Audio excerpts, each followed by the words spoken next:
Chapter 9:32. Lower Lip Area, Canine Street 13.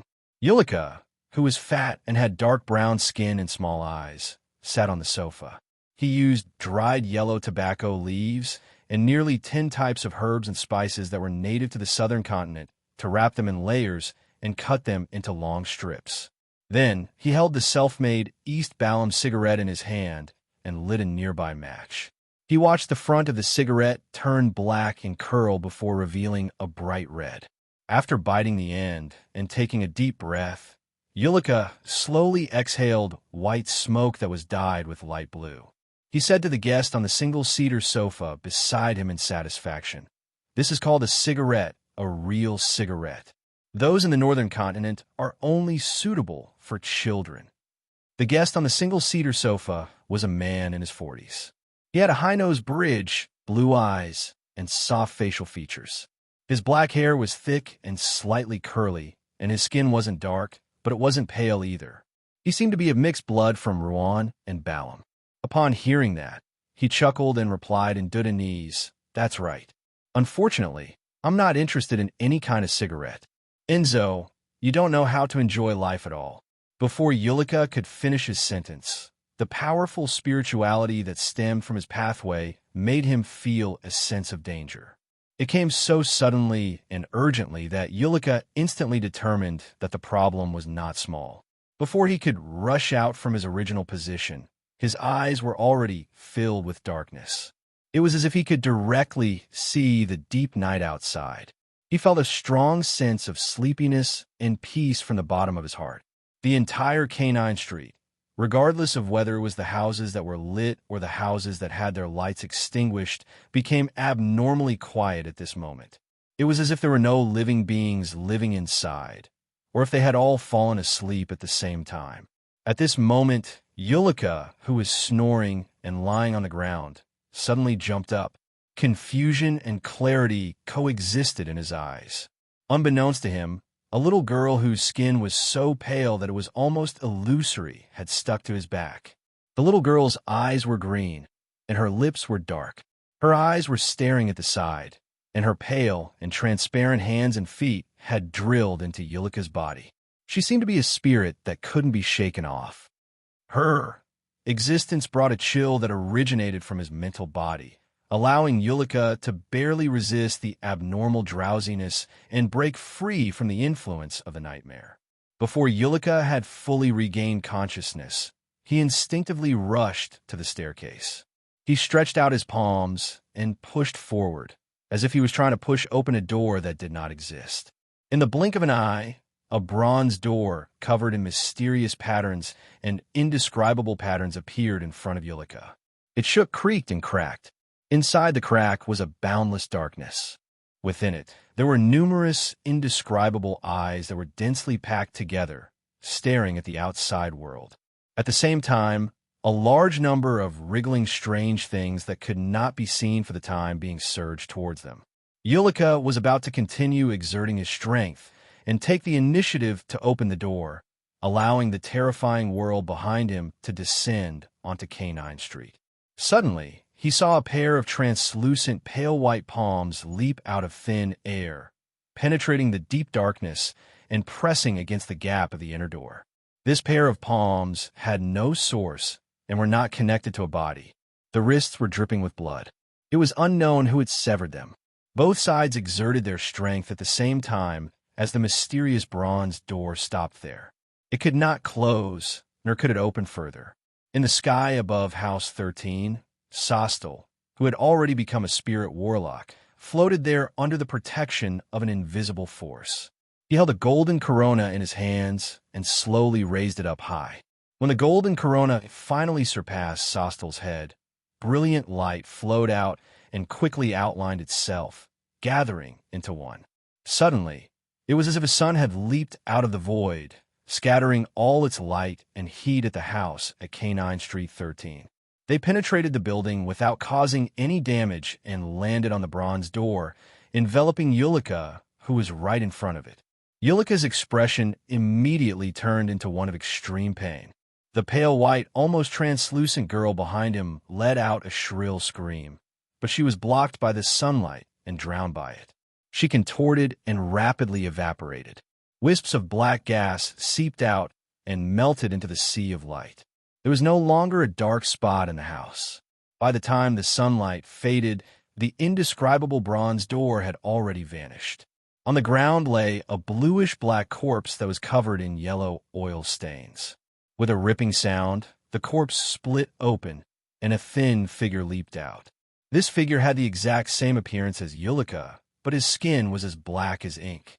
He was only 2 to 1, 3 meters tall, and the surface of his body flowed with sticky pus. The moment he came out, he rushed to the staircase at an exaggerated speed and burrowed into the basement. He opened a secret passageway that he had prepared in advance and ran forward.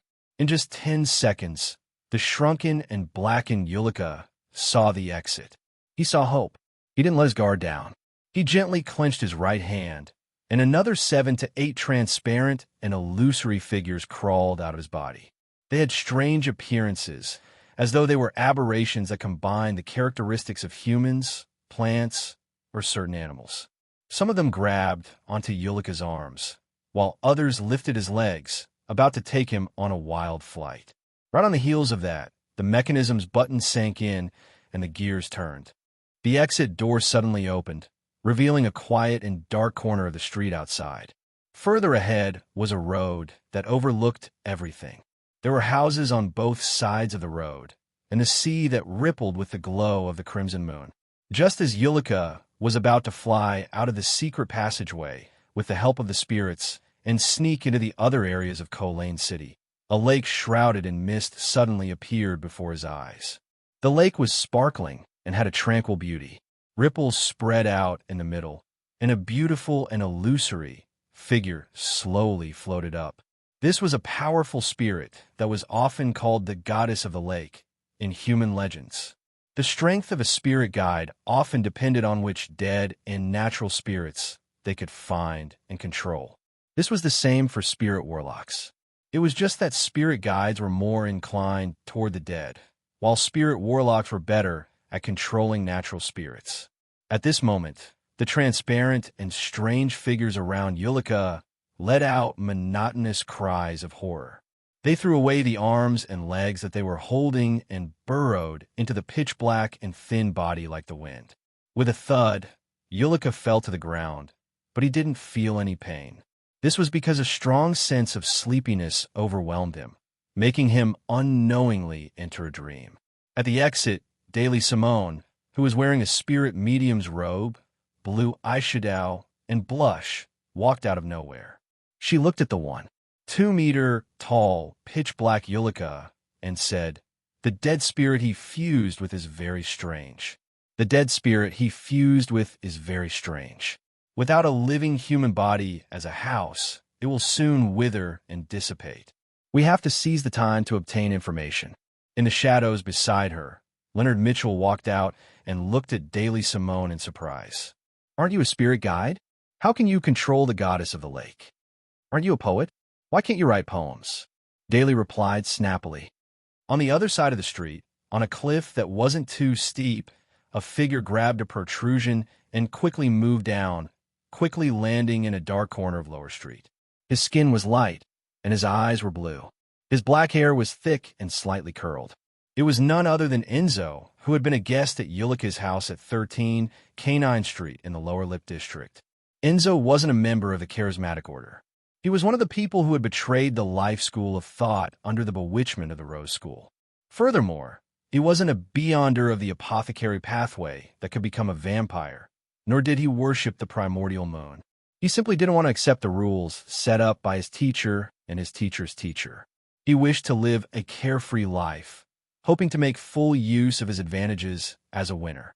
Such a mentality made him approve of the ideals of the Rose School's indulgence faculty. It didn't take long for him to officially join them and satisfy his various desires. This time, he had come to Kolain on behalf of the Rose School to contact the Charismatic Order and discuss the possibility of cooperation on a few matters. However, he never expected that the pitch-black deceased Ulika would be ambushed by the Church of Evernight. It was a high-level ambush. Thankfully, I'm good at anti-divination. The people from the Church of Evernight didn't know that I was with Ulika and didn't pay enough attention to me. They treated me as Ulika's subordinate, allowing me to find an opportunity to leave the central region. Furthermore, that sunlight mainly purifies things with death, evil, or filthy powers. It doesn't deal too much damage to me. That should be an attack at the demigod level. Enzo walked in the shadows of the street as he couldn't help but recall what had just happened. After escaping for a long distance, he turned to look behind him and realized that no one was chasing after him. He immediately heaved a sigh of relief and chuckled. A winner is a winner. I'll always be a winner. Enzo regained his usual confidence as he walked to a particular spot on the street with a smile. Then, he turned left and quickly went down the stairs. It was a steep and long staircase that connected several levels up and down. Near Canine Street, Sostel suddenly opened his eyes and said to Leonard and Daily Simone, "Just now, there was a person named Enzo in Ulika's house. Just now, there was a person named Enzo in Ulika's house. He's a member of the Rose School of Thought, and his sequence isn't low. His position should be rather important. Quickly search the surroundings and see if you can find any traces. Try to capture him successfully and not leave any problems behind." As for the other Red Gloves and the local Nighthawks, they were either capturing other members of the Charismatic Order or entering dreams to capture them. They hoped to obtain first-hand information as soon as possible. The remaining few were in charge of guarding against accidents and protecting their companions. "Yes, Captain Sostel," Leonard agreed without hesitation. Daly grabbed at the wind and brought her hand to her ear. She listened for 2 to 3 seconds. She listened for 2 to 3 seconds and said, "The little guys nearby told me that someone did escape from the cliff. Lord of the Mysteries, Lord of the Mysteries." Chapter 9:33. On the steep and long stone staircase, the crimson moon's light illuminated the middle, leaving a rather thick shadow on both sides. Enzo was like a normal passerby at night. He walked down the stairs quickly and anxiously, but he didn't appear flustered. He believed that his luck was extremely good, that he was a winner in life, and that he wouldn't be caught up to by the Nighthawks. Seeing that he was about to reach the end of the staircase that connected the paths up and down, Enzo, who was once a monster, suddenly sensed something. He turned his head to look at the shadow at the edge of the lowest level. He then saw a figure sitting there in a daze. The figure's looks and figure appeared rather blurry due to the lighting. He was dressed like a typical person from East Balham. The figure took out a box of matches and lit one, illuminating the periphery. Enzo didn't have the time to size up the figure as a scene suddenly flashed in front of his eyes. The figure threw the match over as though it was a gift, and when the match approached, it suddenly produced an exaggerated stream of flames as a man in a formal suit and top hat walked out. Seeing scenes he shouldn't see and hearing sounds he shouldn't hear were the daily encounters of a monster. Enzo, who had already become a winner, was already used to all of this. He didn't even need to think before fully believing in his premonition. He suddenly lunged forward, leaping off the stairs and tumbling twice on the street below. At the same time, the brown-skinned marionette, Oaf, suddenly stood up. He twisted his waist and flung his arm, throwing the match in his hand at where Enzo had been. Before the match landed, the scarlet flames had already extended and shot into the sky in a magnificent and gorgeous manner. Amidst the flames, Klein, who was dressed in a black formal suit and half-top hat, leaped out. However, he had lost track of his target. More than 10 seconds ago, he had discovered that someone was rapidly descending the staircase as though he was hiding from something. He suspected that it was his new marionette, so he quickly did a dream divination and received a revelation that the person was related to Rose School and wasn't a good person. With such an answer, Klein didn't hesitate to take action. Unfortunately, due to the lack of time, he didn't have the time to use the paper Angel recorded in Creeping Hunger to interfere with the other party's spiritual intuition. As a result, he missed. At this moment, his marionette, Oaf, had already left the last step of the staircase. He was running towards Enzo, who had just stood up. Enzo's heart skipped a beat. He didn't dodge. Instead, he nimbly turned his body to the side and dodged that ordinary attack. Then, he pulled out his gun, took aim, and hit Orlov's chest with a bang. Blood gushed out as Orlov swayed and collapsed. His breathing rapidly turned weak. Klein took advantage of this brief opportunity and disappeared, appearing in front of the target in a flash, blocking his escape route. Enzo suddenly had an indescribable strange premonition. He immediately closed his eyes, tightly closing them. He didn't know why he was doing this, but as a mid-sequence beyonder of the fate pathway, believing in intuition was an instinctive reaction. Right on the heels of that, Enzo hurriedly turned around and attempted to rely on his spiritual intuition to rush into another street. However, the man in the top hat and formal suit with no special features appeared in front of him again. From front to back, left to right, Klein's figure kept disappearing and reappearing. It was as though he was running around Enzo at high speeds, always blocking his path ahead of time without directly attacking. This made it so that no matter where Enzo turned, regardless of whether he used his Beyonder powers or not, he would always face a figure in a black formal suit and half-top hat. For an instant, Enzo, who had his eyes closed, imagined that there wasn't one enemy, but a group. A traveler was always able to create the effect of being surrounded by a single person. About 10 seconds later, Enzo, who had yet to find a path of escape, suddenly felt his thoughts turn sluggish as his actions slowed down. It was as though his brain and joints had been injected with glue. Traveling and Nimblewright Master were also very compatible. When Klein flashed, he had maintained a distance of less than 10 meters from Enzo. He had been secretly controlling the other party's spirit body threads. No good. He's not attacking. He's only blocking. It's not to wait for the Nighthawks, but for another goal. Enzo, who still had his eyes closed, felt his heart tighten. He suddenly stepped on a rock and lost his balance. He fell heavily to the ground, causing his pistol to fly several meters away. Plop! The pain and shock allowed Enzo to escape from his sluggish state, allowing him to regain the feeling of fluidity. Enzo was no stranger to such accidents. As a winner, he was always able to obtain an advantage through all sorts of small probabilities, allowing him to seize victory. Just as he was about to rush to the end of the street to the side without any hesitation and jump over the guardrail to jump into the sea and rely on fate to escape his predicament, another scene flashed in his mind. He coughed violently, so much so that he couldn't straighten his back or move his legs. Diseases. The enemy can infect me with diseases. He didn't attack the entire time, and all he did was block my path of escape. He wanted me to stay in this area and unknowingly be infected with a disease. Enzo was first alarmed before he felt a strong sense of joy. The green essence ring he wore came from a believer of the primordial moon. Once it was activated, he could easily treat all sorts of diseases and injuries that weren't considered too serious. This was luck. Enzo pretended not to notice the infectious diseases in the air around him. He propped himself up with both hands and ran straight for the guardrail at the end of the street according to the route he had planned. Just as he took 2 steps, he suddenly coughed and involuntarily slowed down. His coughing didn't calm down like normal. Instead, it became more and more intense, as though he was about to cough his lungs out of his throat. Klein, who was wearing a top hat and a formal suit, flashed and appeared behind the target, maintaining a distance of nearly 10 meters. At this moment, Enzo spread out his arms, allowing an invisible ripple to spread out from his body. It was like a pure mental storm that swept towards all the spirit bodies in the surroundings. While it brought about intense dizziness, it also brought about a calamity. Klein similarly had a premonition of danger.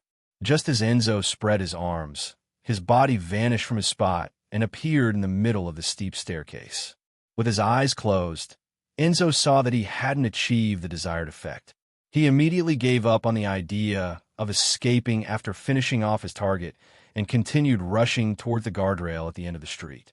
He had a feeling that if he delayed any longer, a number of Nighthawks would catch up to him, making the situation even more chaotic. And as a lucky one, a winner, the more chaotic it was, the more likely it was that he could escape. At this moment, due to him constantly changing directions and fleeing blindly, He once again passed by Orloff, who had been shot in the chest. On Orloff's left index finger was a golden ring with an inlaid ruby. The ring flashed with a sanguine beam as the wound on Orloff's chest squirmed and healed. He bounced up and pounced at Enzo, who happened to pass by, with his mouth wide open. Inside his mouth, his tongue seemed to lose its corporeal feeling, turning into a blob of flowing flesh and blood. Flower of blood. Orloff was wearing the flower of blood ring that Klein had obtained from Mr. X. On the one hand, it could randomly make the wearer give up thinking and turn into a beast. On the other hand, it could allow the wearer to gain a deeper level of control over their own flesh and blood. As long as they didn't die instantly or experience a complete purification, no matter how serious their injuries were, they could squirm and heal. At the same time, it also came with some flesh and blood magic. It was a mystical item that was very suitable for a marionette.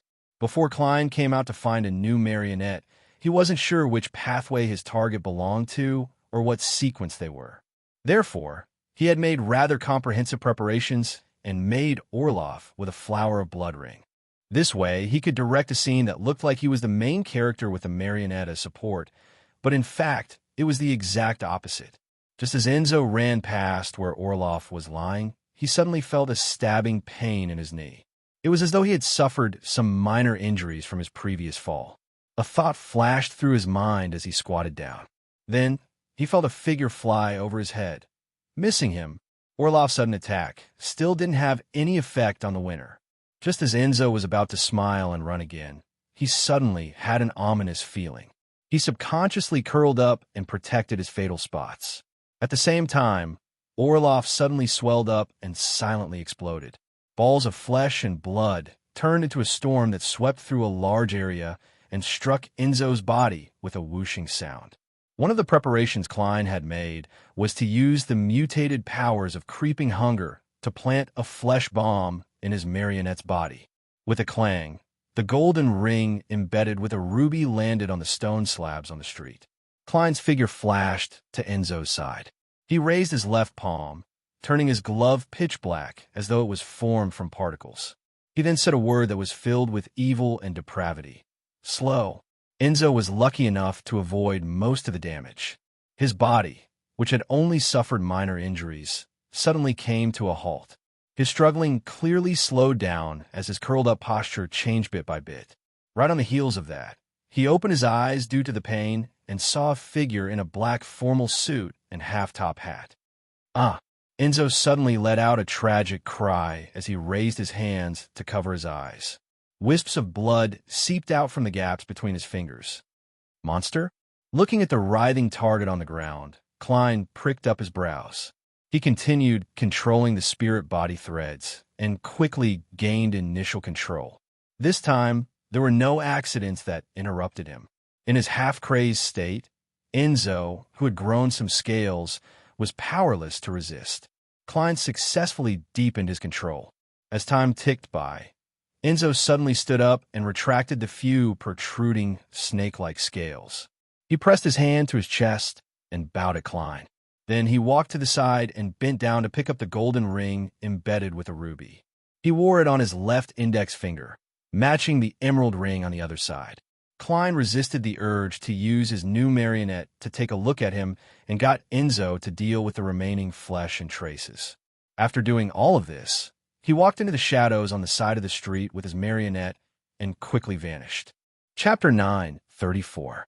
After a few minutes, Daly Simone and Leonard Mitchell, who had made repeated errors in judgment, finally arrived at the top of the steep staircase. They went down one level at a very slow speed. They cautiously observed their surroundings and were prepared to engage in battle at any moment. However, even when they reached the bottom, they didn't discover anything abnormal. They didn't even find any useful traces. Daly grabbed at the wind again and brought her hand to her ear to listen carefully. A few seconds later, she surveyed the area and said, "There's the sound of a gunshot. There's the sound of a gun being fired." A weapon was dropped at the corner of the street in front. That person called Enzo is dead. Dead? Who did it? Leonard asked in surprise. From his point of view, due to all the mishaps they had experienced, Enzo had already escaped the pursuit. There was no possibility of him being eliminated by the surveillance personnel of Rose School, wiping away any clues. In that case, who killed this suspected Sequence 6 or 5 Beyonder? After all, the Red Gloves had used a sealed artifact to do some anti-divination in advance for their operation tonight. It was unlikely that anyone could have predicted it ahead of time and specifically waited here to hunt the escaping Enzo. Daly shook her head. I didn't see those little guys. It should be a Beyonder who's good at anti-divination. Perhaps it's Enzo's enemy, and they were planning on taking action tonight. She gave a simple guess before splitting up with Leonard to search the nearby streets to see if they could find any clues that had been missed. Taking this opportunity, Leonard circled to the guardrail of one of the streets and suppressed his voice. Old man, did you discover anything? Palaz Zaros replied after 2 to 3 seconds. You should have heard a scream just now and changed the direction of your pursuit. That was emitted by Enzo. He seemed to have seen something extremely terrifying and indescribable, something that could directly damage and corrupt his soul body. That was released by Enzo. He seemed to have seen something extremely terrifying and indescribable, something that could directly harm and corrupt his spiritual body. He repeated softly, that was emitted by Enzo. He seemed to have seen something extremely terrifying and indescribable, something that could directly damage and corrupt his soul body. Something extremely terrifying and indescribable. In the hotel room, Klein teleported back with his new marionette. He then got his marionette to stand by his side as he found a chair to sit down. As he studied the marionette, he sighed. A Beyonder of the monster pathway, but he's still inferior to Senor. He's unable to hide on the surface of the gold coin and carry it with him. He can only follow by its side. From his Beyonder pathway, he isn't a core member of the Rose School of Thought, but his sequence isn't low. He likely receives a certain level of importance. That is to say, if I don't disguise him, it'll easily cause me to be targeted by the Rose School of Thought. On the other hand, I can use him as bait to bait. Can a Beyonder? I can't just a Beyonder can. I can't Rose Church. No, that won't do. I can't be affected by greed. The southern continent is where the Rose School of Thought is active. Once I'm exposed with how much importance the Mother Tree of Desire places on me, not only will saints come, even angels might directly descend. No, I can't be influenced by greed. The southern continent is where Rose School is active. Once I'm exposed with the importance the Mother Tree of Desire places on me, not only will a saint come, even an angel might descend. Then, I'll continue using metaphysical methods to find the next marionette. I'll wait for Donis to finish his investigations and for Mr. Aztec to come to me. Klein quickly made up his mind. After combining all sorts of methods, he gained a basic understanding of his new marionette's level and Beyonder powers. This was the Fate Pathways Sequence 5 winner. Among them, this Pathways Sequence 9 monster was one with extremely high spiritual perception.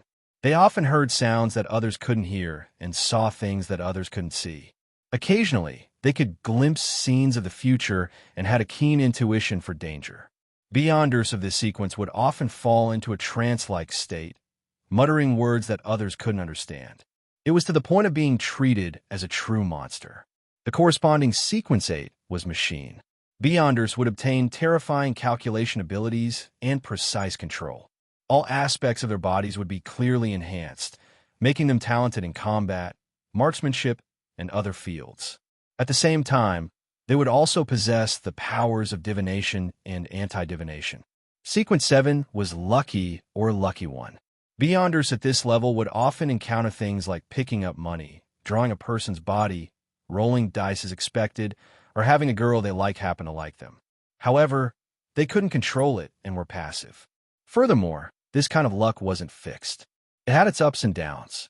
Sometimes it was especially powerful, and sometimes it was like an ordinary person.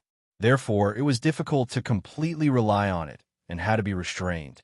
Sequence 6 was Calamity Priest. On the one hand, Beyonders would passively encounter all kinds of calamities, but they could foresee it. They could make preparations in advance and find a way to eliminate or mitigate the effects. On the other hand, They could actively attract different levels of calamities, implicating their targets or enemies. They could rely on their specialty in luck to avoid most of the danger and launch attacks in the chaos. To put it simply, they could pull their opponents into an environment where they could best use their strengths. Of course, many calamity priests could also make full use of the dangers they encounter to attack their enemies. At the same time, a calamity priest could also create a psyche storm. By relying on their spirituality that was higher than that of other pathways, they could directly affect the other party's soul body, causing a certain degree of dizziness or mental confusion. If a calamity priest's enemy entered the latter state, it would be very easy for them to make mistakes, causing the calamity to worsen until it devoured them. And at Sequence 5 winner, Beyonders could control their luck to a certain extent. They could rely on their temperance to accumulate large amounts of luck and resolve fatal dangers at critical moments in a dramatic manner. From time to time, they could also encounter good things with extremely low probability in their daily lives. For example, due to someone's mistake, they could inexplicably have an inheritance waiting to be inherited. Or, due to a comical reason, they could obtain the favor of an outstanding member of the opposite sex. Or, an enemy they were chasing would be foolish enough to get lost or make a mistake in judgment. At this level, the Beyonders of the Fate pathway had a very strong intuition. Be it divination or anti-divination, they could be considered mysticism experts. In addition, they could also give their enemies bad luck to a certain extent, making their targets become rather unlucky. Beyonders of the monster pathway really go to the extremes. Apart from spirituality and the fate domain, they have almost no other Beyonder powers. Even their physical fitness and computational abilities are only provided by the machine stage. The subsequent improvements are rather limited. They're practically the standard charlatans I imagined. They don't have any offensive or defensive abilities, and they rely on their intuition and the blessings of fate to survive. I have to say that this is the most special pathway out of the 22 Beyonder pathways. I can find or guess what their corresponding pathways are. Only Monster appears to be unsociable and alone. Perhaps the Beyonder pathway that focuses on fate is destined to be lonely? Klein sighed inwardly as he had some ideas on how to use his marionette. Of course, he still needed to do a divination above the gray fog to see if the passive luck and calamity still existed when the Beyonder was already dead. If they existed, Klein would have to face the test of calamity from time to time. In comparison, Admiral of Bloodseigneur is better as a marionette. Humans always know how to cherish and regret after losing something. Klein shook his head in a self-deprecating manner. From the characteristics of the monster pathway, he thought of a few effective ways to deal with low and mid-sequence Beyonders. First, it was to catch them off guard and make them suffer a mental baptism and physical damage from looking directly at the gray fog or other scenes, causing them to lose control. Second, it was to throw out a special item, allowing the monsters who could see scenes they shouldn't see and hear sounds they shouldn't hear to undergo a test. In this regard, Klein had a blood crystal that originated from a high-level devil that could be used, Blatherer's aura. Third, it was to lure them to cast bad luck on him, then pretend to be unlucky and take the opportunity to counterattack. Amidst his thoughts, Klein made his marionette empty his pockets and take out 35 pounds 10 solely 7 pence and a wallet. The wallet's surface and interior were embroidered with a flower and a name. It seemed to be custom-made. Enzo. Regardless of whether it's your name or not, your name is Enzo. Klein glanced at the marionette to his side as his gaze moved down, stopping at the platinum ring inlaid with an emerald on his right hand. Through divination, he learned that the ring's name was Green Essence. Its effect was very simple, which was to treat all kinds of ailments and injuries that weren't considered too serious. And because of this, its negative effects were very small. All it did was provoke mosquitoes. Thankfully, I'm not the one wearing it. Beyonders of the monster pathway don't seem to wear mystical items. Even if they do, they would at most have 1 or 2 relatively low-level items. Is this a requirement of fate? Klein retracted his gaze in thought and looked at Enzo, who was staring at the wall. He had an urge that intensified. He wanted to use the monster pathway marionette's eyes to look at him. You want to know what was so special about him that he could see? Won't this be very dangerous? Will I lose control, even if I see it myself? No, back in Tingen City, Ade Missile looked straight at me without being a sequence 9. His eyes only bled and hurt for a period of time. Although I've improved tremendously, Winter Enzo didn't immediately break down when he saw me. It's similar to the reaction I had when I encountered Demonis of Despair Panatia's partial mythical creature form.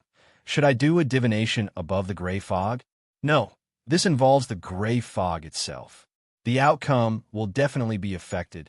Should I attempt it in the real world with my divination abilities? Klein casually took out a gold coin and let it bounce between his fingers. After a while, the gold coin bounced up with a clang and landed in Klein's palm. Chapter 9:35. Klein looked down at his palm as his eyes reflected the gold coin's appearance. It was facing upwards, showing the king's head. This meant that Klein should use his marionette's eyes to look at himself. After receiving such a revelation, Klein remained hesitant. He wondered if he should hold a ritual and bring Enzo above the gray fog. He wanted to make an attempt in a relatively safe environment that could completely wipe away the damage and corruption that a spirit body suffered. However, he suspected that this wouldn't result in anything. This was because Beyonders of the Fate pathway would only notice the projection of the mysterious space on their bodies. Above the gray fog, such specializations might not exist. This was akin to trying to observe an elephant's external body, only to end up drilling into the target's body. His fingers retracted as he held the gold coin. After a long period of silence, Klein finally made a decision. He suddenly stood up, took out the silver dagger from the ritual, and created a wall of spirituality that enveloped the room. This was to prevent the possibility of tragic screams and strange commotion from spreading. Right on the heels of that, Klein set up a ritual and sacrificed creeping hunger above the gray fog. He was afraid that the glove would devour the wearer if something went wrong with his condition.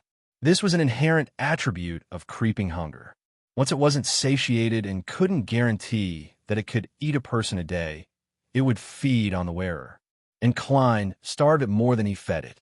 After making the other preparations in a clear and orderly manner, Klein reached out to remove the flower of blood from Enzo's hand and placed it on his left palm.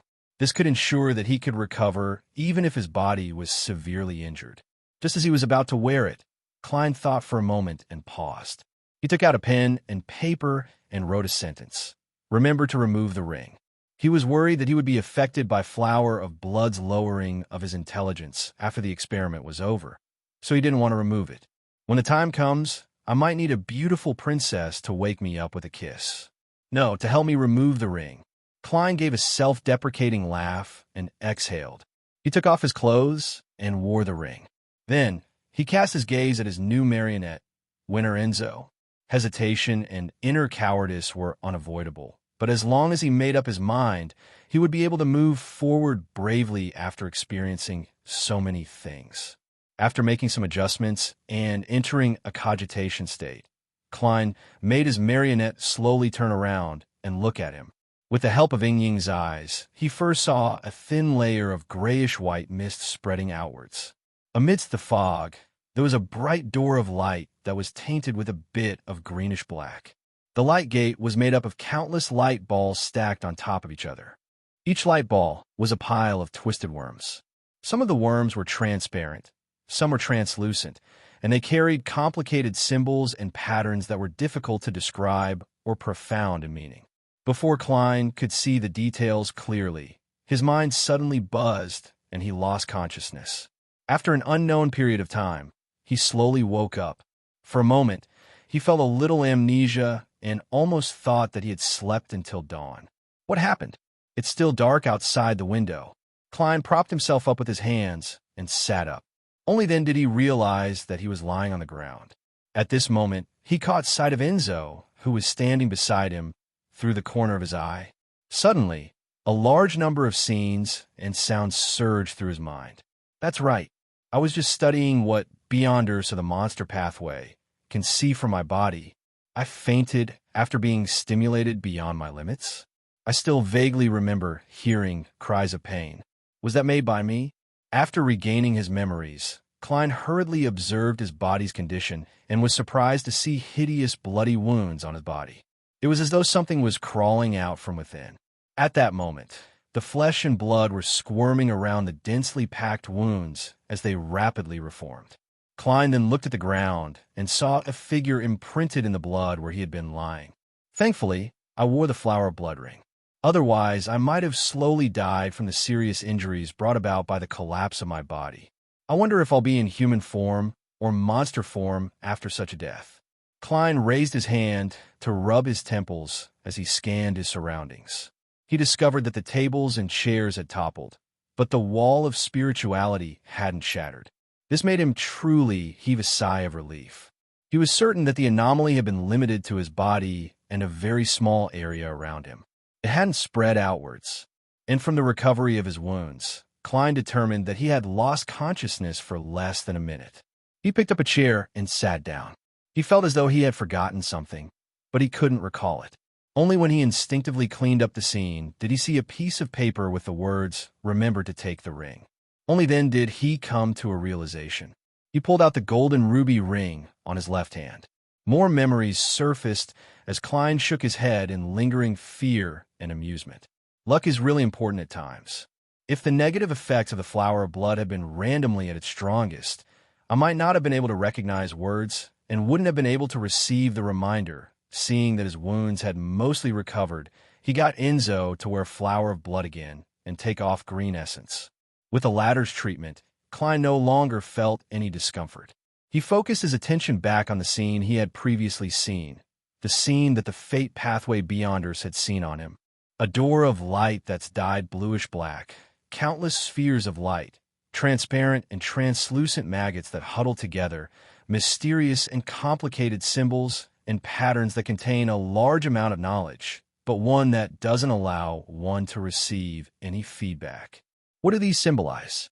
This is a mythical creature form that corresponds to the mysterious space above the gray fog, the kind that belongs to a sequence zero true God. Due to the gray fog's obstruction, only beyonders of the fate pathway can see it directly and suffer the impact and corruption. Similarly, it's also because of the gray fog's obstruction that beyonders of the fate pathway don't completely collapse like looking directly at a deity, but they also don't receive any knowledge. Klein thought for a moment and began attempting to use divination to decipher the symbolism behind the scene. The door of light resembles the symbol behind the apprentice's seat, but it also seems to point at Mr. Door. The countless stacked spheres of light are identical to the content of my cogitation, and the latter originates from a certain mythical system constructed on Earth. Was it because my subconscious was influenced to choose a similar memory, or did my choice affect the representation of the scene in the gray fog? The distorted transparent maggots are similar to the blob on the huge throne on the main peak of the Hornaces mountain range, but they're a little different. This belongs to the sequence zero fool of the seer pathway. I can't see the translucent ones clearly, so it's difficult to determine. Also, the bluish-black color on the surface keeps reminding me of the depths of that mysterious space that I can't climb. Standing on the highest step of the stairway of light, I can see that the clouds condensed in midair are a little bluish-black. Klein thought all day, but failed to come up with an answer. All he could do was temporarily suppress the matter and analyze it when he had more information and clues in the future. After cleaning up the traces, he took 4 steps counterclockwise and went above the gray fog. He planned on doing a more comprehensive and thorough examination of his condition. He also wanted to confirm if Enzo still had the passive luck and calamity. Biome in the slums in a dilapidated room that wasn't too big. Admiral of Stars Catlia sat behind a table and looked at the door when she heard a unique rhythmic knocking. "Come in," she said without deliberately concealing her voice. The wooden door creaked open as the hooded, black-robed the hanging man walked in. Upon seeing the other party's secretive attire, Catlia nudged the heavy glasses on her nose bridge and smiled. "If you walk out like this, you'll be surrounded by the Church of the Storm in less than 5 minutes." She didn't put on any disguise because she knew that the news of her letting German Sparrow board the future had long spread at sea. It wasn't difficult for the hanging man to guess that Admiral of Stars was Hermit. Alger didn't directly respond. He closed the door and pulled out a chair. Without losing the upper hand, he said, "It's the same for you to walk out like this."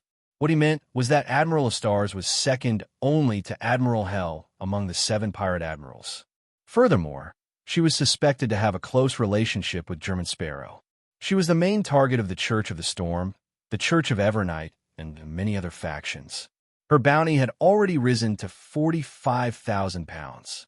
No matter which city she went to, as long as she didn't disguise herself, it meant that trouble would befall her if she was recognized. Katlia nodded slightly and turned to look at the hanging man's hooded face. In front of me, such an attire is actually meaningless. However, I respect your choice. She maintained her bespectacled state.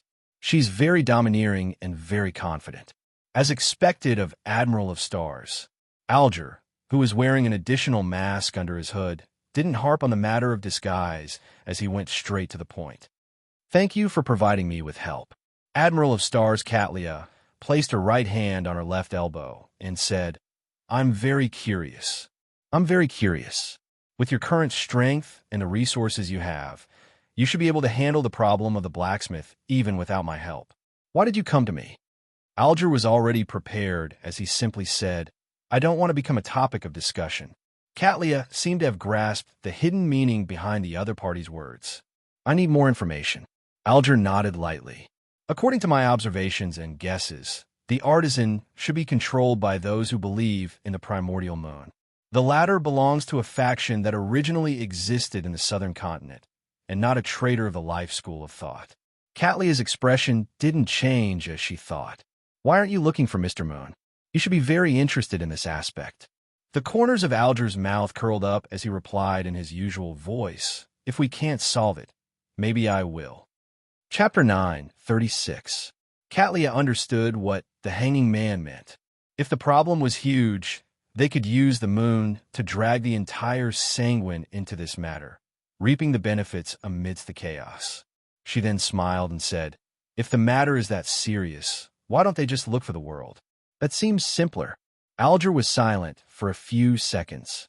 "I have to prove that I have the ability to deal with problems, so that's the last choice." Upon hearing his answer, Katlia immediately made some connections. The hanging man places great importance on the world's German Sparrow's opinion because he's blessed of Mr. Fool. Also, his attitude was quite consistent with a popular political joke in Bakeland, Trier, and other places. When encountering a problem or making a mistake, the first reaction was to suppress it and find another way to solve it, without letting the boss or client know. This meant that the hanging man used to be, or even was, a powerful force with a strict organization. He was infected with such a culture and mastered the related skills. Church of the Storm? No, such a person is a heretic. The fleet of the King of the Five Seas? As his thoughts raced, the pirate admiral nudged the heavy spectacles on the bridge of his nose and steered the topic back on track. "Let's continue talking about the artisan." Alger seemed to have prepared a draft long ago. Without thinking or pausing, he spoke at a speed that was neither fast nor slow. In the past, in order to conceal the artisan's identity and prevent this channel from being grasped by others, I deliberately made him into an internal member of the Church of Steam and Steam. But in fact, he had long been an extravagant person because of his fondness for famous alcohol and beauties. He had no choice but to create items for wild beyonders to earn money to maintain his livelihood. He betrayed the Church of Steam and hidden by him. This time, he first contracted a strange disease and was monitored by people of unknown origins.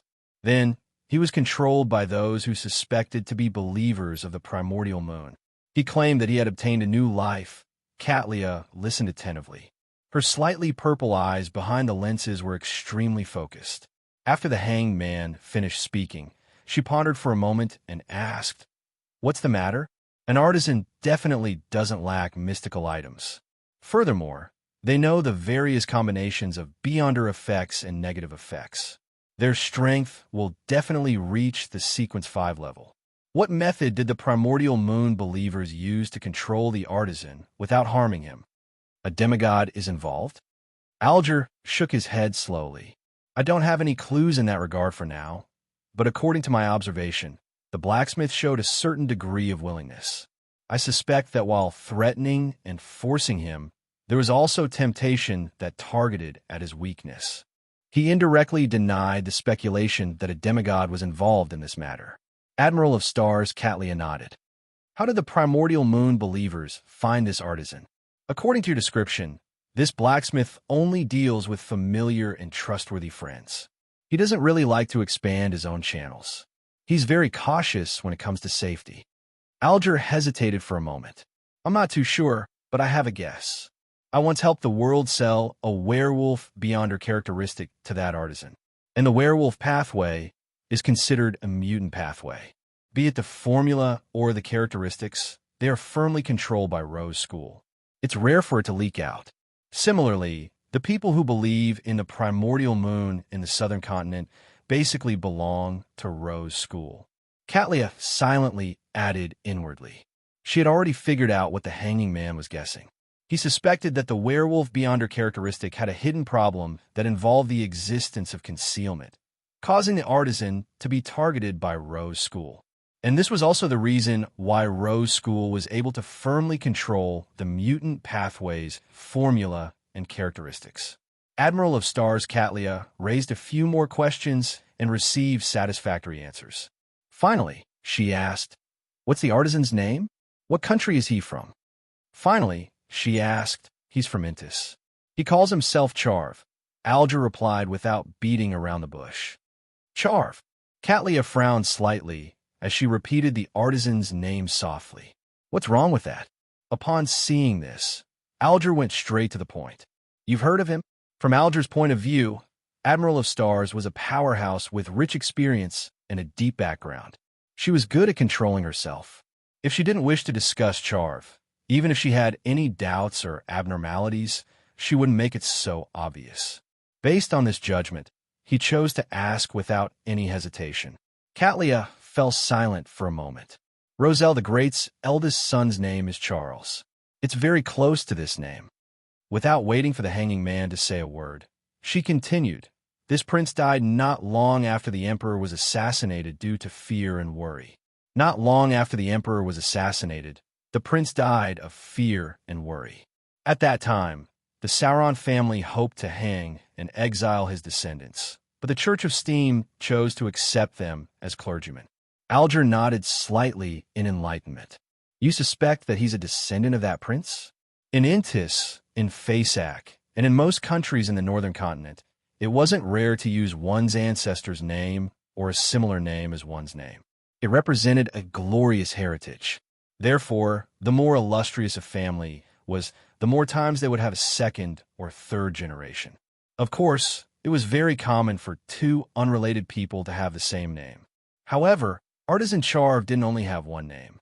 He was also from the Church of Steam. He was from Intis, and he had reached the level of artisan. Faced with the hanging man's question, Catlia nodded gently. "If I can obtain his blood, I'll be able to confirm it very quickly." Alger understood the reason and didn't elaborate. He asked, "Do you want to take action now? I can provide support." The surface of Catlia's glasses reflected the crimson moonlight that shone in through the window. "No, I plan on observing him for a period of time. At the very least, we need to figure out why those who believe in the primordial moon are controlling Artisan Charv. If they only want an artisan to work for them and create mystical items, it'll be very simple. But if they have other goals, the problem might be more complicated than we imagine. We need to make more preparations." As expected of Admiral of Stars, Alger nodded and said, "I can't stay in Byam for too long. It will arouse suspicion. If you need my help, do it as soon as possible." After receiving an affirmative answer, the hanging man slowly got up, pulled up his hood, and left the room. Having already learned of Artisan Charv's current residence, Catlia took off her heavy glasses and pinched her glabella. She clapped her hands and said, "Heath, come in." In the shadows of the door, darkness suddenly surged as a thin, tall, and pale figure grew out. His nose bridge was ridiculously high, and his facial skin was nearly transparent. He looked like he was sick and he was none other than the second mate of the future, Rose Bishop Heath Doyle. Catlia looked at him and said, "The exact situation is... I'll leave it to you." "Yes, Captain," Heath Doyle replied, simply before shrinking back into the shadows. Catlia raised her right hand and paused for a few seconds before saying, "The exact situation is... I'll leave the rest to you." "Yes, Captain," Heath Doyle replied, simply before shrinking back into the shadows. "Recently, I've been distancing myself from Frank. His mushroom experiments have come to a halt. I'm worried that he will have new ideas." The location of my second marionette.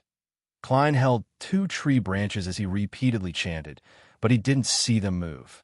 This meant that the divination had failed, or that Colane City didn't have a second marionette that was suitable for him. From the looks of it, mysticism methods are temporarily useless. "I'll pack up tomorrow and leave," Klein mumbled as he threw the tree branches into the trash can. Although Enzo, who was standing beside him, didn't dare look straight at his master and could only look at the ground, he still skillfully brewed a cup of black tea and handed it to Klein.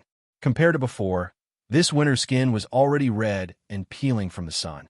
Once everything turned for the better, he would have a tan skin. In order to disguise himself as a new marionette and prevent him from being recognized by the people from Rose School, Klein had taken this gentleman on a trip to a beach with scorching sunlight, allowing him to be exposed to the sun for extended periods of time. At the same time, he controlled his marionette to shave off most of his hair, leaving behind only a thin layer.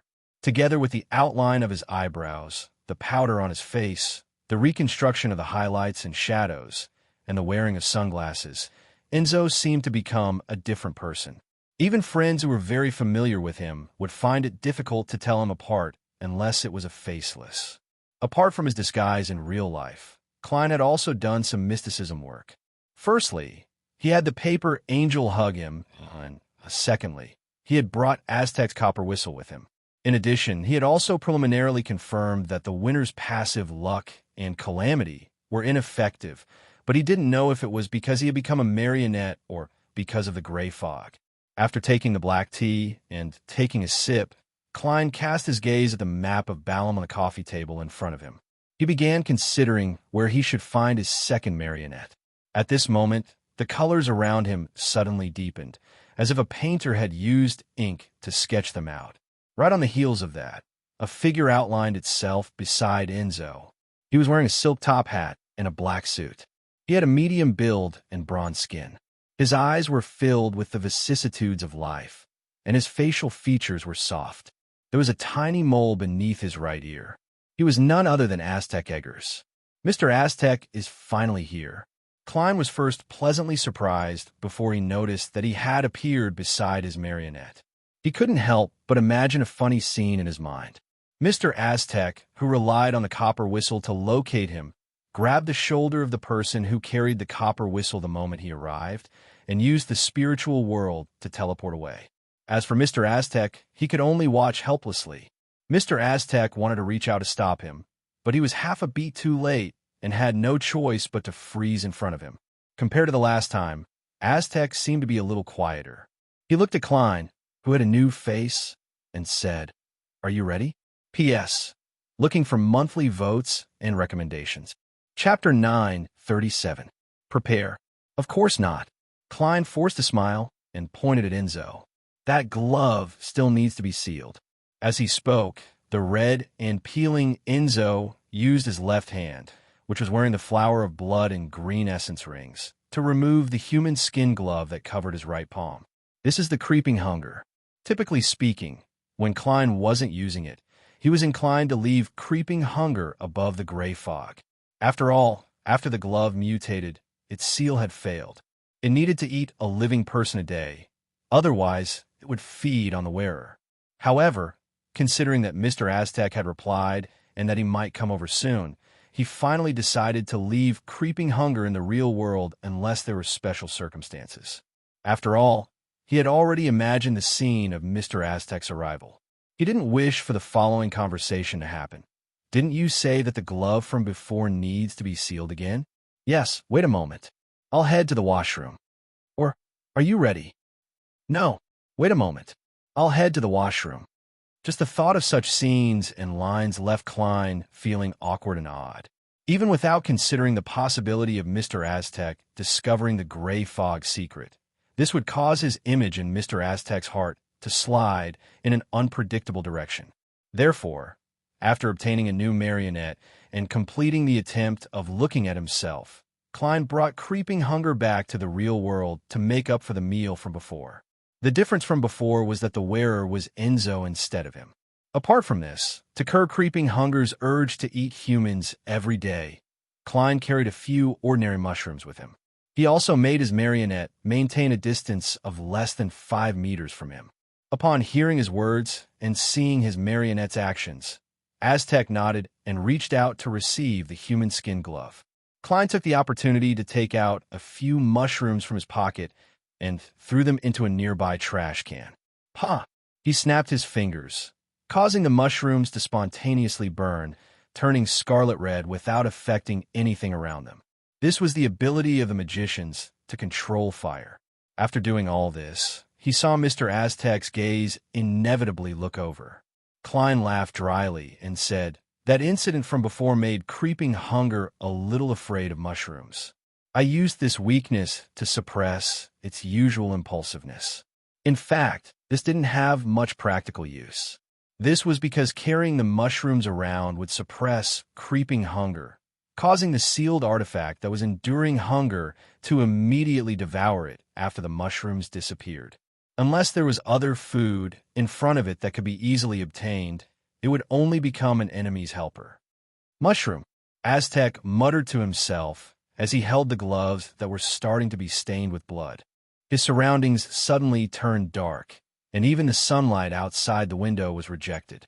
Pale, dark green, complicated symbols, labels, and patterns appeared out of thin air, as if they were written by invisible spirits, shadows, spirits, and other creatures. They intertwined in midair, forming a mysterious and illusory bronze door that seemed to connect to another world. It was a deep, silent, and terrifying world. The illusory door shrank until it finally landed on creeping hunger, causing the blood-red color on its surface to rapidly fade as the pale white color became its main body. A few seconds later, the human skin glove returned to normal. It was still a thin layer, but even without the mushroom suppression, it didn't show any signs of mania or impulsiveness. Just like before, Aztec handed creeping hunger to Klein. "The feeling of having a powerhouse backing you sure is great." Klein felt wistful as he sincerely thanked him and wore creeping hunger on his left palm. He thought for a moment and took the initiative to mention, "Mr. Aztec. Mr. Aztec, when I passed through the Berserk Sea with the copper whistle you gave me, I kept having the same dream. The main body of the dream was a dark and cold mausoleum that went deep underground. There were countless coffins inside, and in the coffins were the dead. Dense white feathers grew out of their backs. The feathers were stained with pale yellow oil, and deep in the mausoleum was a black fog that enveloped everything. In the dream, you and I were exploring the mausoleum. I don't know what we triggered, but it caused the black fog to emit a wheezing sound as thin, illusory black tubes extended out. Every time I dream of this, I wake up. This seems to be similar to the byproduct of the Charismatic Order's artificial death project." Klein used the copper whistle's divination into the dream and described it in detail, so as to warn Mr. Aztec not to be careless. After all, dream divination was equivalent to a dream in a certain sense, and Aztec knew that he was a beyonder of the seer pathway, so it wasn't strange for him to have such an encounter. There is only one difference between a revelation obtained from a normal dream and a revelation obtained from a dream divination: passive versus active. Aztec listened quietly without interrupting Klein's description. Finally, he nodded and said, "This should have something to do with the item that Death left behind in the Berserk Sea. From the looks of it, the Charismatic Order's artificial death project has made some substantial progress. Mr. Aztec lives up to being a death consul of the fourth epoch." He didn't belittle my dream at all. Klein raised his right hand and rubbed his face, transforming into the appearance of German Sparrow. He then said, "There's only one thing left. There's only one preparation left, and that's to confirm that Admiral Hell Ludwell isn't in any danger. There aren't any demigods of the charismatic order around him. As for whether the Murloc cufflink was still on the ship, Klein didn't mention it. This was because he would make confirmations every few days. He believed that Admiral Hell Ludwell had yet to discover the mystical item, or had already discovered it but had deliberately not moved it. He was waiting for the crazy adventurer, German Sparrow, to visit him and step into the trap. Aztec calmly replied, "We can confirm this when we get closer." All right. Klein immediately got Enzo to go to the clothes rack and pull out the golden laid cane. Seeing that there was nothing else to do, Aztec stretched out his right palm and grabbed Klein's shoulder. Klein also reached out his right palm and grabbed Enzo's shoulder. The colors of the surrounding scenery changed once again. The red turned redder, the black turned blacker, and the blue turned bluer. They overlapped each other, but they didn't blend together. The two men and the marionette began traversing the spirit world. The black golden-laid cane flew ahead, pointing out where Klein's lost Murloc cufflink was. Before long, the cane stopped and floated in midair. Aztec also stopped traversing, but he didn't leave the spirit world. He seemed to be watching and listening to something. After 2 or 3 seconds, he said, "I'm not sure." After 2 to 3 seconds, he said, "There's no problem."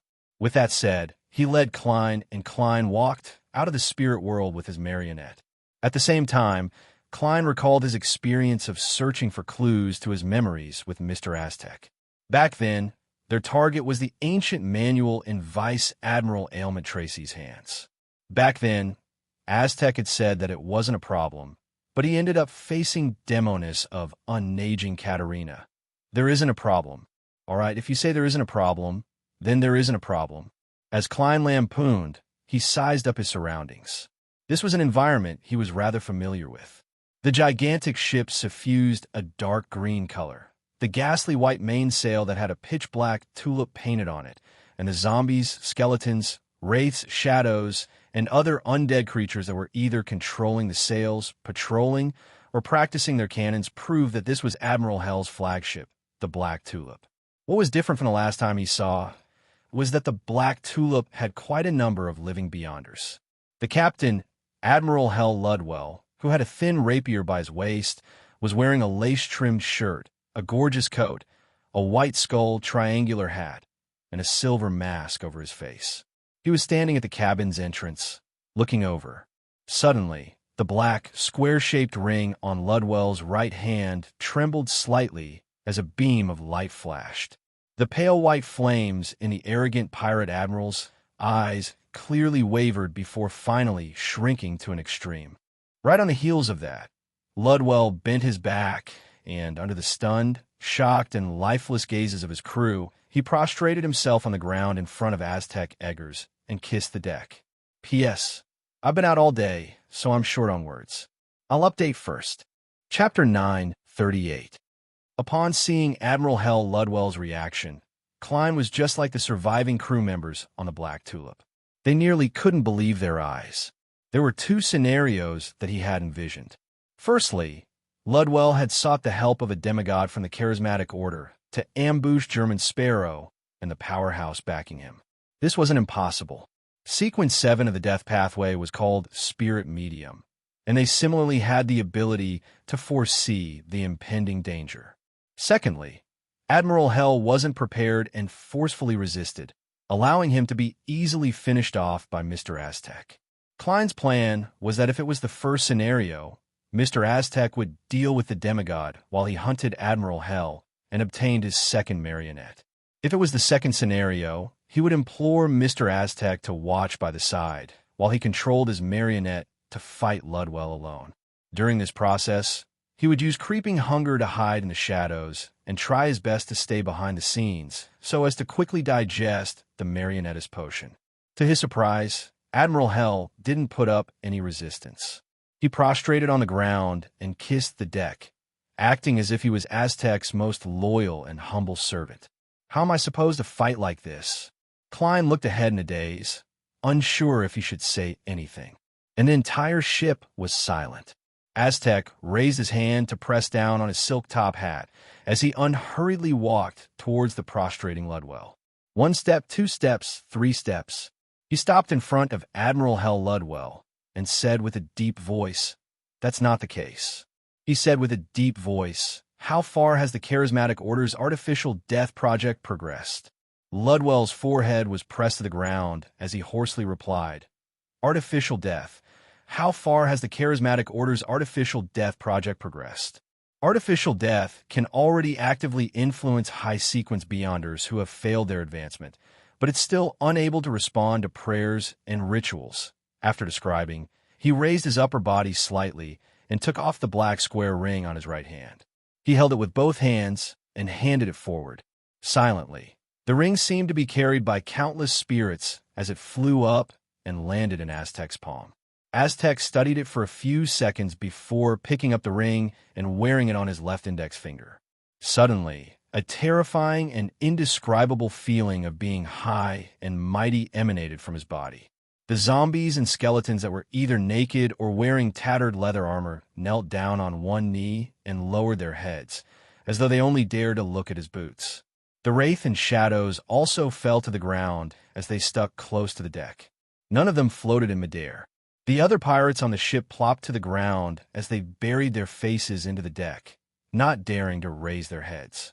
Klein stood on the other end, looking at Mr. Azek's back and the empty scene. He opened his mouth, but he didn't say a word. Aztec took 2 steps forward and came to Hell's side, and said to Klein, Aztec's master, you will be his marionette for a year. When the time is up, you can return to the spirit world." Aztec said these words calmly, as though it didn't involve Admiral Hell's life or future. Or perhaps it was a trivial matter to him. He didn't need to care about the feelings and thoughts of the person he was commanding. Ludwell's body trembled violently, as though he was angry and indignant. However, he ultimately didn't raise his head as he continued sticking his forehead to the deck. Yes, exalted death consul. Just as he said that, mysterious symbols that were pale white and dark green protruded out one after another. They intertwined together, forming an illusory bronze door. The bronze door rapidly shrank and landed on Admiral Hell's forehead before burrowing in. Klein watched in astonishment and confusion until Mr. Aztec nodded at him and pointed at Admiral Hell. Only then did he move forward in a daze and enter the 10-meter range. He began controlling Ludwell's spirit body threads. The pirate admiral wanted to bounce up several times and wave his arms, but he failed to do so. Soon, his thoughts turned sluggish as he subconsciously struggled. After a while, the silver-masked Admiral Hell, Ludwell, stood up. He lowered his head and retreated to Klein's side, flanking Winter Enzo. Azek watched in silence. Finally, he slowly said, "That's right." Finally, he slowly said, "In the death pathway, high-ranking Beyonders have a strong suppressive effect on low-ranking Beyonders. I can infer that back when I threw out that copper whistle of yours. Even a Sequence 5 Admiral Hell was unable to control his undead creatures." Klein nodded gently, indicating that he had memorized this matter. Right on the heels of that, a zombie that had rotted in several spots crawled up. It held a blue cufflink and walked in front of Klein. This was the Murloc cufflink he had lost. Although it's useless to me now, it's still back. Klein sighed inexplicably and reached out to take back the item that belonged to him. Then he saw Mr. Aztec walk back and reach out to grab his shoulder. He hurriedly reached out his hands and grabbed the shoulders of the 2 marionettes, Enzo and Ludwell. All the colors became rich, bright, and overlapping. Klein, who had already entered the spiritual world, instinctively asked, "Mr. Aztec, where are we going now?" "The Berserk Sea," Aztec replied calmly. He paused for a moment, then added, "Give me that copper whistle." "All right." Klein made Enzo take out the iron cigar case and take out the ancient copper whistle inside. Aztec took it and said in a low voice, "My intuition tells me that with the ring left behind by the Grim Reaper, the copper whistle, and me, we should be able to find the place where the Grim Reaper fell in the Berserk Sea." Klein subconsciously said, "That's right. My dream tells me that it's very dangerous there." Maybe we should first look for the members of the charismatic order who are obsessed with the artificial death project and get more detailed information from them before making a decision. Aztec was silent for a few seconds. There's a voice calling out to me. Klein turned his head and looked at Mr. Aztec. He saw this man with soft facial features, bronze eyes, and a face that had been through the vicissitudes of life. His facial features were taut, and there was no extra curve at the corner of his mouth. One color after another flashed past, as Aztec quickly brought Klein into the berserk sea, where the pitch-black storm swept through and dark lightning streaked across. At this moment, the dark and gloomy square-shaped ring and the exquisite brass whistle flickered at the same time, illuminating Aztec's face. This death consul that had survived since the fourth epoch closed his eyes and silently listened to the unknown cries. Then he clenched his right hand. All the scenes in the nearby spirit world collapsed inwards, turning into a dark vortex that spun slowly with no end in sight. The vortex suddenly expanded, swallowing Aztec, Klein, and the two marionettes. Klein suddenly felt a strong sense of dizziness as he nearly vomited on the spot. After an unknown period of time, he recovered and realized that he was already in a dark and cold mausoleum. Around him were open coffins, and in the coffins were rotting corpses with white feathers on their backs. Although I've warned Mr. Aztec, I still ended up here. Klein was taken aback for a second as an irrepressible sense of helplessness surged in his heart.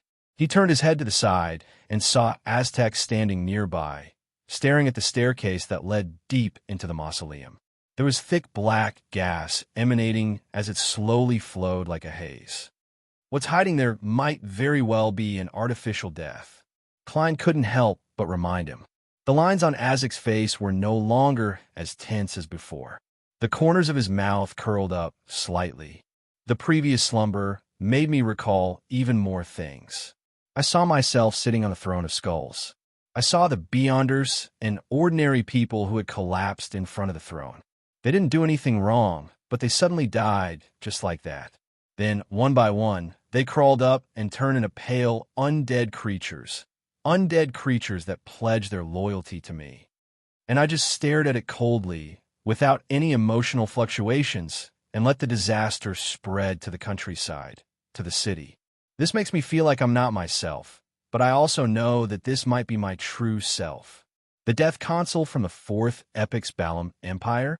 Klein's mouth quivered before he tightly pursed it. Aztec raised his hand to rub his temples, and he continued in a calm tone. I feel like I'm heading in this direction. P.S. I'll update first and then revise later. I'll be back to normal tomorrow. The main thing is that I got up at 6:30 a.m. yesterday and left the house. I really couldn't finish the draft at night, so I went to bed very early. Chapter 9:39. Without waiting for Klein's response, Aztec, who was staring deep into the mausoleum, continued. I still remember the first time I died and was resurrected. I still remember the first time I died and came back to life. I was lying in a pile of pale corpses, and I stood up shakily. I was terrified, not knowing what had happened, and not knowing where I was. Before the church members collected the corpses for purification, I stumbled out of the place. I traveled through the wilderness, villages, and cities like a wandering ghost. I couldn't remember who I was or where I came from. During that period of time, no matter where I went, I could hear cries. I saw priests presiding over a large number of burial rituals. I felt that sorrow permeated every corner. Later, I happened to save a noble lady and entered her manor. She was a sunny and cheerful girl, but I was like a wild beast that had come out of the forest. I was sensitive, suspicious, self-abased, afraid, and often showed a cold, indifferent, cruel side that didn't conform to human morals. She was very curious about me. No matter how I avoided her or how I did something bad, she would approach me and use her smile to infect me. She would use interesting things to influence me. Unknowingly, I got used to her teasing and her existence. We secretly got together. She was very worried, afraid that her father wouldn't agree to her marrying a former tramp who was now a servant. Seeing her smile, tainted with sorrow, I felt my blood boil for the first time. I impulsively told her that I was leaving, but I would return with a title and a garland for my bride. I joined the army and became a knight. I raised a 3-meter-long lance and charged at the enemy. In the chaos that remained in the northern continent at the end of the fourth epoch, I became a baron and had my own fief. I followed my promise and married my bride with the king's edict, my family's emblem, a knight's ribbon, and a garland I made myself. At this point, the expression on Aztec's face gradually softened, as though he was reminiscing about something. Even the corners of his mouth had unknowingly curled up. Klein's heart stirred when he heard that, as though he was seeing the familiar Mr. Aztec again. What happened next? He carefully guided him. Aztec looked ahead and said, Later, we built a castle in our fief and had a child. Later, we built a castle in our fief and had a child. It was a boy, and he grew up very quickly. It was foreseeable that he would grow up to be very tall and sturdy. He liked to fight and would always run around with a broadsword. He said that he wanted to become a knight. I thought that this was just a child's hobby and that it was difficult to persevere. But even after he broke his leg and knocked his head, he didn't give up practicing. He believed that I wouldn't see him if he hid in his room with a twisted expression while covering his wound. He underestimated his father. The entire territory's spirits were secretly working for me. Year after year, I recovered more and more of my memories. My wife always complained that the castle was too dark and wanted to go to a sunny and warm place. I satisfied her request, but it wasn't until a long time later that I understood that it wasn't that she hated living in the castle, but that she was afraid of the changes that were happening to me. She was afraid that I would become colder and stranger. She didn't tell me about these things. She still got along with me like she used to. We had a beautiful life by the seaside in the south, and we even wanted to have another child. Unfortunately, we didn't succeed. Only when I had a premonition that my next death was near did we return to the fief and the castle. My eldest son, that boy, told me that he wanted to head to Bakeland and become the attendant of the viscounts and counts, starting his own path as a knight. I asked him, why did he have to make such a choice at the age of 10? He answered me, because I was his idol and role model, and he wanted to become a knight and a noble like me, relying on himself instead of his father and mother. Back then, I had already recovered most of my memories. Facing this child, I always felt a little awkward, distant, and uncomfortable. But when I heard his answer, I still felt an indescribable joy, satisfaction, and pride. This was my child, a child completely different from the blood descendants I left behind in the Balam Empire. Klein knew that Mr. Aztec was referring to his identity as the first Baron Lamut, and the child that made him proud and satisfied had been poisoned and murdered in his later years or middle age. He was nailed to death in a coffin, and even his skull had been taken away by Enzangwil. Aztec's eyes turned adrift as he said, I died once again and woke up in a daze.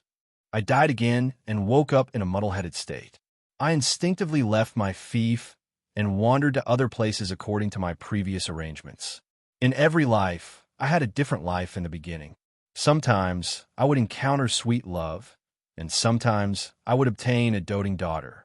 The kind of love, helplessness, and satisfaction that came from the bottom of my heart made me, who was gradually regaining my memories, stunned, puzzled, and conflicted. There was one time when I was a filial son. I brought my parents pride, a beautiful life, and adorable grandchildren. But when I woke up and found myself, I remembered that in my previous life, I had ignored their real son's death on the battlefield and occupied this identity. On the one hand, I felt pain and guilt, but on the other hand, I believed that it was nothing, just a trivial matter. My heart seemed to split into two. Back then, I had a mask that allowed me to transform into anyone, but I lost it after one of my awakenings. Perhaps I lost it on my own accord. Klein recalled Mr. Azek's mention of a daughter who liked to ask for candy from him. After some deliberation, he said, That's right. After some deliberation, he said, I believe that you aren't suffering from a split personality, but rather, you are struggling with a crazy spirit. After losing your past memories, you, who have repeatedly begun a new life, are kind, passionate, and filled with emotions. The closer you are to your present life, the more this will be reflected. This might be the real you, the essential you. And during your time as a death consul, you were affected by the tendency to lose control contained in the beyonder characteristic. You were also affected by the influence of death from high position. I heard that he had already gone mad after the War of the Four Emperors. Klein's words actually didn't have much basis. This was because he only knew a few parts of Aztec's life. Baron Lamud, a father who made a swing for his daughter, a filial child, and a gentle and friendly history teacher. His goal was to provide a guess, a possibility, to help Mr. Azek resist the death consul personality that had returned with his memories. He wanted Mr. Azek to face his past, so as to reach some sort of reconciliation with himself and become less cold-hearted. And as he spoke, he suddenly had a new idea. Without waiting for Aztec to digest what he had just said, he hurriedly asked, "Mr. Aztec, do you know about anchors?" The anchors that the gods and angels use to stabilize themselves, preventing their beyonder characteristics from losing control and being dragged down by their crazy nature? Yes. Aztec retracted his gaze and nodded.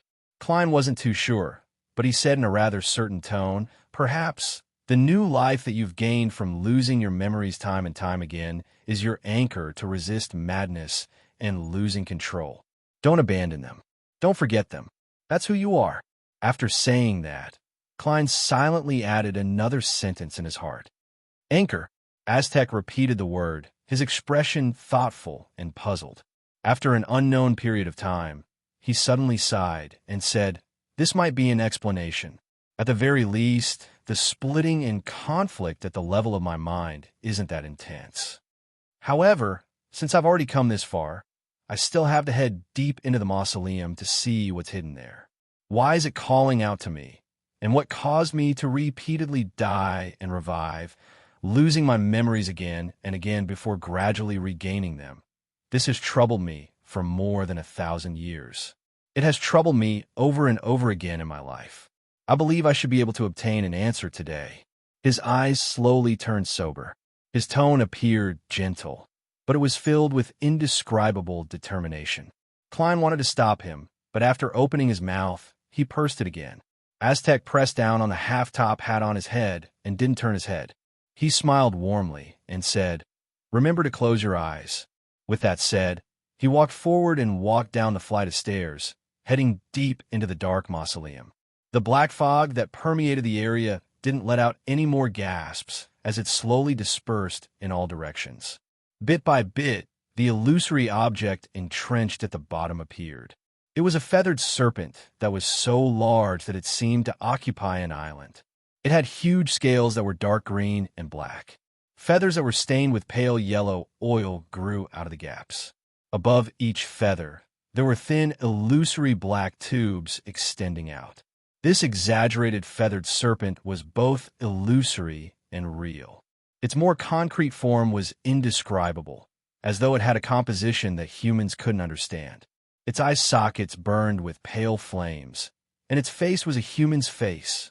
The face had bronze skin and soft facial features. There was a tiny black mole below its right ear. It was clearly another Aztec Eggers. P.S. Update first before making changes. Also, the new version of this chapter seems to have a very strong delay. Chapter 940. Upon seeing the feathered serpent entrenched in the depths of the black fog and the face at the top of its mountain-like body, Aztec was first taken aback before his forehead twitched. It was as though someone had struck his son acupoint with a chisel, splitting his head into two. Amidst the intense pain, a series of disjointed images suddenly popped up in his mind. It was a feathered serpent's face that looked identical to him. Even the minute details were identical. It was a silent land with countless pale corpses. It was a cloud formed from the skulls of different races that floated in midair. It was a pitch-black segmented tentacle that drilled out of the ground. At the tip of the tentacle were eyes that resembled dead fish. He was forcefully pulled out of his transparent spirit body. After these flashing scenes, a pair of pale white eyes with flames that were about to be extinguished looked over. A white feather that was stained with pale yellow oil fluttered down, slicing Aztec's transparent spirit body into two. A portion of it suddenly flew up and entered the cloud of skulls, while the remaining portion fused with a golden accessory that appeared out of thin air. Amidst the pale white flames, it returned to its body of flesh and blood. This scene was like Thor's sledgehammer, striking Aztec's mind again and again. He could no longer endure the pain as he raised his hand to cover his head. His knees gradually went limp as he knelt on the stairs. He finally recalled everything and understood the reason why he kept dying and reviving, as well as the reason why he kept losing his memories and regaining them again and again. His soul wasn't complete. Similarly, Aztec also understood why the feathered serpent deep in the black fog that suppressed the entire space had the same face as him. That's him. That's another Aztec Eggers. And all of this stemmed from a hidden attempt by death before he perished. With the suturing of the soul, there was naturally the splitting of the spirit. At that moment, the crazy and powerful death seemed to have foreseen his end. Unwilling to die just like that, he secretly split up his child, the Balam Empire's death consul's soul. He took away half of it and used an item as a replacement to sew it together with Aztec's soul. It was unknown if it was Death's deliberate arrangement or if it was the unintentional influence of the Charismatic Order's artificial death project, but the half of Aztec's soul that had been taken away had fused with artificial Death's goal, the uniqueness of his pathway. This allowed the latter to obtain a certain level of instinct and began to actively influence high-sequence beyonders of the Corpse Collector pathway who had failed their advancement. As for the other half, although there was a replacement and it was no longer incomplete, due to the incomplete soul, it could only die and be resurrected again and again, just like a sequence for undying. And under the influence of the golden accessory in his body and the call of the other half of his soul, Aztec, who began a new life, would gradually regain his past memories with the passage of time. In the past, Aztec had attempted to figure out the reason, but due to the natural recovery of most of his memories, he was already very close to death again and again. He didn't have the time to explore it. Furthermore, the Charismatic Order's artificial death project had only been proposed a few centuries ago.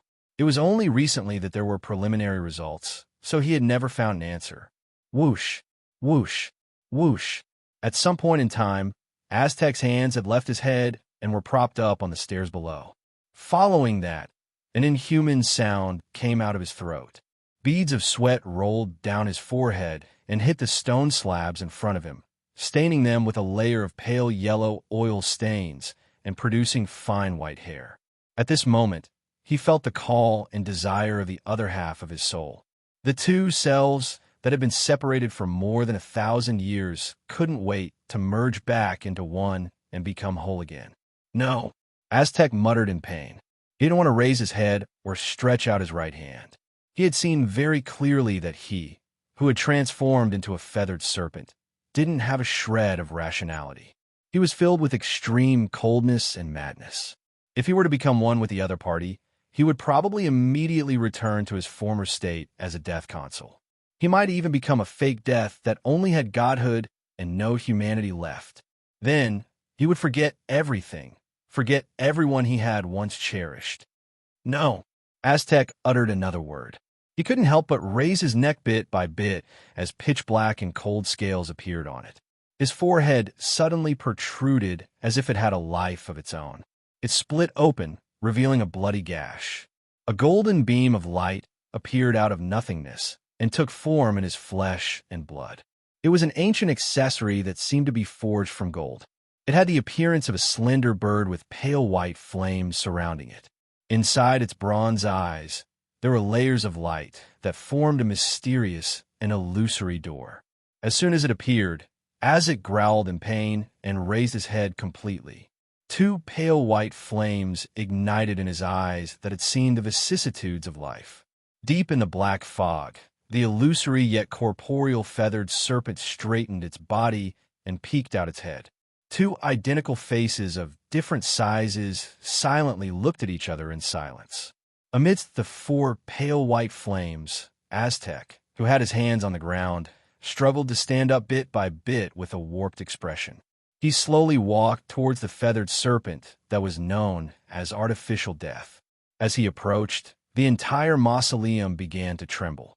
The surroundings turned transparent as it reflected a world with countless skeletons and shadows. Bloody arms, bluish-black vines with baby faces, and slippery tentacles with dead fish eyes, or 2 rows of sharp teeth, tore through the boundary between the real and the illusory. They reached into the mausoleum, but they stuck to the ground, not daring to move. East Balham, Colane City. Daily Simone, who was rushing to her next target, suddenly stopped in her tracks as she raised her hand to the side of her head. "What's wrong?"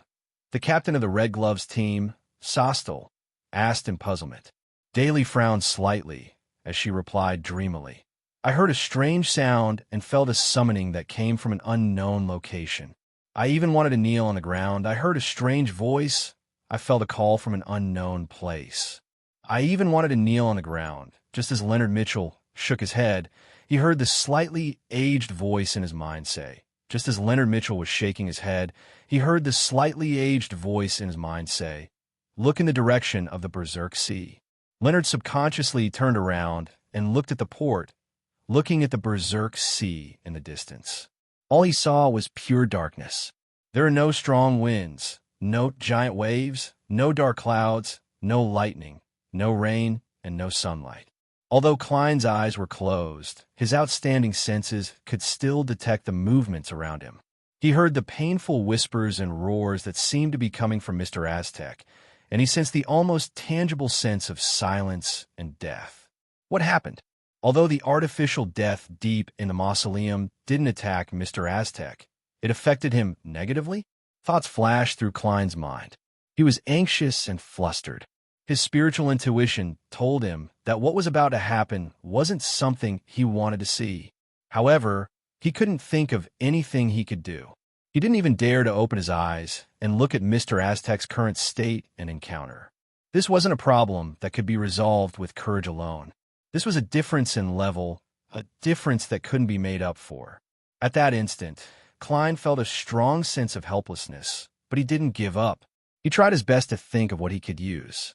Creeping hunger? No, this isn't even on the same level. It won't be of any use. Death knell? Even worse. Roselle's travels? I didn't bring it. Dark Emperor card, Tyrant card, I didn't bring it either. Fate's Siphon Charm. Yes, Fate's Siphon Charm. Klein was delighted as he already had an idea. That was to use the Fate's Siphon Charm to temporarily swap his and Mr. Aztec's fates, allowing him to suffer the effects of artificial death in his place. At the very least, I still have a chance of being revived. As for Mr. Aztec's previous deaths, who knows if he can awaken again under such circumstances? Klein didn't consider if the Fate's Siphon Charm would be effective against Aztec and artificial death. All he thought was that he had to give it a try no matter what. He suddenly raised his right hand and reached into his pocket. Then his movements became hesitant. His arm lifted up a little, then fell back to its original position. His entire body froze for a moment, as though he had become a statue carved from stone. Klein's lips quivered a few times as his expression warped in an indiscernible manner. Following that, he suddenly swung his right arm and pulled his palm out of his pocket. In his palm was a charm that resembled a black crystal card.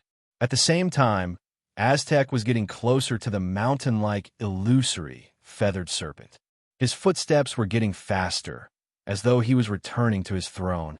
However, his eyes under the pale white flames were filled with pain as his expression warped to the extreme. "No!" Aztec muttered once again. On the exposed parts of his body, between the gaps of his pitch-black scales, white feathers stained with yellow oil grew out. The intense cry and desire made him lose control of himself. He wanted to soar into the sky and leap towards the gigantic feathered serpent that had his face on it. The pale white flames on the bird-shaped accessory on his forehead suddenly spread out and flowed to other parts of his body. Klein's spiritual intuition warned him frantically as he hurriedly chanted a word in ancient Hermes. Fate! Just as he was about to use the charm, his surroundings suddenly fell silent. A slender and fair female palm appeared out of thin air and pressed down on the golden bird-shaped accessory on Aztec's forehead. A figure then outlined itself between Aztec and the mountain-like illusory feathered serpent, cutting off the two's approach.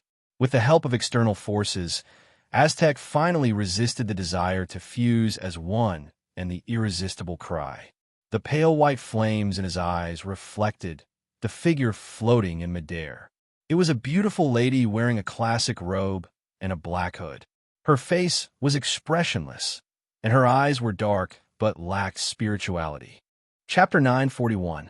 The strange changes in the mausoleum left Klein, who had his eyes tightly shut and had his spirituality converged, momentarily unable to figure out what was happening. He wasn't sure if it was a preference or a bad one.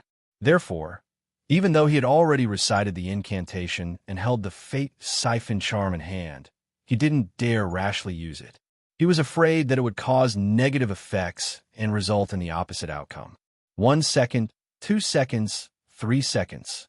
Klein felt that time was passing so slowly, as though an entire century had passed. Finally, he heard Mr. Aztec's slightly hoarse and uncertain voice. "It's you," right on the heels of that. A monotonous voice that clearly belonged to a woman sounded. "You have 3 choices. The first is to continue forward and seek completeness, allowing Salinger to be reborn from your body.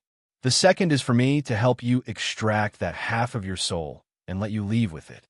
Think a way to stitch it up yourself. This will allow you to return to your original state. You won't die and revive again and again, but this doesn't mean that the current you will truly degenerate into a dream. The third is to give up everything and directly leave. You will forever be stuck at your current level, unable to advance any further. You will continue to die again and again, waking up again and again from the loss of all your memories, repeatedly searching for your past experiences." Klein was taken aback when he heard that. He never expected that there would be an additional person deep in the mausoleum. Furthermore, she seemed to have absolute authority and could give him different choices. This left the former death consul, Aztec Eggers, with no choice but to make a decision. This is the artificial death hidden in the depths of the black fog. No, he didn't seem to have much intelligence to begin with. I didn't see him attempt to communicate with him, even after all this time, extract that half of my soul and think of a way to stitch it up myself. What does that mean? Mr. Aztec's soul wasn't complete to begin with? What did I extract it from? The lady who spoke can actually do something that Mr. Aztec can't? Also, who is Salinger? Why would he be reborn from Mr. Aztec's body? Is he the death that stirred up the Pale disaster, Mr. Aztec's father or grandfather? He foresaw his own death, so he left a catalyst for resurrection in Mr. Aztec's body? Both the second and third options have their own problems. One would no longer be who I am now and would become an unfamiliar me, while the other would forever suffer the curse of immortality, never to be freed. If I have confidence in myself and truly view my past lives as an anchor, then I can consider the second option, which is to reconcile with myself and compromise with myself. However, this involves the other half of my soul that has been separated from me, a soul that has never experienced those lives. There is no way to guess what will happen in the future, and the anchor may not be able to solve the problem. Thoughts flashed through Klein's mind. He was puzzled, curious, troubled, and puzzled. However, he could only stand far away. He couldn't even watch from the side. That was Aztec's life. It was the future he would face. No one else could make that decision for him. Klein had already said what he needed to say. He stood there helplessly and worriedly, waiting for Mr. Aztec to speak. Aztec looked at the beautiful hooded lady in front of him and didn't say a word for a long time. The pale flames in his eyes flickered. The illusory yet real mountain-feathered serpent seemed to have sensed some ominous change. It suddenly whipped out its tail and swept its surroundings in a frenzy. It buried its head and opened its huge mouth, revealing dark red flesh and fangs stained with yellow oil. It spat out its pitch-black tongue and dark green mucus, wanting to devour Aztec Eggers. However, all of its attempts failed to produce any effect. It seemed to live in another world. Amidst the unsettling silence, Aztec raised his right hand, rubbed his temples, and smiled calmly. He smiled calmly and said, "Perhaps I'm already used to my present life. I choose the third option." Just as he said that, the hooded lady opposite him clenched her fist and tightly gripped the bird-shaped golden accessory. Then, she slowly retracted her arm and pulled the ancient item out from the crack on Aztec's forehead. Aztec's expression warped once again, as though he was enduring unimaginable pain. Every drop of his blood and every muscle had a tiny bit of spirit seeping out, interweaving into a transparent soul body. This soul body looked complete, but it was filled with a sense of disharmony and contradiction. This was because half of it was golden in color from its eyebrows and eyes to its limbs. It had an ancient beauty to it. As the bird-shaped accessory was pulled out, Aztec's translucent spirit began to split in the middle, inch by inch, as though someone was peeling off his skin alive with a knife. His throat produced an inhuman hiss once again. It made the distant Klein's head feel dizzy and stinging, as though steel needles were stirring crazily in his brain. In just a few seconds, Aztec's spirit body was completely split into two. Half of it transformed into a golden stream of light and shot into the bird-shaped accessory's eye, while the other half returned to his body and fused with his flesh and blood. The two pale white flames in Aztec's eyes were extinguished as the white feathers and pitch-black scales that grew on his body receded. The warped expression also eased, no longer looking as hideous. His face turned slightly pale and translucent as his forehead twitched. Clearly, he was suffering from pain that stemmed from deep within his spirit body. "Thank you for your help." He bowed at the beautiful hooded lady and turned around. With light footsteps, he walked up the stairs and came to Klein's side. "You can open your eyes now," Aztec said with an exhausted smile. Klein hurriedly opened his eyes and sized up Mr. Aztec. Only when he realized that he didn't show any signs of madness or losing control did he feel completely at ease. He curiously cast his gaze deep into the mausoleum. Black fog emanated, concealing everything at the bottom. "Who was that?" he couldn't help but ask. Aztec smiled and reached out to grab his shoulder. "Even if I tell you, you won't be able to hear it unless he wants you to know." As he spoke, Klein also subconsciously grabbed the shoulders of his two marionettes. The colors around them thickened as they clearly overlapped one another. The two men and two marionettes quickly passed through the spirit world corresponding to the Berserk Sea and returned to the hotel room Klein stayed in Colane City. The moment Aztec released his grip, he pinched his forehead and smiled warmly. "I'll need to sleep for an unknown period of time to recover. If you have any questions, you can seek guidance from the spirit world's 7 lights. You should have already grasped the corresponding ritual." "Mr. Aztec, are you all right?" Klein asked in concern. At the same time, he lampooned himself. "How can I be fine after losing half my soul forever?" Aztec smiled and said, "It's not a big problem. I'll just maintain my previous state. I'll foresee my death and arrange everything, severing my connection with my original life. Then, I'll forget everything, revive, and wake up to search for the past. Compared to before, at least there's still you, a person who knows a lot about me. If I forget again, I should be able to recall a lot of things after seeing your letter." He paused, nodded indiscernibly, and laughed in a low voice. He chuckled softly and said, "Deep sleep isn't a bad thing. At least I can dream. In my dream, I've never left. I'm still basking in the sun with her. I'm still guiding that stubborn child on how to use a broadsword. I'm still building a swing for that little fellow who likes to whine."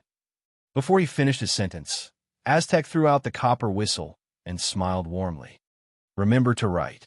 But I won't reply to you before I wake up." Just as Klein reached out to catch the ancient and exquisite copper whistle, Aztec had already vanished from the room. It was unknown where he went. After staring blankly for a while, Klein suddenly sighed softly. To head elsewhere from Colane City by land, one had to follow the spiraling path upwards, passing through many streets and arriving at the highest point of the city. Only then could one cross the mountain ridge and enter the plains. At this moment, the Red Gloves team, led by Sostel, was standing on the square at the highest point, looking down at the abnormal Berserk Sea. Daily Simone, who had been pressing her forehead the entire time, suddenly lowered her hand and said curiously, "Everything is normal again. Everything is back to normal. There are no more problems." "Normal again?" Leonard asked in surprise. From his point of view, it was very difficult for Daly to return to normal before the anomaly in the Berserk Sea ended. "Perhaps it's intermittent?" Sostel hesitantly gave his guess. Daly was just about to reply when everyone's spiritual perception was triggered. They looked towards the Berserk Sea again. In the pure darkness, resplendent stars lit up one after another. Bakeland, inside St. Samuel Cathedral. Archbishop Anthony Stevenson received an urgent telegram from the sea. The telegram's content was rather simple, but it was sufficiently shocking. German Sparrow has reappeared. He boarded the Black Tulip with someone and turned Ludwell into a marionette. The person he follows is called Death Consul by Ludwell. German Sparrow, Death Consul. St. Anthony silently repeated these two names. He slowly leaned back and closed his eyes. Once again, the information regarding sealed artifact 0 to 17 surfaced in his mind. It was complete information. Number, 17. Name, Angel of Concealment, danger level, 0, extremely dangerous. Of the highest importance. Security clearance. Not to inquire, not to divulge, not to describe, not to pry. Security clearance. Pope, Team A researchers, and the Archbishop in charge of the Bakeland Diocese. Note, when the Archbishop is transferred out of the Bakeland Diocese, he needs to use sealed artifact 1 to 29 to erase the relevant memories. Sealing method. Complete the seal through the combination of 1 to 29 and 1 to 80. Description. This is not an item. Warning, he cannot be used. Appendix 1. This sealed artifact first appeared in the Pale Era of the 4th Epoch. Exact year missing. Exact date missing. Exact location missing. Appendix 2. According to the information, he has been awakened 5 times. Appendix 3. There are limitations to not being used. It has been confirmed that he can be used as a vessel for the goddess's descent. Chapter 942. Colane City, in a hotel room. Klein sat in a reclining chair as he reached out to receive the black tea with lemon slices from Winter Enzo. On his other side, Admiral Hell Ludwell wore a mask and had a rapier by his waist. He stood straight like the most loyal guard. Only at this moment did Klein, who had completely calmed down, have the mental strength to analyze what had happened in Death's mausoleum. Among them, he was most concerned about the existence that had helped Mr. Aztec escape his predicament at the critical moment. He had given him 3 choices. First, the female voice. Second, this matter is definitely beneficial to her. Otherwise, no one would cross such a great distance to provide aid. Of course, if it was just a coincidence, it's understandable and acceptable to help out of goodwill. But the problem is that the mausoleum is a product of Death's divine powers, characteristics, corpse, and a natural environment when he perished. Without the corresponding key, even a deity wouldn't be able to discover it or open the door. So how could anyone possibly pass by? Third, Mr. Aztec's actions were very sudden. He didn't first seek out the members of the charismatic order who were carrying out the artificial death project to inquire for information. He directly followed the shouts and came to the Berserk Sea, entering Death's treasure vault. If it wasn't for the fact that he or I could be located, or if they had powerful clairvoyant powers, almost no existence will be able to arrive in such a timely manner. Finally, Salinger, who is able to return from Mr. Aztec's body, is almost certain to be Death from the 4th Epoch. I'm mad, and I'm stronger. That female voice actually addressed him by his name without any respect. This, as Klein seriously analyzed the situation, he suddenly had a guess, but he couldn't help but avoid the possibility. According to what he knew, the Evernight, Death, and Giant Beyonder pathways belonged to the same group. They could be interchanged at high sequences. As for the goddess, apart from using the honorific name of Lady of Crimson or the possible existence of a specific Grade 0 sealed artifact to occupy a portion of the moon's authority, she also had the title of Mistress of Repose and Silence, which could completely point to the underworld or Death's domain. And after his experience in the foggy town, as well as the fact that he had used the holy sword in Tinjin City and had made a vow with the goddess as his witness, as well as the fact that the goddess clearly possessed the authority of misfortune, Klein believed that he was on her special watch list, just like how he had used the sea god's scepter to mark certain believers. Make bold assumptions and verify them carefully. If she really is a goddess, then almost all questions can be answered. As one of the 7 orthodox gods and one of the final victors of the Pale Era, he has the status and level to call death by his name. And having been marked by her, once there's an anomaly, such as entering a strange place like Death's treasure trove, she will definitely be able to sense it and respond. And because this will definitely take a period of time, she wasn't able to stop it from the beginning. To her, that artificial death, or the uniqueness of the death pathway that has just been activated, can clearly strengthen the authority of repose and silence. It can even allow her to directly erode the death domain, just like what the Mother Tree of Desire did to the Chain God. When death perished, the 3 sequence ones should have separated on their own accord. It's unknown who obtained them. If the goddess were to gather them again, perhaps ruler of the ancient underworld, lord of all undead, would be added to her title.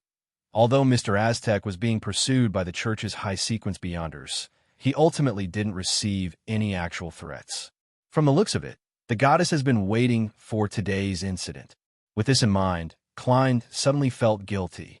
He was rather pious, or at least on the surface. He raised his right hand and tapped his chest 4 times in a clockwise fashion, drawing the crimson moon. He then muttered to himself, "Praise the lady." This made him recall the answer he received back when he asked Snake of Fate, Willa Septon, about how to obtain the high-sequence Beyonder Potion formula of Seer. You can only find a crazy Zeridol or head to the Hornacis mountain range. If you are a blessed of Evernight, pretend I didn't say anything. After the incident in the Foggy Town, Klein had already discovered that heading to the Hornacis mountain range and finding Zeridol were the same choice. Even stealing the Antigonus family's notebook from St. Samuel Cathedral was the same. But only today did he realize that the latter half of the sentence wasn't completely meaningless. He raised his hand to rub his chin and silently muttered to himself, maybe, I'm really considered a blessed of Evernight. With regards to this, Klein wasn't too against it. On the one hand, he had spent the first few years of his life in the Church of Evernight's Tinjin Nighthawks team after he came to this world. He had a group of good teammates and colleagues, a relatively warm life, and a philosophy that he recognized. Even now, he would often recall it. Therefore, although he couldn't be considered a believer of the Evernight goddess, he had the highest recognition of this deity. On the other hand, the Evernight goddess had yet to show any ill intentions. Instead, she had given him certain blessings. Klein believed that since he had already been specially marked, he wouldn't be able to escape it anytime soon. All he could do was learn to accept it and make full use of it. Of course, it's necessary to be vigilant. In addition, there are too many enemies like the Mother Tree of Desire, the True Creator, the Primordial Demoness, the Primordial Moon, Blasphemer Amon, and Angel of Fate Ouroboros. Some of them might even be able to grasp my whereabouts at any time. If I don't find someone to cozy up to, the future will be very difficult. Having faced so many things, Klein quickly adjusted his state of mind. To him, as long as the goddess marked him from the moment he made the oath with the holy sword, and not before that, and that she wasn't constantly monitoring him, he could accept it. At the very least, from the sea god scepter's marking of special believers, it's impossible to constantly monitor him. Mr. Aztec will be in a slumber for a very long period of time. The goddess doesn't do a divine descent just because she says so. There will definitely be the corresponding obstacles and difficulties. Otherwise, the 7 orthodox gods would have long done a divine descent across the world to resolve all sorts of problems. Therefore, I have to keep a low profile on the southern continent and behave myself. I shouldn't pin my hopes on external matters. Klein reminded himself as he observed his new marionette, Admiral Hell Ludwell. To be frank, he had always been rather curious about the face beneath the silver mask. However, thinking of the anomaly Ludwell had caused when he took off his mask during the previous battle, he held back his thoughts. He planned on leaving the city and entering the forest or other uninhabited lands before making an attempt. After some work, Klein gained a basic understanding of his new marionette's sequence and powers. Ludwell was a Sequence 5 gatekeeper of the death pathway. Furthermore, he wasn't a normal human. The corresponding Sequence 9 was Corpse Collector. Back in Tingen City, Klein already knew of the exact situation. He knew that they possessed certain characteristics of corpses. They would appear rather sinister and have a relatively low body temperature, preventing them from being attacked by unintelligent departed spirits. At the same time, they would also receive an enhancement in their physique, allowing them to withstand the corrosion of rotting, cold, and death auras. They were born with spirit vision, and they understood the traits and weaknesses of various undead creatures. Sequence 8 was Gravedigger. After advancing to this level, a corpse collector would have a stronger physique. Their spirit vision would be better, and they would be more agile. They would be able to communicate with a small number of spirits nearby and get them to provide help. Apart from that, a gravedigger could observe, even when facing unfamiliar undead creatures and spirit world creatures. They could quickly find their weaknesses. This was known as Death's Eye. Sequence 7 Spirit Medium was a qualitative change. Beyonders grasped all sorts of mysticism rituals related to spirits. They could directly communicate with the natural spirits and wandering souls of the dead in the real world. To them, there were informants everywhere. At the same time, they could use different spirits to realize all sorts of magic and create all sorts of supernatural phenomena. It was rather comprehensive. Sequence 6 Spirit Guide and Sequence 5 Gatekeeper didn't have any substantial changes compared to Spirit Medium. It only expanded the range of communication. Spirit Guide began to set foot in the spirit world and could recruit messengers on his own, obtaining the help of certain spirit world creatures. Gatekeeper could sense the entrance to the underworld and control the dead spirits inside, just like guarding the boundary between health and death. Starting from Spirit Medium, with every advancement in the sequence, the number and quality of natural spirits, undead creatures, and spirit world creatures that a Beyonder could control and drive would increase exponentially. A spirit guide would also have the additional mastery of the language of the dead, which allowed him to bypass the protection of flesh and blood. He could elevate the ability to communicate with a spirit body to drive or even enslave them. As for a gatekeeper, he could make limited use of the mysterious door between life and death, the door that led to the underworld. If not for the Aztec copper whistle naturally restraining the corpse collector pathway's control over spirits, I might not have had the right to fight Admiral Hell back then. And even now, if I didn't have traveling as my trump card, I probably wouldn't be able to finish off Ludwell, even if I used powers at the demigod level. In the future, when I seek revenge on Zangwill, I have to take note of this. He was once a gatekeeper. Klein nodded gently as he raised his cup and drank a mouthful of black tea. As for Ludwell's weapon, it was called Harris Rapier. It originated from an ancient prince of the southern continent, and it didn't directly correspond to any pathway or sequence. It was closer to the product of King of the North Ulyssen's irregular combination of similar characteristics. It only had one Beyonder power, and that was to bring absolute destruction to anything it stabbed. As a pirate admiral with the highest bounty, Ludwell didn't only have one mystical item. Unfortunately, his most precious death ring had been taken away by Aztec. The silver mask he wore on his face was something that Klein couldn't take off to study in a short period of time. Also, he really doesn't like money. He has no need for money at all. Klein put down his cup and retracted his gaze. He decided to leave Colane City while it was still early and wait for Donis to complete his investigations elsewhere. Chapter 943. Bakeland, Sherwood Borough. Furs, who was taking an afternoon nap, suddenly woke up from her dream.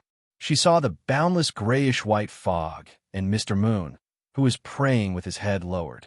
She heard his clear words. In the southeastern suburbs of Bakeland, in the middle of Delaire Forest, there's an abandoned ancient castle. There are at least 2 ancient wraiths in it, as well as other departed souls. We can't eliminate the possibility of Beyonders living there.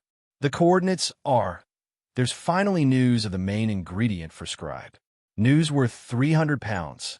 Furs was delighted as she immediately thanked Mr. Fool. She then asked him to inform the moon that she would be paid later. After finishing this matter, she got out of bed and went to the first floor. She planned on pouring herself a glass of alcohol and thinking about when she would explore the abandoned castle, as well as what preparations she needed to make.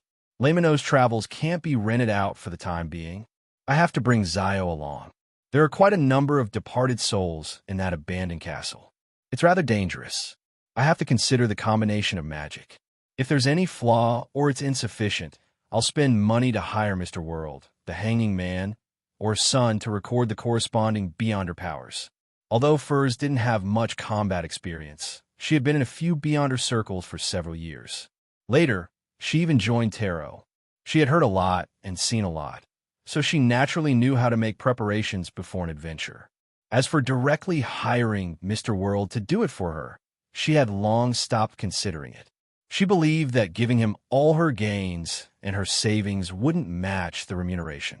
Of course, if her explorations proved that the abandoned castle was indeed extremely dangerous, a place that wasn't something a Beyonder at her level could enter, she would bravely shoulder the debt.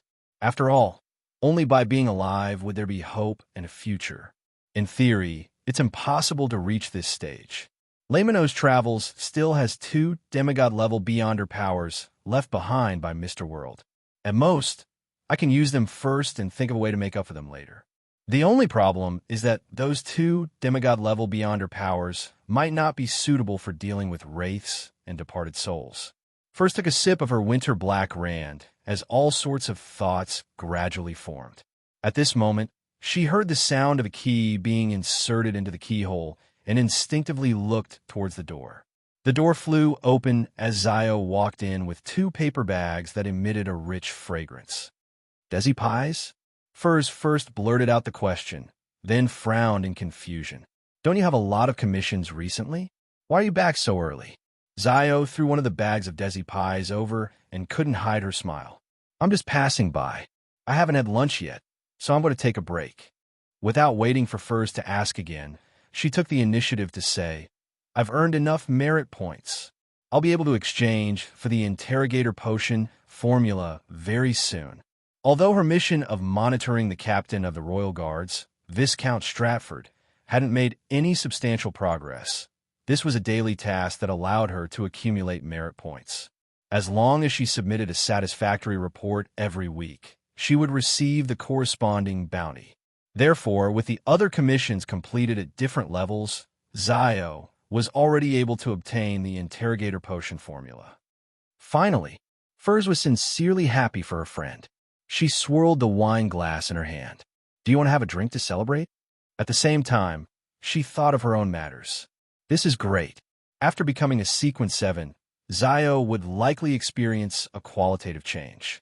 She would have more confidence in exploring the ancient castle. Zio looked at the transparent liquid in the glass and shook her head repeatedly. "Drinking isn't good." As she spoke, she frowned. "Besides, I hate the taste." Before Furs could say a word, she suddenly recalled something. She stood up and walked to the door. "I saw that the mailbox is filled with things. Haven't you opened it today?" "I haven't had the time." Furs put on a look as though she was very busy and needed to rush a draft. Zio was a very proactive person. She didn't listen to her explanation and had already opened the door to fiddle with the mailbox. After about 10 seconds, she returned to the house with a pile of newspapers and a few letters. As she looked at the recipients, she said, "I'm sorry." As she looked at the recipients, she said, "They're all yours." 2 from a publishing company. 1 is an invitation for a surgical exchange, and the other is from Pritz Harbor. Pritz Harbor. Furs's heart stirred as she put down her glass and caught the letter Zio threw at her. In front of her friend, she opened all the letters in a seemingly calm manner and discovered that one of them was indeed from her teacher, Dorian Gray Abraham. Calderon City is a rather special place deep in the spirit world. I can't confirm its origins, but I know that it's extremely dangerous. A demigod once entered and never came out. When you sold the exact coordinates of the spirit world to that gathering member, You need to remind him. Mr. World's goal is such a dangerous city in the spirit world. Furs stared at the letter in her hand as her eyes widened slightly.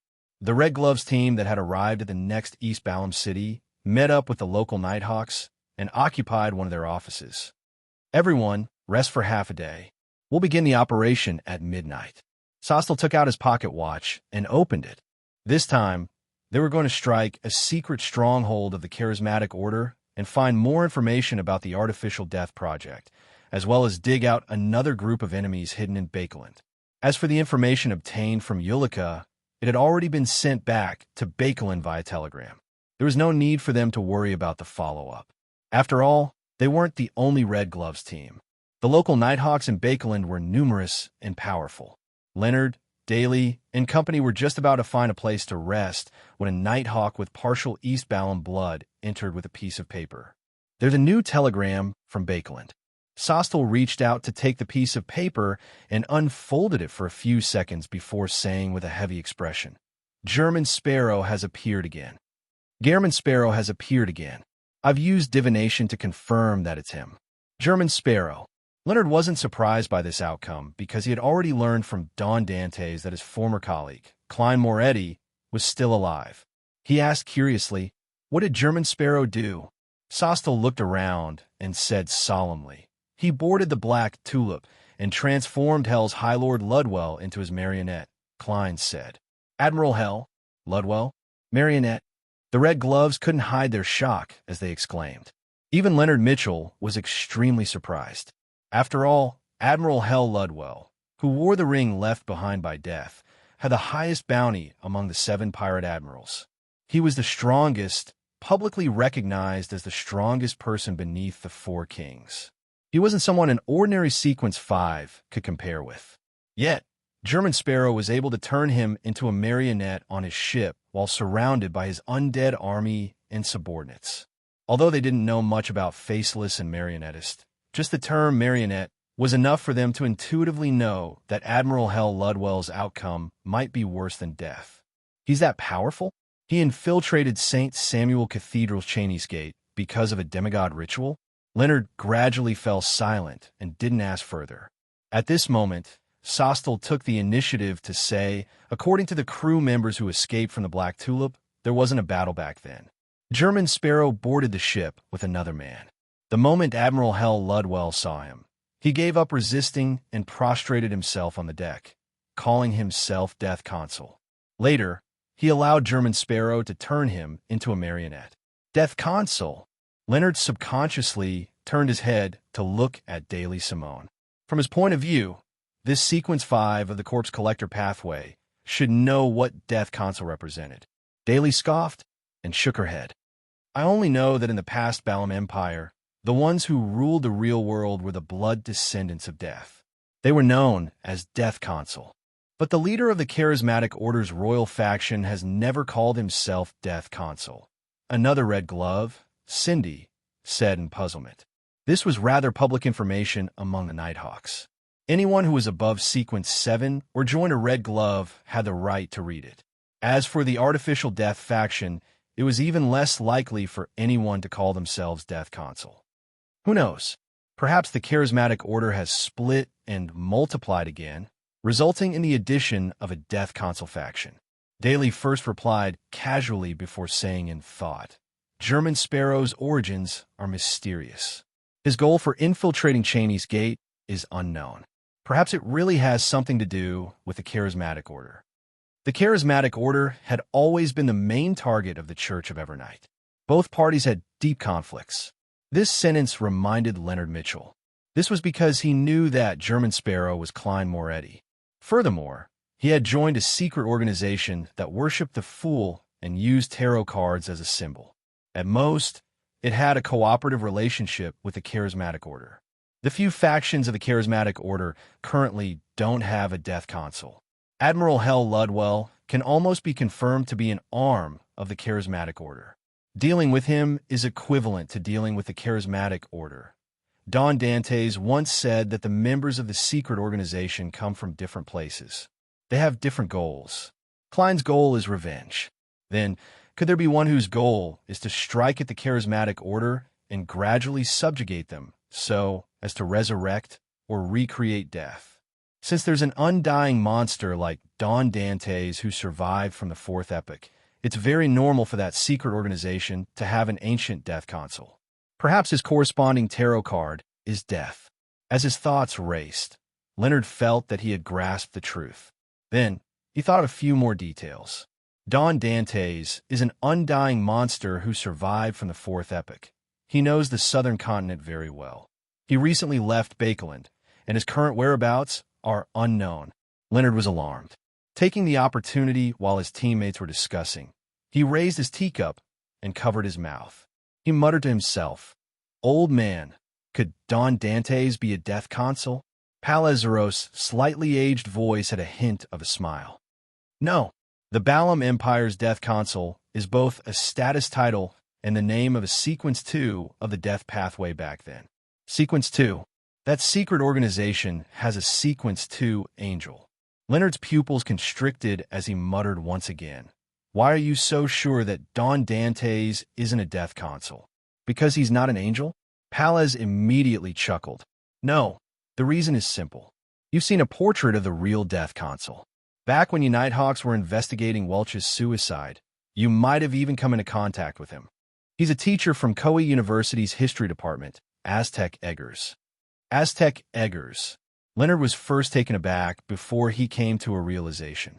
He finally understood why Klein Moretti was able to revive after death and why he could join the secret organization symbolized by tarot cards.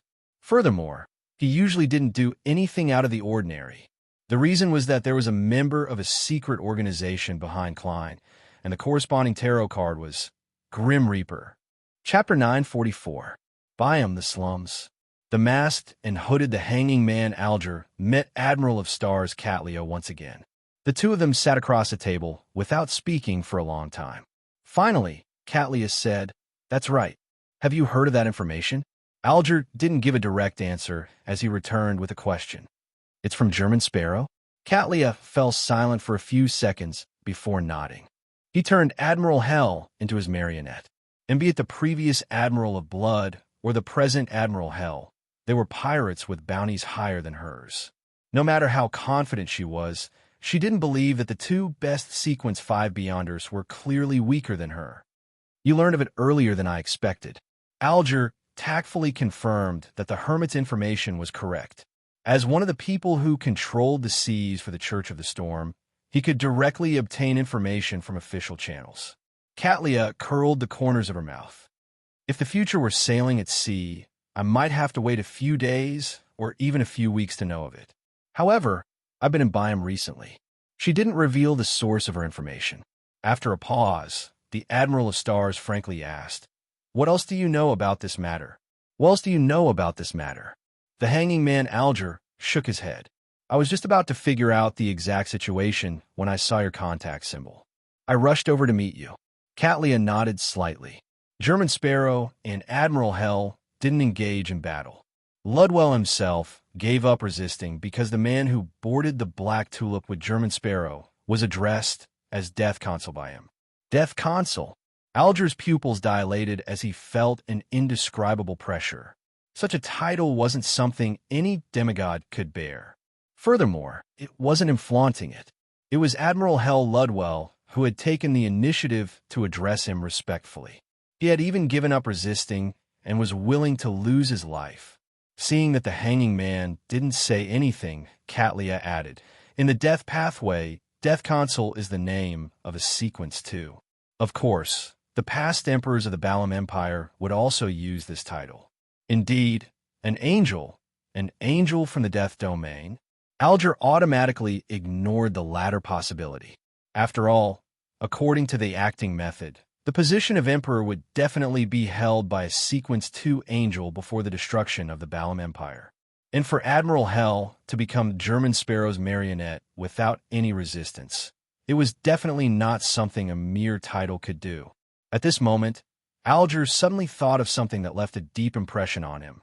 After Rear Admiral Hurricane Zillings successfully escaped, he stood stiffly by the side of the artificial lake. His face rapidly rotted as flesh and blood fell piece by piece.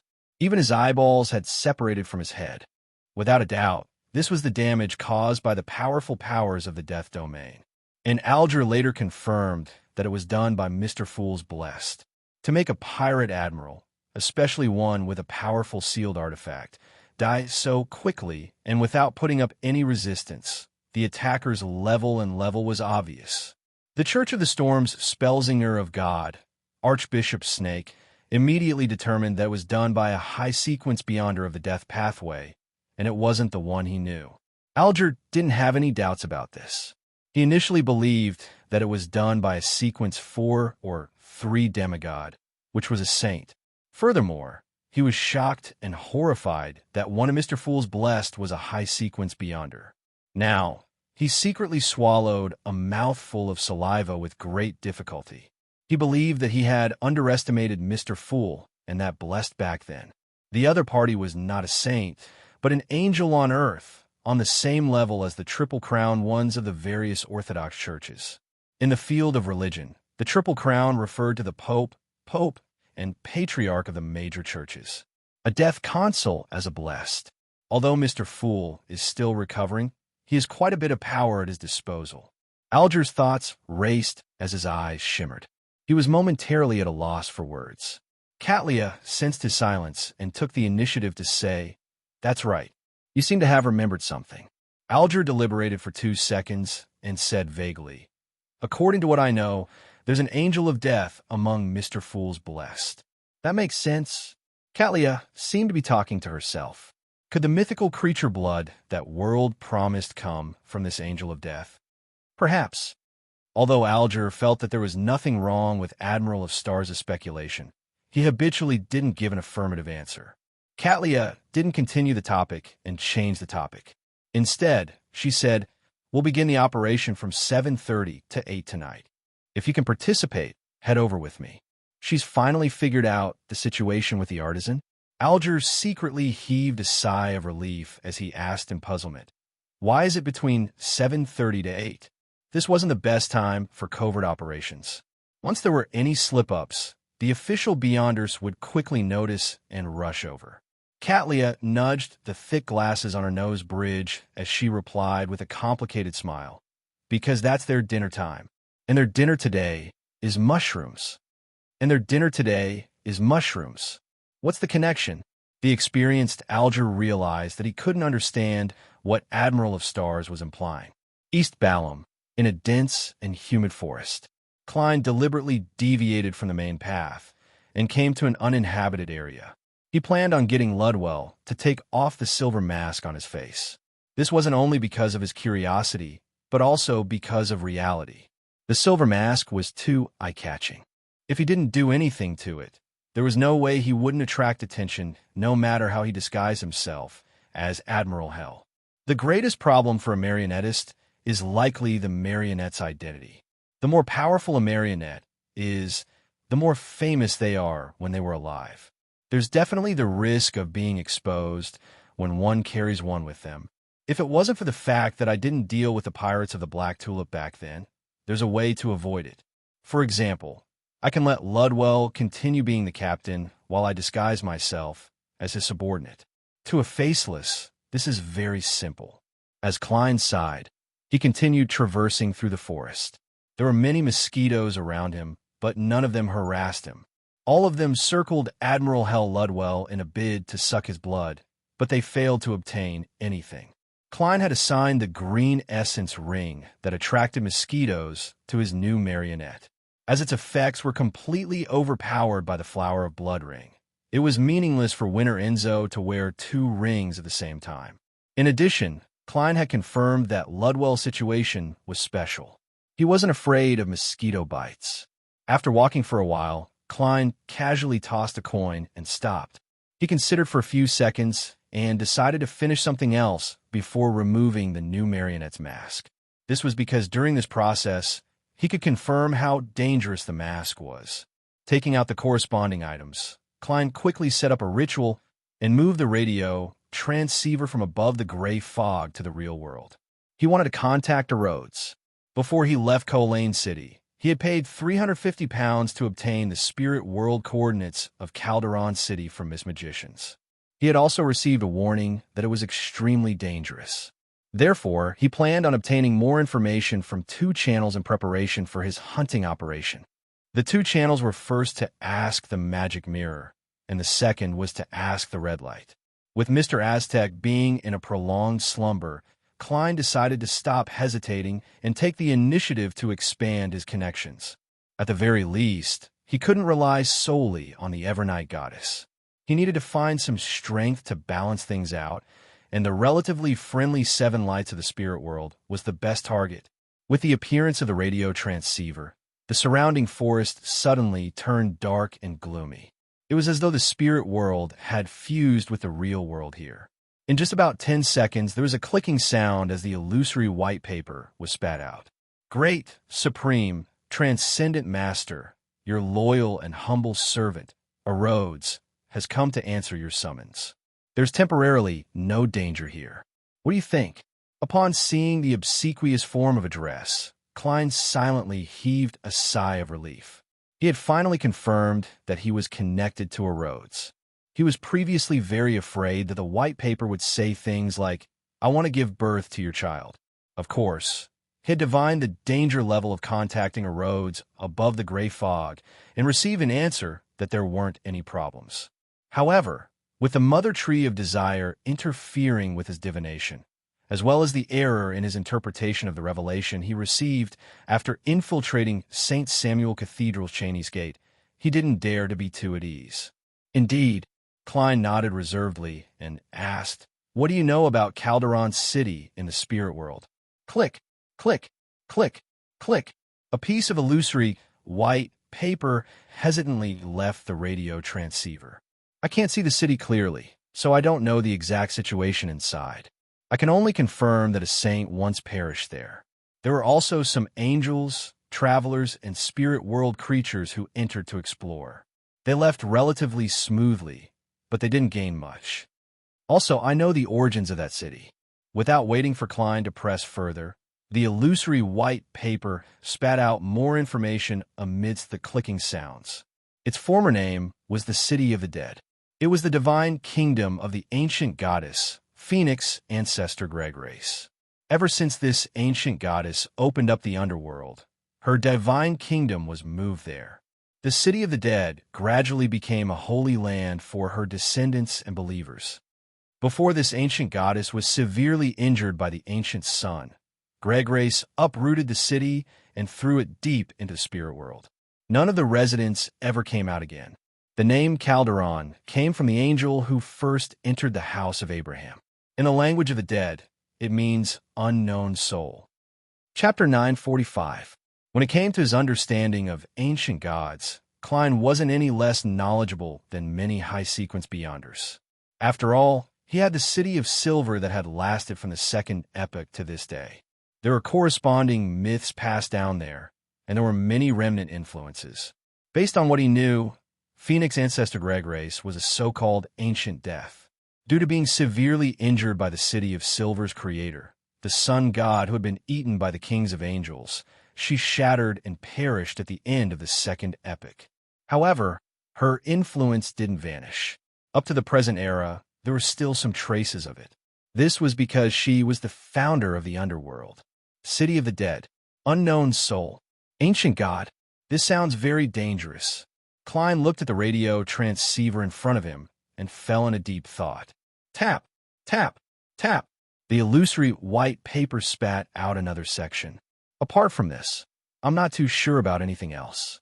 Great Master, I have a suggestion. Would you like to hear it? That's a good question. Klein reined in his thoughts and nodded slightly. Speak. The tapping sounds of the radio transceiver instantly turned brisk as a line of words appeared on the illusory white paper. With regards to Calderon City, you can ask Red Light El Moria. In the end, I still can avoid the red light. Klein nodded slightly and asked, In the end, I still can avoid the red light. If I were to remove Admiral Hell Ludwell's mask, would there be danger? No. A resolute word appeared in Klein's eyes. That's good. He thought for a moment. That's all for today. Great Master, "Wise master, in another minute or two, there will be gazes cast over. Your loyal servant, Erodes, awaits your next summoning. Goodbye." The tapping sounds of the radio transceiver didn't hesitate at all. "Another minute or two? Why didn't you say so earlier?" Klein was alarmed as though he had seen the countdown of a time bomb. He hurriedly used the materials that hadn't been put away from the altar and held a sacrificial ritual, throwing the radio transceiver above the gray fog. After doing all of this and confirming that there weren't any abnormal changes in the surroundings, Klein made Ludwell walk to the side and avoid facing him. He then took off the silver mask on his face. A pale white light spewed out, but it wasn't as exaggerated as the one Klein had seen during his battle with Ludwell. It only covered a small area, like a candle that was about to burn out. At the same time, the gloomy feeling that disappeared after the radio transceiver was sent back above the gray fog appeared once again. Furthermore, there was an indescribable horror that struck straight at the heart. This reminded Klein of the cemetery and the legendary Netherworld. After waiting for a few seconds and seeing that there weren't any additional abnormalities, he made another marionette, Winter Enzo, circle to the front of Admiral Hell Ludwell and carefully observe the face that had been masked for a long period of time. The face was devoid of flesh and the skin was tightly attached to the bones. It was colorless and transparent like a crystal. Beneath the crystal, an indescribable transparent shadow was rapidly flowing. At times, it would fuse with the skull, and at other times it would shrink into the gaps and appear on the teeth. If this were the first 1 or 2 months after his transmigration, Klein would have definitely been frightened to death by Admiral Hell's appearance. But now, he had seen too many rampagers and mutants of all shapes and sizes. He wouldn't be stirred by such looks. After another round of research, Klein completely figured out Ludwell's condition. This stemmed from the uniqueness of a gatekeeper. At Sequence 5, after becoming a gatekeeper, a Beyonder could use their body as a cage that belonged solely to the Netherworld. They could hold a certain number of souls, the dead, and natural spirits, and through this, they could obtain all sorts of unique powers and powerful helpers. There was no need for them to bring an army of the dead wherever they went, making them extremely eye-catching. In many folklore, this resulted in stories of spirit behinds. The other meaning of gatekeeper, which was also the most ancient meaning, was to guard the underworld within one's body, to prevent the spirits contained within from escaping and to make use of them. This was also symbolized by a pair of illusory double doors. As for ancient death, Phoenix ancestor Gregrace, after she opened up the Netherworld, it was equivalent to giving a small portion of the authority of the death domain to all the gatekeepers. It allowed all Beyonders of this sequence to have a certain degree of strength enhancement. The reason why Admiral Hell Ludwell constantly wore the mask was because he had a powerful Netherworld creature within him. On the one hand, he was using this creature, and on the other hand, it was corroding his body, turning him into a half-undead, half-human existence. At the same time, this creature was constantly instinctively connecting to the Netherworld, attempting to open the door and return there. This, combined with the gatekeeper's own powers and authority, as well as the augmentation from Death's Ring, allowed Admiral Hell Ludwell to enlarge the door to the Netherworld, allowing him to directly drive the Black Tulip in. Half undead, half human. It's no wonder Ludwell dares to enter the Netherworld.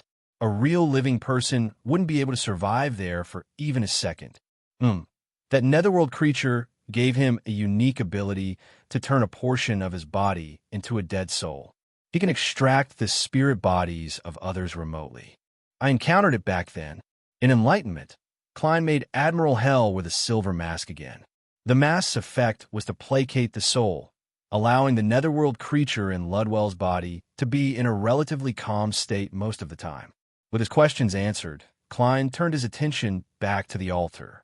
He wanted to attempt to contact the spirit world's 7 lights. In this regard, there were special secret deed rituals and corresponding spirit channeling rituals that he could choose from. After some consideration, Klein chose the latter. This was because during the secret deed ritual, He had to release his spirit and make contact with the targeted existence. From there, he would obtain a certain amount of knowledge, strength, help, or spiritual experience. This would result in his thoughts and secrets opening up to that existence. As for the spirit channeling ritual, there were two types: direct communication and requesting the other party to descend. As the spirit world's 7 lights were extremely high in status, Klein couldn't guarantee that the other party would respond according to the ritual's requirements. Therefore, although he wanted to communicate remotely, he had made additional preparations for a spirit descent to express his sincerity. After lighting the 3 candles and dripping a liquid like mint essential oil, Klein specially took out a paper figurine and placed it on the altar as a medium for the spirit descent. If there wasn't anything similar, the target of the prayer would descend on him. It was just like how Donna's had requested Vice Admiral Iceberg Edwina's spirit descend. There were 2 situations. First, the possessed person would completely lose their senses and would be controlled by the corresponding existence to answer the questions of others. Second, the possessed person would remain lucid and be able to control certain parts of their body, allowing them to answer the seducer. The simplest example was that one could use their mouth to speak while the other controlled their hands to write. Klein quickly completed the first half of the ritual. He took a step back and opened his mouth, chanting in ancient Hermes. I pray in my name. I pray to communicate with the light of the spirit world that never fades, the embodiment of infinite knowledge, the red of authority and will. The greatest difference between this spirit channeling ritual and ordinary ones was that one couldn't pray to a deity. Be it the Evernight goddess or the god of knowledge and wisdom, their honorific names couldn't appear in the ritual. Otherwise, it would definitely result in failure. From a mysticism point of view, this meant that the spirit world's 7 lights didn't belong to or serve any deity. As words that could communicate with the spirits of nature were said, Klein saw the 3 candles swell at the same time. With a light crackling sound, they connected as though a door of light had opened. The surroundings of the altar suddenly turned silent and dark as pairs of baffling eyes looked over from different directions. A cold wind blew past. Apart from the 3 candles, everything on the altar floated in midair. Among them, the paper figurine stood up shakily.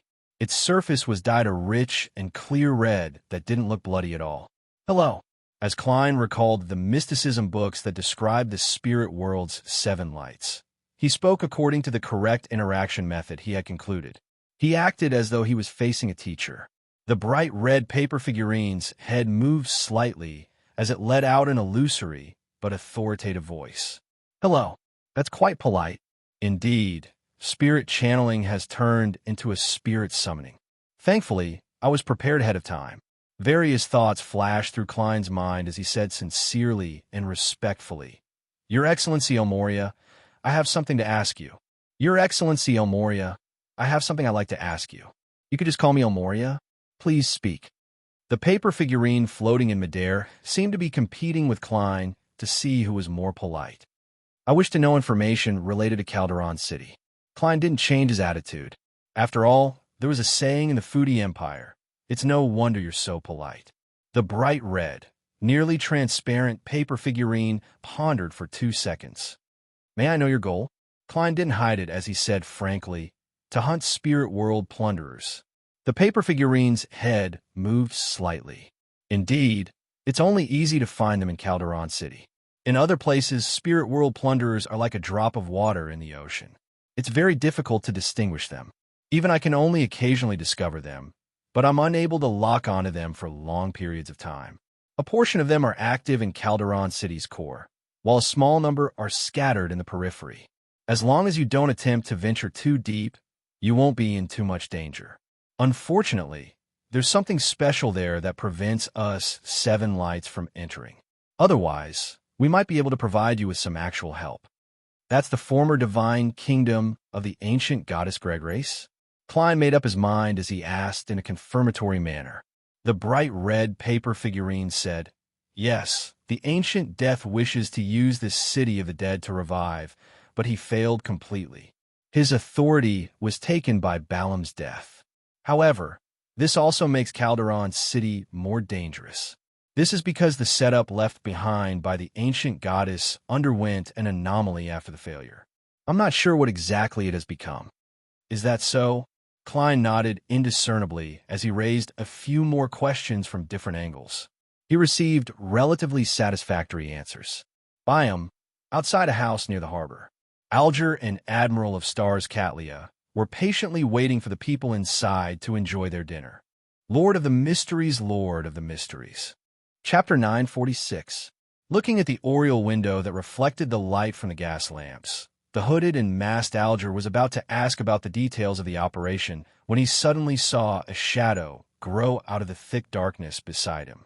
It turned into a thin, tall, pale, and sickly young man. Bloodless Heath Doyle. Alger quickly recognized him as the second mate of the future. Heath didn't look at him as he directly said to Admiral of Stars Catlia, "Captain, they didn't notice anything unusual. They turned those mushrooms into cream soup and prepared fried fish as the main course for tonight." "Very good." Catlia took off the heavy glasses on the bridge of her nose and looked at the dining room, which was separated by a wall, with her purple eyes that revealed a mysterious light. Heath Doyle didn't waste any time. His figure instantly darkened and returned to the shadows. No one knew where he had gone. After hearing their conversation and combining it with what Ma and Hermit had said, the hanging man Alger had a rough idea of what the core elements of tonight's operation were. Poisonous mushrooms. Although he didn't know what method Admiral of Stars had used to render the Beyonders' spiritual intuition ineffective, preventing them from distinguishing between ordinary and poisonous mushrooms, Alger believed that it wasn't impossible in mysticism. He hesitated before speaking. Will this cause Artisan Char's death? A wild artisan was rather rare. Alger didn't wish to lose such a friend, while there was still room for negotiation. To him, the most ideal solution was to imprison this fellow and make him an exclusive artisan for himself and the hermit. "I won't." Catlia calmly shook her head and casually explained, "Whether it's the information you provided or the details observed by my crew, they all mention that Charv doesn't like to eat fish. In fact, he even hates it. This may have something to do with him having a fish bone stuck in his throat when he was a child." Because of this, Catlia finally chose the mushroom tactic, which could effectively destroy the enemy's strength and minimize the risk on her side. The mushrooms that could reproduce by devouring flesh and blood in the dark had been eliminated by Admiral of Stars from the very beginning. This was because they could allow Beyonders with sharp spiritual perception to directly sense abnormalities, as though they were facing poison. In addition, Beyonders who believed in the primordial moon had a high chance of having a deep understanding of herbs, plants, and fruits. Just by looking at them, they should be able to identify dangerous mushrooms. The only way to hide it from them was if the food itself was harmless and mutated through contact with other things. The mushrooms that Frank had created previously were just right for this. If the two conditions of fish and water were not present, the mushroom would be a normal mushroom. It would neither poison people to death nor cause diarrhea. It would be digested bit by bit, broken down into different components, and finally excreted from a body. At this stage, fish and water would be useless. For this, Catlia specially got Frank to redo the experiment that had been temporarily abandoned and obtained a batch of mushrooms. She also promised to hunt an Aurora Order Rose Bishop for him in the future. "Hates eating fish," Alger muttered, feeling that he was once again unable to keep up with the hermit's train of thought. He had clearly asked if the poisonous mushrooms would cause Artisan Charv's death, but the other party had answered that the artisan wouldn't die because he didn't like eating fish and even hated it. Is there a need for this to be connected? Alger was puzzled as he muttered to himself, but he didn't ask. He maintained his silence and decided to pay more attention to the situation. After a while, a scream suddenly sounded from the house, accompanied by painful grunts and vomiting sounds. "Take action." Catlia gave the order in an abnormally simple manner. Her figure instantly turned transparent, as though she had turned into a statue formed from countless starlight. The statue shattered as resplendent starlight surged and suddenly arrived at the door of the house, entering through the gap. The starlight gathered inside as Catlia's figure appeared. Then she heard the howling of the wind and the banging of something. The door frame shook as it opened. The hooded and masked the hanging man, Alger, entered the target building in no way slower than Admiral of Stars. He swept his gaze and quickly took in the situation in the dining hall. Artisan Charv retreated in horror, distancing himself from the long table. On the ground were two men and a woman, constantly vomiting out mushrooms. Between their chests and abdomens, their clothes had already torn apart as mushrooms grew out one after another. Upon sensing someone enter, the few of them subconsciously looked up. White mycelium had already appeared on their faces, forming clumps after clumps. Alger's masked face couldn't help but twitch, although he was experienced and knowledgeable, making him a beyonder who had never seen such a terrifying scene. Such a scene still gave him an intense visual and psychological impact. Catlia had expected it, but she never expected it to be so horrifying. She was taken aback for a moment before she covered her mouth with her right hand and whistled. Illusory ropes emerged from the ground, coiling around the three primordial moon believers like snakes to tie them up. Is there a way to stop it? Catlia turned her head to the shadow in the corner. After a moment of silence, Heath Doyle's voice sounded. Frank said that he hasn't figured out a way to stop it from his experiments. All he can do is cremate them. Cremate. Catlia's brows pricked up slightly as she immediately took out a handful of powder from her secret pocket and threw it over. The powder seemed to have a life of its own as it accurately landed on the three primordial moon believers and the various mushrooms. Without a sound, scarlet flames rose and quietly burned everything they came into contact with. Artisan Charv had long been dumbfounded when he witnessed the anomaly. After someone barged in, he had planned on using his mystical items to resist, but he quickly recognized that it was Admiral of Stars Catlia. Therefore, he rationally gave up and decisively stood in his spot to wait. He believed that he still had some value. No matter where he went, he wouldn't be killed immediately. Furthermore, Admiral of Stars never had a bad reputation. The worst-case scenario is to join the Star Pirate crew. Furthermore, this pirate admiral is even better looking than the portrait on the wanted poster. He has a completely different temperament. Charv tugged at his wolf fang necklace and put on a fawning smile, waiting for the intruder to state his purpose. Catlia glanced at him and carefully examined his appearance. She could only confirm that he was a typical Intis patient and did not see any similarities between him and the Queen. The pirate admiral deliberated before speaking. I originally wanted to get you to create a mystical item through a friend's introduction, but I realized that you were with the primordial moon believers. The three of them aren't that strong. They can't restrict you at all. Why do you still want to stay here? One of Catlia's main imaginary enemies for this operation was actually the artisan himself. This was because she couldn't kill him, but she had to restrain him. Furthermore, he had many mystical items that matched perfectly. He was definitely a powerful enemy, but she never expected things to go so smoothly. Charv smiled sheepishly. Their earliest experts were in biome, and through the fragrance and powder of a certain flower, they infected me with a strange disease and made me weaker. Catlia casually sized him up and said, "Now that you've recovered, why don't you find a chance to escape?" Alger watched quietly from his side. He did not speak, lest his voice betray him. Artisan Charv chuckled dryly. While I was under their control, they told me that as long as I believed in the primordial moon, I would be able to treat my chronic ailment through a certain ritual. I couldn't resist the temptation and gave it a try. In the end, I succeeded. I found the feeling of being a man again. Upon saying that, he came to an abrupt halt. He realized that he had said too much and exposed his hidden ailment. Is it because I've indulged myself too much with women that I'm gradually losing my abilities? Alger secretly scoffed. Charv looked up at the two in front of him. Seeing that no one was mocking him, he coughed lightly and continued, "That wasn't because of drugs. That wasn't because of drugs. I really recovered to the state of my youth. After that, I dreamed of the bloody and alluring moon twice. I believe that I have indeed become a believer of the primordial moon, so I didn't dare escape. Catlia and Alger communicated silently with their eyes. At the same time, they sentenced the artisan to death in their hearts. As long as a person truly believed in an evil god, devil, or some secret existence, unless they were willing to continue doing so and slowly become fanatical.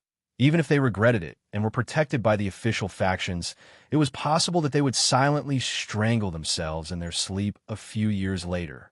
This was almost irredeemable unless one had the qualifications to obtain the blessings of a grounded angel at the level of the various churches' popes or accept the isolation of certain sealed artifacts, allowing them to live underground forever. Of course, under such circumstances, there were many who lived to old age and died of natural causes without doing anything. However, most of them were ordinary people.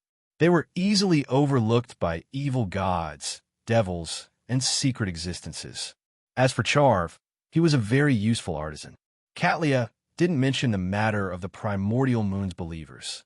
To her, it wasn't a big problem if the artisan believed in an evil god.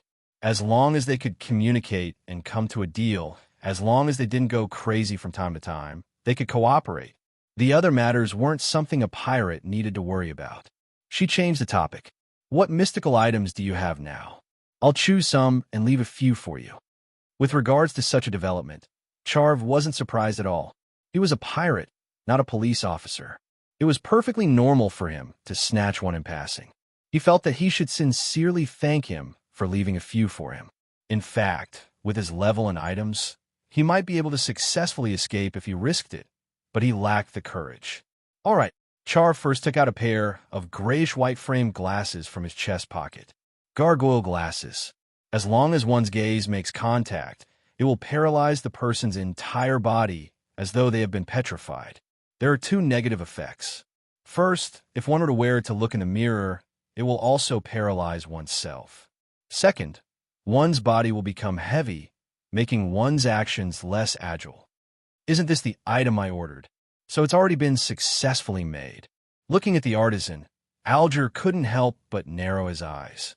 Chapter 9:47. Charv didn't notice the change in Alger's eyes as he pointed at one of the primordial moon believers that was being cremated. That cane of his was also taken from me. It's called Word of the Sea. It can release lightning at a target, and when it's brandished, it will be augmented with wind blades. Apart from that, it can also create large water spheres and corrosive rainwater. It makes the wielder no longer need to fear the pressure of the deep sea, allowing them to freely absorb oxygen from the water. At the same time, it can also be used as a wand to carry people in flight. There are three negative effects. First, it likes to sing. Every 6 hours, it will definitely sing a song, and the effects won't differentiate between friend and foe. It varies depending on the style of the song chosen. At times, it will make people lose their minds, and at other times, it will cause irritation and reduce one's rationality. Of course, even if it's less than 6 hours, as long as you wish for it, it will be happy to sing. Second, from what I just said, it can be seen that it has a certain living characteristic. Furthermore, it's one with a rather bad personality. It likes to trip the wielder when they aren't paying attention, whip them, and drag them down the stairs. Third, it will cause the wielder to be easily struck by lightning. Therefore, during thunderstorms, it's either not to go out or not to bring it along. This is a sealed artifact created from German Sparrow's ocean songster beyonder characteristic. If you were to know that you had already made it, but allowed the primordial moon believers to take it away, you would definitely be sold to someone in need, in the form of a beyonder characteristic. Alger looked towards the dining table and saw a black cane with silver inlaid in it. From what he knew, regardless of the negative effects, a mystical item with living characteristics was considered a sealed artifact. This was because it meant unpredictable danger. Seeing that Catlia and her companions didn't say that it was over, Charv had no choice but to continue taking out mystical items with a bitter expression. This short knife is called Blade of Poison. The effects are obvious from the name. There's no need for me to describe it further, right? Sigh. It can add a random poison to every damage. As for what it is, it's purely up to luck. Its negative effects aren't that great. It will only cause medical treatment to fail and accumulate the feeling of being drunk. Charv introduced a few mystical items before he finally heard Catlia say, "Very good. Very well. I'll leave the rest to you." "Phew. Not bad. She left 3 for me." Not only did Charv not feel any resentment, he even sincerely felt that Admiral of Stars was truly a good person. It was as though he had contracted a mental illness. Catlia then turned to look at the hanging man. "You pick first." She knew that the World German Sparrow had a mystical item being made at the artisan's place, so she got the hanging man to first pick out the crazy adventurers. Alger nodded and took the Word of the Sea and the gargoyle glasses. He then indicated that the rest were his spoils of war. Catlia thought for a moment. "Pick another one. The rest are mine." She wasn't too interested in the remaining mystical items. This was because she already had 2 rather powerful items that matched her status. Later on, she had obtained the judge's button and the scales of luck, so she no longer had any shortcomings. Under such circumstances, considering the stacking of the negative effects, she wouldn't take a second look or make a switch unless it was a very useful or special item. Of course, as a pirate admiral, she would never find having too many mystical items. After all, a portion of them had to be handed to the Moses ascetic order, and the rest had to be rewarded to her crew. Alger fell silent for a moment. Based on the items he already had and his beyonder powers, he chose the Blade of Poison. Admiral of Stars Catlia immediately instructed Bloodless Heath Doyle to move the mystical items that Artisan Charv had placed on the ground, as well as the remnants of the few primordial moon believers, out of the house. Then, she looked at the artisan again. Her purplish-tinted eyes reflected the artisan's figure. "Why would the primordial moon believers want to control you?" Char's eyes shimmered. "Isn't it a very simple and intuitive matter? They want me to create mystical items for them." Before he could finish his sentence, he suddenly felt his heart skip a beat when he saw the indifferent purple eyes looking at him. He hurriedly added, "They seem to have some plan that requires the artisan's help. As for what it is, I'm not sure since it hasn't begun yet." Catlia retracted her gaze, as though in thought. She exchanged a look with the hanging man and nodded. They decided not to take the artisan away today and leave him here to see what would happen next. This also meant that they hoped to figure out the plans of the primordial moon believers through monitoring the artisan. In fact, to the hermit and the hanging man, what the primordial moon believers were plotting wasn't something they were too concerned about. It was just that one of them could use this opportunity to communicate with Queen Mystic and provide some of the latter's decisions in the Beyonder world as a reference. The other could use this matter to exchange for contributions from the church. Therefore, they instantly came to an agreement and prepared to conduct an in-depth investigation. Of course, the hanging man Alger always believed in a certain principle. The more information one had, the more benefits one could obtain from various matters. After a brief silence, Catlia said to Charv without any change in her tone, "Since you're already a believer of the primordial moon, there's no benefit in taking you away. Since you're already a believer of the primordial moon, taking you away won't benefit me in any way." Charv nodded immediately, indicating that she was right. Catlia paused for a moment before changing the topic. "However, I wish to establish a long-term cooperative relationship with you. Therefore, I need a few drops of your blood. This can help me find you at any time." Char's face was immediately filled with bitterness. His mouth quivered a few times, but he couldn't say a word of rejection. "Phew!" He suddenly exhaled. "All right." With that said, he picked up a paper knife beside him and sliced his forearm. A few drops of blood seeped out. Catlia immediately raised her right arm and gently raised her palm, allowing the drops of blood to float up and fly towards her. After observing the blood in her palm, the pirate admiral suddenly said, "What's your surname?" "June," Char replied reflexively. Catlia didn't say a word as she turned around and walked out the door. The hanging man Alger followed closely behind. The room quickly turned silent. Char found a sofa and sat down. He didn't move for a long time, as though he was still immersed in his previous encounter. The room quickly turned silent. Seal found a sofa and sat down. He didn't move for a long time, as though he was still immersed in his previous encounter. unable to snap out of it. The room quickly turned silent. Char found a sofa and sat down. There was no movement for a long time, as though he was still immersed in his previous encounter. Nearly 10 minutes later, he suddenly sat up straight and took out a miniature humanoid figurine from his inner pocket. Sealf hurriedly used a handkerchief to wipe the statue's face clean. Then, he heaved a long sigh of relief and curled the corners of his lips. Thankfully, I have this destiny puppet. I want to see how you'll find me through those drops of blood. Don't even think of cursing me. In the Byam slums, on a street without street lamps. The masked and hooded Alger looked at the hermit beside him and said with a hoarse voice, after Charv escaped from the Church of Steam and Steam, he has been living peacefully to this day. After Sealf escaped from the Church of Steam, he has been living peacefully until now. This means that he's not an idiot. For him to give the blood to you so easily without putting up any resistance, he should have a way to avoid being tracked. Besides, he didn't mention how he was found by the primordial moon believers. Normally speaking, those believers would definitely trace the source of the werewolf beyonder characteristic, but Charv hadn't warned Alger previously. As Katlia took out a pair of heavy glasses and placed them on the bridge of her nose, she said without any change in tone, "This isn't for tracking." Alger nodded, deep in thought. He said goodbye and turned into another quiet and dark alley. He took several detours and found an opportunity to remove his disguise. Then, he left Byam for the Resistance's private harbor and boarded the Blue Avenger. His crew, who had expended all the energy and money which they had accumulated during the last few days, were now lying quietly on board, waiting to set sail. Seeing him return, one of the sailors quickly stood up and asked with a smile, "Captain, have you had dinner?" "Not yet. Prepare something simple for me." Alger didn't have time to fill his stomach because of the operation. The sailor, who was also a chef, immediately replied, All right, we got some fresh mushrooms from the jungle today. How about frying them with butter for you?" Alger's face twitched slightly as he shook his head with a normal expression. "Just fry a steak.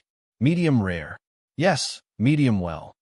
East Balam, in the periphery of the forest. Klein, who was with his two marionettes, wasn't in a rush to leave. He entered the city and planned on getting some dye to disguise Admiral Hell Ludwell's mask. And before that, he had something else to do. That was to seek help in exploring Calderon City's periphery. Klein had never been a lone wolf. It was even more so when faced with danger. Therefore, unless he had no other choice, he would definitely share the coordinates and pay a price to invite powerhouses to help him. He wouldn't rashly enter alone. To him, being able to obtain the ingredients he wanted alive was of utmost importance.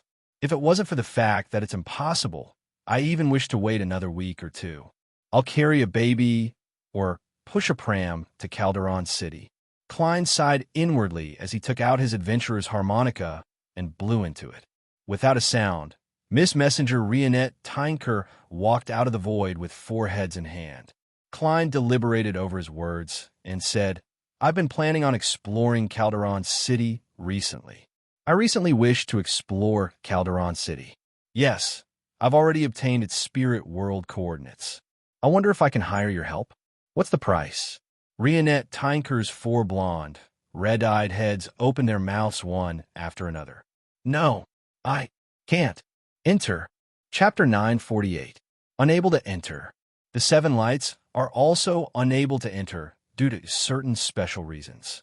Is this a restriction that Calderon City has on high-level creatures in the spirit world? However, how does Miss Messenger know of such a restriction? She's been there before? If that's the case, there's no need for me to ask Red Light and the magic mirror? Or is that what her spiritual intuition told her? As his thoughts raced, Klein slowly and silently exhaled. He then took out a gold coin and handed it to Rionette Tynker. "Understand. Thank you for your perception." After Miss Messenger bit the gold coin with one of her heads and retreated into the spirit world, Klein's thoughts scattered as he considered who he could get as a helper. Mr. Aztec has entered a deep slumber, and it's unknown when he'll wake up. There's no way to wait. Willow Septon is about to be born, but he's still an infant. He's in an absolute trough. Even with Ma M. Hermit's method to temporarily recover a certain amount of strength while he's weak, it's impossible for him to squander it on something as trivial as being my bodyguard. Besides, once he leaves Bakeland or shows the corresponding level, there's a high chance that he will be targeted by Angel of Fate Ouroboros again. Through this snake of Mercury, I can seek help from a demigod from the life school of thought, such as Counselor Ricardo from before. This will be very difficult. The life school of thought was internally divided, and the counselors had too many things to do. Furthermore, they had to run around the world with the die of probability, leaving behind traces to mobilize the Angel of Fate. Queen Mystic Bernadette? I'm not too familiar with her. Besides, the fool has angels and demigods under him. It's impossible for a blessed like German Sparrow to seek other help. Even if it's in the name of cooperation, it's clearly a huge problem.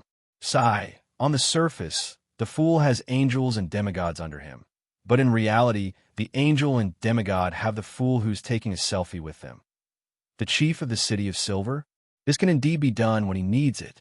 He can use the excuse of paying a price to order him. But the problem is that he's unable to leave the forsaken land of the gods. It's best I leave this opportunity to the Bizarro Bane.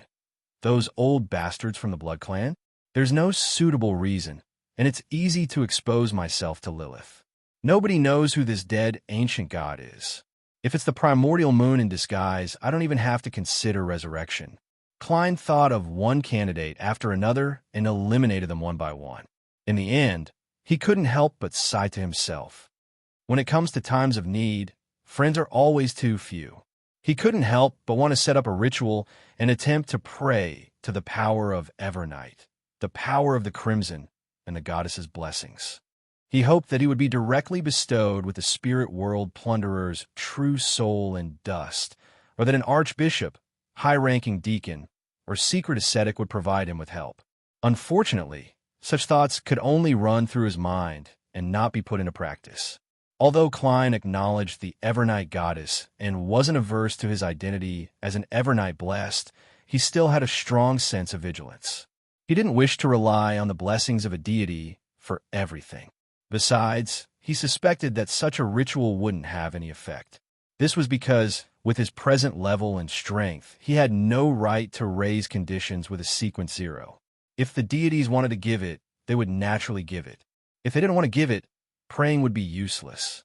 If I had Olneil's thick skin, I might really give it a try. Back then, the goddess was even willing to repay her bills and resolve her constipation. She really dotes on her believers. Of course, there will definitely be some repercussions. Klein recalled the past and felt a little wistful. He decided to change his train of thought. Since he couldn't get help from his friends, he could consider using an enemy. Yes, perhaps I can bring the Dark Emperor card, the Tyrant card, and the radio transceiver. I can wait at the entrance of Calderon City, and, as long as King of the Five Seas Nast, a high sequence beyonder from the Church of the Storm, or Rose School's leader, Sua, or any other demigod angel arrives, I can immediately enter the City of the Dead. No, that's too blatant. King of the Five Seas Nast and the high sequence beyonders from the Church of the Storm probably won't follow me into Calderon City. Instead, they will guard the entrance and wait for me to leave. Abomination Sua might chase after me, but he is an angel. He won't encounter any obstruction in Calderon City's periphery. I'm just inviting trouble. After repeated consideration, Klein finally gave up on the idea of creating chaos to reap benefits. He believed that the situation outside Biome would be difficult to replicate, especially when he hadn't become a high-sequence beyonder. A person who kept walking by the edge of the abyss would fall sooner or later. Who else can help? Klein swept his gaze across the two marionettes beside him as one friend after another flashed through his mind, including the members of Tarot. Suddenly, he recalled something. Miss Sharon previously told me that the Tutnsis II mummy is a part of her advancement ritual. It's very important to her, which also means that she's about to become a demigod, a sequence 4 puppet of the mutant pathway. If she's already succeeded, I can definitely seek her help. We have a good working relationship. Thankfully, I chose to help her the last time. Otherwise, there wouldn't be any hope today. Klein felt wistful as he took out a piece of paper and a fountain pen. On Enzo's back, he scribbled, "It's been so many days since we last met. I wonder how you've been recently." As he wrote, Klein suddenly stopped writing. He felt that writing in such a manner was rather awkward and too hypocritical. Miss Sharon is a restrained person. She goes straight to the point without any extraneous words. I have to consider her character and be more honest. Klein thought for a few seconds before picking up the piece of paper from before. He flicked it and watched as it was engulfed by the scarlet flames. After a few seconds of deliberation, Klein wrote on a new piece of paper, "I've already grasped Calderon City's spirit world coordinates. If you have already become a demigod, I wish to cooperate again and receive some help. If not, please don't force yourself. I can still seek help from other friends. Sherlock Moriarty." After folding the piece of paper and writing, "To be received by Mrs. Merriam," Klein took out the adventurer's harmonica again and blew into it. Rionette Tyneker, who was dressed in a dark and complicated dress, appeared as though she had never left the vicinity. She instantly stepped out of the void and appeared in front of him. Klein handed over the folded piece of paper and a gold coin and exhorted seriously, "Don't worry." He exhorted seriously, "Send it to 126 Guard Street, Hillston Borough, Bakeland. Put it directly into the mailbox." "All right." One of Rionette Tyneker's heads spoke as the other head bit down on the piece of paper and gold coin. Upon seeing this, Klein pressed again, feeling a little worried. "You didn't lose the map from before, right? Do you know which borough Hillston Borough is and where Guard Street is?" The four blonde, red-eyed heads in Rionette Tyneker's hands answered one after another, "No. No. This. Very. Easy. Find." Klein immediately heaved a sigh of relief as he politely sent Miss Messenger off. He temporarily threw the matter of Calderon City to the back of his mind and began disguising as his marionette, Ludwell. He temporarily threw the matter of Calderon City to the back of his mind and began disguising as his marionette, Ludwell. The next morning, a brown-skinned man with soft, slightly curly hair, dressed in a Rouen-style formal suit and a half-top hat, entered Technic City by the periphery of the jungle with two servants. This was a city that mainly relied on wood, rubber, and specialties from the jungle.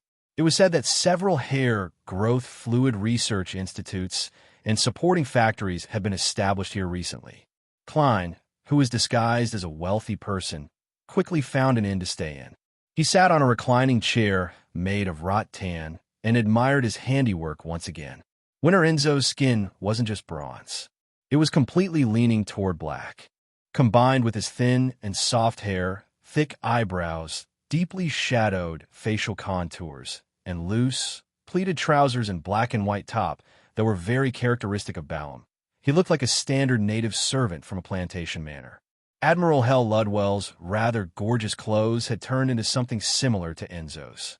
His exposed skin had obvious burn marks, and the silver mask on his face had been dyed a uniform iron-black color. This made him look like he had been disfigured by the fire.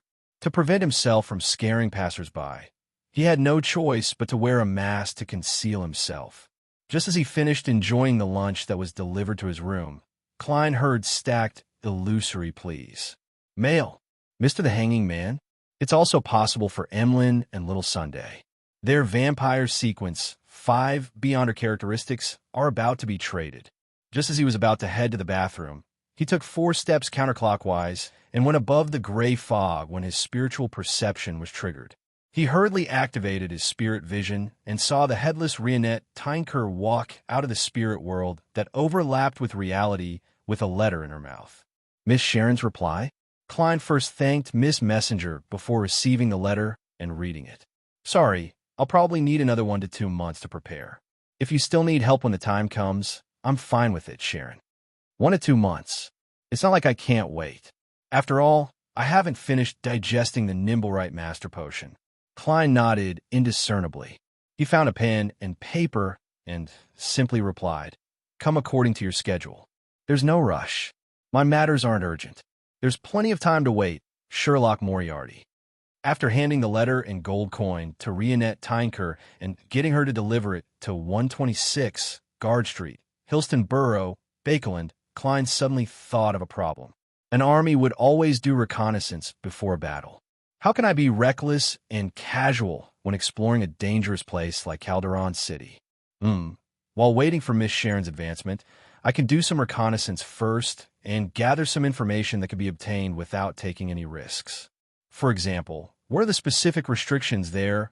What sort of abnormalities will occur to the power of the death domain? Or if I can only enter and exit through fixed entrances and not directly return above the gray fog. Only after confirming this can I formulate a plan and make preparations. Of course, reconnaissance requires divination first. Klein quickly made up his mind and walked into the washroom attached to his room. P.S. Seeking recommendation votes and monthly vote. Chapter 949. Above the boundless grayish-white fog in the majestic ancient palace, Klein wasn't in a rush to make a divination. He first responded to the hanging man Alger's sacrificial ritual and brought the cane, made from the ocean songster's Beyonder characteristic, in front of him. The name Word of the Sea sounds nostalgic. Let's just call it that. It's basically a weakened version of a sea god scepter. It doesn't have any demigod-level powers like lightning storm or tsunami, but there are quite a lot of negative effects. As Klein recalled the description of the hanging man, he rubbed the silver-inlaid black cane head. Perhaps it was the natural suppression of the mysterious space above the gray fog, but the Beyonder cane didn't show any living characteristics. It lay there silently, as though it was the most ordinary piece of wood. Klein nodded slightly as he silently muttered to himself. Having a living characteristic is indeed rather troublesome for mystical items, but from another angle, it also means that it can be communicated. Back then, the die of probability was such a vile fellow, but didn't it become obedient after receiving education? Besides, I can usually give it to a servant. Yes, the winner, Enzo, is very suitable. Although he no longer has his passive luck, he has been accumulating luck all this while to prepare for critical moments. Releasing a little of it won't affect anything. This way, be it tripping, falling, or being struck, he can smoothly dodge them without attracting attention. On careful thought, the cane's prank isn't completely useless. If I were to encounter other marionettes, spirit world plunderers, or Bizarro Bane, I would lose the initiative and end up being controlled. My thoughts and actions would become sluggish, and it would be quite difficult for me to escape by myself. At that moment, if I'm struck by the cane that I can't control or trip to the ground, wouldn't I successfully escape the predicament? Sigh, if the negative effects of a mystical item are used well, it will be of great help. Of course, in a normal battle, similar pranks will also bring about unnecessary danger. How to weigh the pros and cons, and how to avoid them will have to be figured out through repeated use. As for the negative effect of being easily struck by lightning during thunderstorms, Klein didn't mind it. First of all, unless it was a special region, thunderstorms were rare. Most of the time, he didn't need to consider it. Second, as a seer, it was normal to divine the weather before heading out. Finally, if he really couldn't avoid a thunderstorm, Klein could hand the cane to Enzo. This way, even if lightning were to strike at the winner, it would be drawn away by the nearby lightning rods. I just hope I'm not the lightning rod. Klein laughed at himself, thinking about the most annoying of all the negative effects. Extraordinary voice broadcast every 6 hours. It doesn't differentiate between friend or foe, and its effects are random. It's simply an AoE killing machine. After some thought, Klein decided to use communication to get Word of the Sea to lower the frequency of its singing or give a warning before it sang. I had lunch early today. Based on the time, creeping hunger should be howling by now. Klein took off the human skin glove on his left hand in thought and threw it into an empty area in front of the junk pile. Right on the heels of that, he picked up the black cane that was inlaid with silver and threw it over as well. Then, he used some of the powers of the mysterious space above the gray fog to create a barrier that could block out all sound and images, allowing creeping hunger and Word of the Sea to be alone. After doing all of this, Klein gently rubbed his palm, conjured a pen and paper, and wrote a divination statement. My reconnaissance of Calderon City's periphery today will be dangerous. Putting down the dark red fountain pen, Klein took out the spirit pendulum from his sleeve and held it with his left hand. He let it hang over the paper, just short of touching it. After reciting the divination statement 7 times, he opened his eyes and saw that the topaz pendant was motionless without spinning.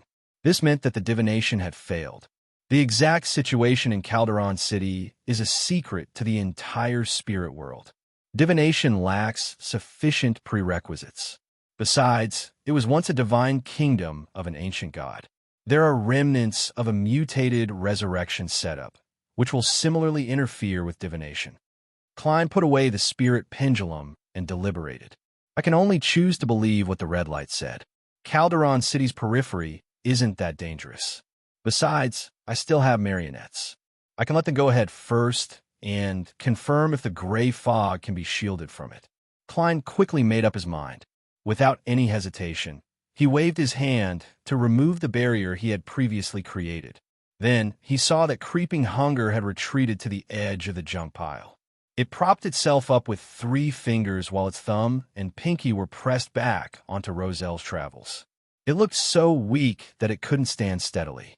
At the same time, a mouth cracked open in the middle of its palm, revealing 2 rows of illusory, white teeth as it constantly panted.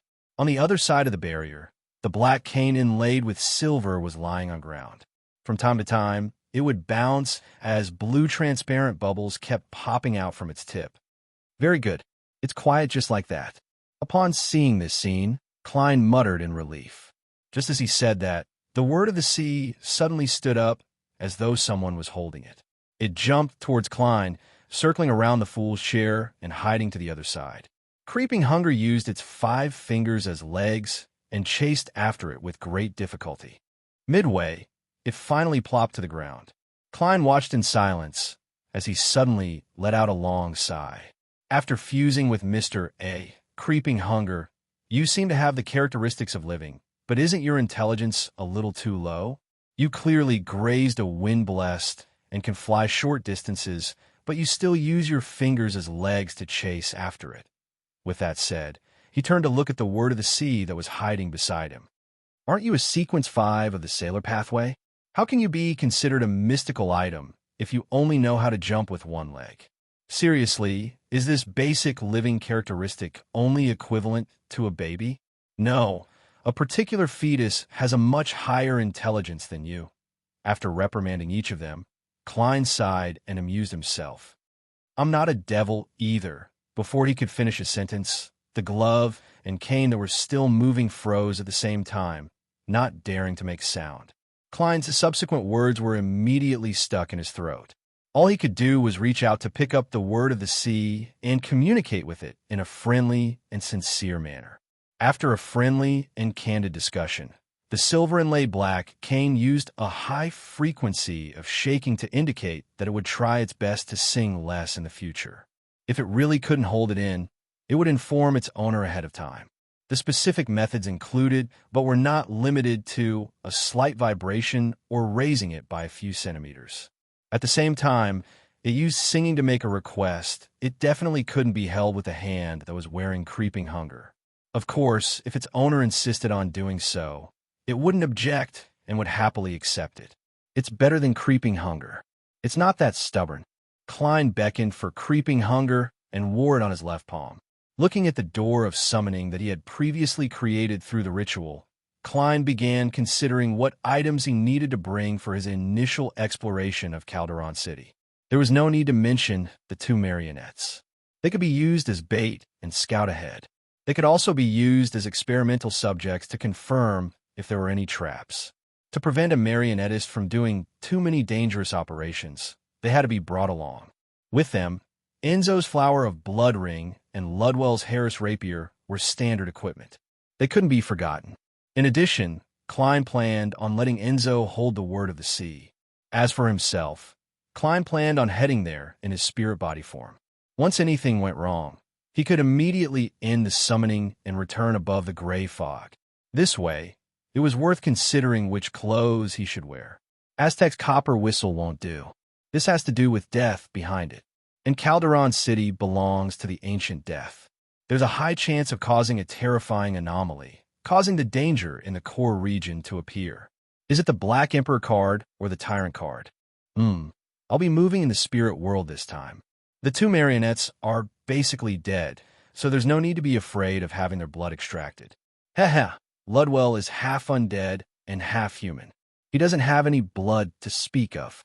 The value of Enzo's blood is only to make him look like a human, and this can be recovered with the Flower of Blood ring afterward. This also means that I can bring the Sea God Scepter to Calderon City.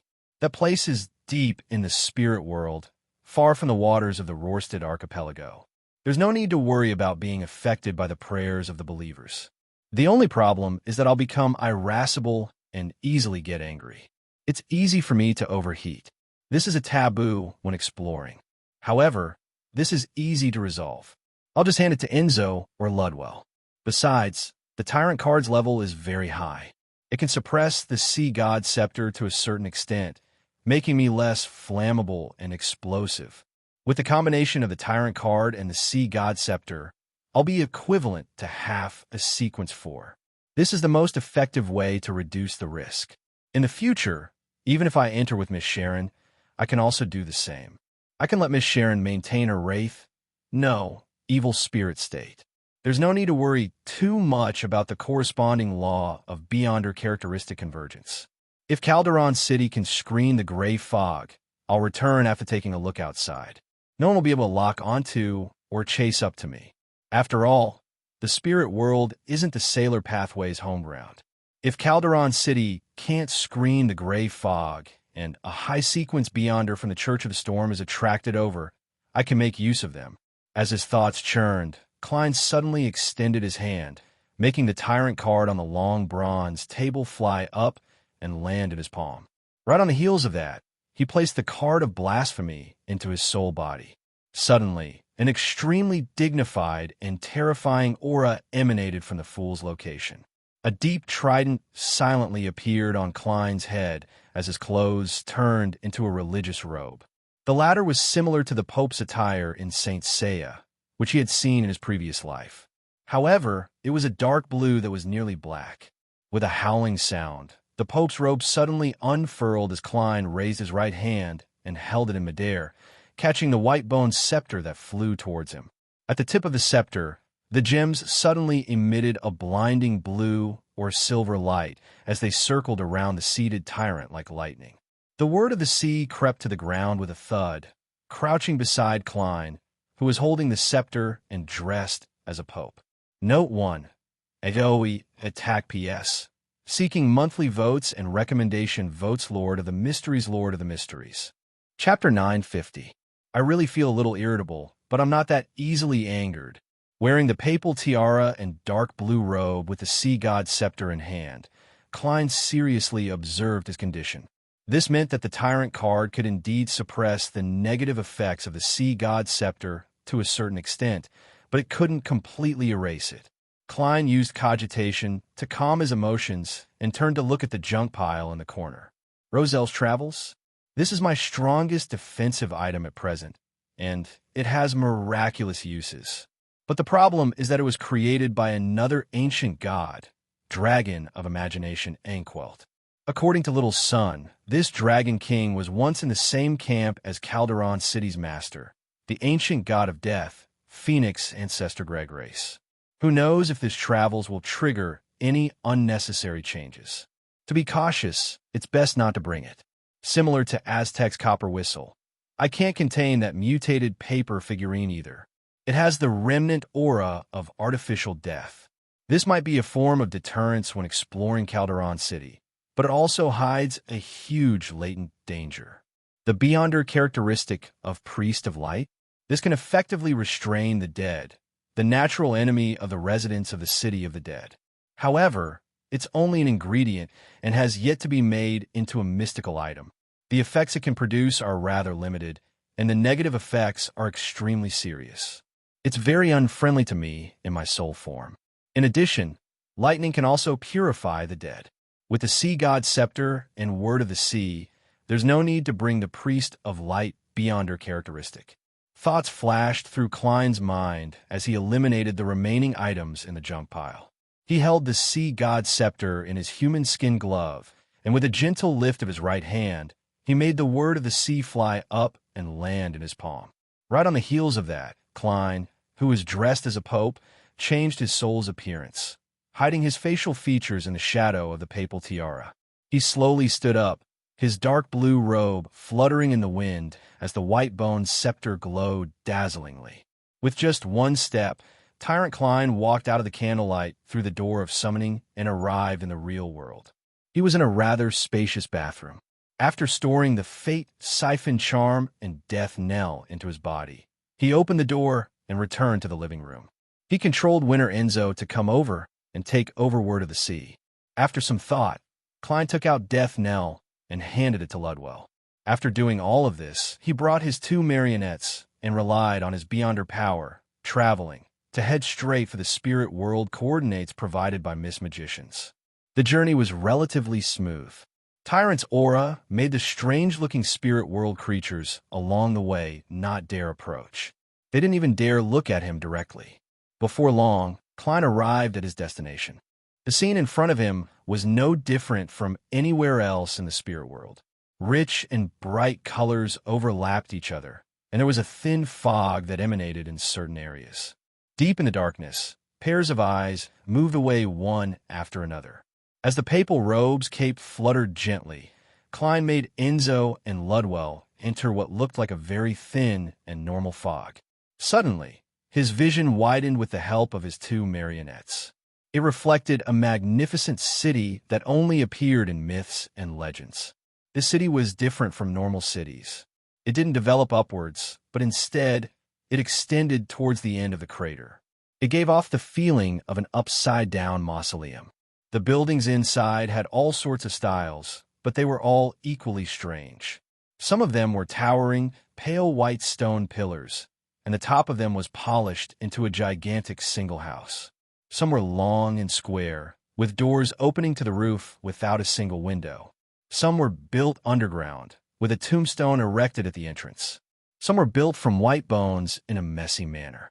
And the closer they were to the end of the crater, the better the preservation of the buildings. The closer they were to the top, the more collapsed areas there were. It was filled with the decay and dilapidation brought about by time. Klein made his two marionettes stop as he stood at the edge of the city, looking down at everything. However, he couldn't see what the buildings at the bottom looked like. It was shrouded in deep darkness, as though no light had shone in for thousands or tens of thousands of years. After a brief observation, Winter Enzo lowered his head and chanted hoarsely in ancient Hermes, "I'm not sure if I'm wrong." The fool that doesn't belong to this era, the mysterious ruler above the gray fog, the king of yellow and black who wields good luck. Just as he said that, Klein, who was outside Calderon City, heard the stacked, illusory pleas. He could tell that it came from a man with a deliberately hoarse voice. "It's the marionette's prayer." Klein heaved a sigh of relief as he muttered indiscernibly to himself. "This means that Calderon City doesn't screen off the gray fog. At least, the periphery doesn't. I can enter." Although he said that, he wasn't in a rush at all. Instead, he controlled Admiral Hell Ludwell, making him raise his left arm and spread open his palm. An illusory beam of light suddenly burst out, and with a point as the center, it collapsed inwards, forming a pair of bronze doors. The door was slightly blurry and extremely illusory. Its surface was covered with countless mysterious patterns, exuding an indescribable sense of stillness and heaviness. With a creak, the mysterious bronze door moved backward, and a crack appeared. Through the crack, Klein saw the deepest and heaviest darkness. In the darkness, pale white surged, sometimes curling up and sometimes falling. It was like a river that flowed through the lightless night. On its two sides, there were gigantic and pale white stone pillars. They were extremely similar to the ones that existed in Calderon City, but they were even more exaggerated. Right at this moment, pairs of transparent eyes and indescribable faces suddenly popped up and filled the gap of the illusory bronze gate. They couldn't wait to pass through. Klein's eyes pricked as he hurriedly made Ludwell clench his left palm. Creak! The illusory door covered in mysterious patterns was pushed by an invisible force as it closed, vanishing from Winter Enzo's vision. This mysterious door that separates life and death and leads to the underworld seems to have changed directions. Behind the door is no longer the underworld, but the core region of Calderon City, the deepest depths of the underground pit. Klein, who was wearing a papal tiara, a papal robe, and holding the sea god's scepter, nodded in thought. This way, many of the powers of the Death Domain would be rewritten in Calderon City, resulting in anomalies. With this knowledge, Klein once again made Ludwell raise his left arm. The left half of the marionette's body rapidly turned illusory as specks of dark green appeared, as though he had turned into a wraith or specter. His arm and forearm no longer abided by the laws of reality as they suddenly extended a long distance. His palm was abnormally pale as an illusory face protruded. The face's mouth was half open, and its tongue was as sharp as a snake's tongue. It was covered in white fur. The tongue flicked out very far, giving off a surreal feeling. It was as though it could bore into a person's body and suck out their soul. Indeed, the Death Envoy powers that Ludwell obtained from the underworld creature in his body have mutated. Not only has it become more powerful, but it has also gone from remotely extracting spirit bodies to directly devouring them. Klein stood at Calderon City's entrance as he made Admiral Hell display the various beyonder powers of the Death Domain. He grasped the differences between them and normal situations. Among them, the common point was that they had become stronger. Then, Klein made Winter Enzo use his uniqueness and the powers that came with the Flower of Blood ring and Word of the Sea cane to experiment. He came to one conclusion after another. Fate hasn't been affected, lightning strike has been suppressed, and has weakened significantly. Unable to fly too high, Windblade, singing, illusory scales, balance, water screen, and other powers haven't changed. With the end of these experiments, Klein made Winter Enzo and Ludwell walk down the pale staircase at the entrance and approach the periphery of Calderon City. All the buildings there had already collapsed. When he was almost 200 meters away, Klein raised his right hand and pressed down on the face in the shadow of the trident. Then, with the sea god scepter in hand, he stepped into the thin fog. His head felt a little dizzy as the scene before him changed. He had already entered the city of the dead, Calderon City. Enduring the anxiety in his heart, Klein made his left glove turn dark. His body turned incorporeal as it was tainted with a dark color, turning into a shadow. Only the sea god scepter in his hand continued emitting silver or blue light. Using the soul body's concealment and the tyrant card suppression to conceal this point, Klein floated diagonally forward and fused into the shadows of the collapsed buildings. He secretly followed behind his two marionettes and did a preliminary reconnaissance of Calderon City's periphery. As he traversed, Klein gradually noticed something amiss. It was too quiet. It was so quiet that it felt like the entire city was dead.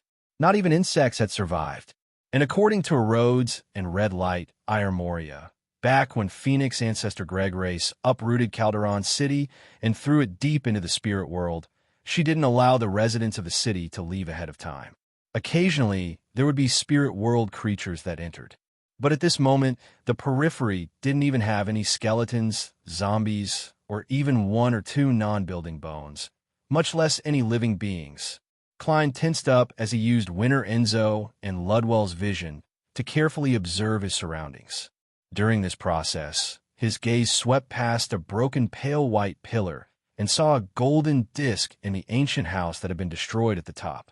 The smooth surface of the disc reflected a figure, but it wasn't Winter Enzo, but Klein, who was wearing the trident and dark blue robe.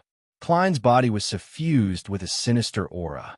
His face was pale, and his eyes were lifeless, as though he had been dead for a long time.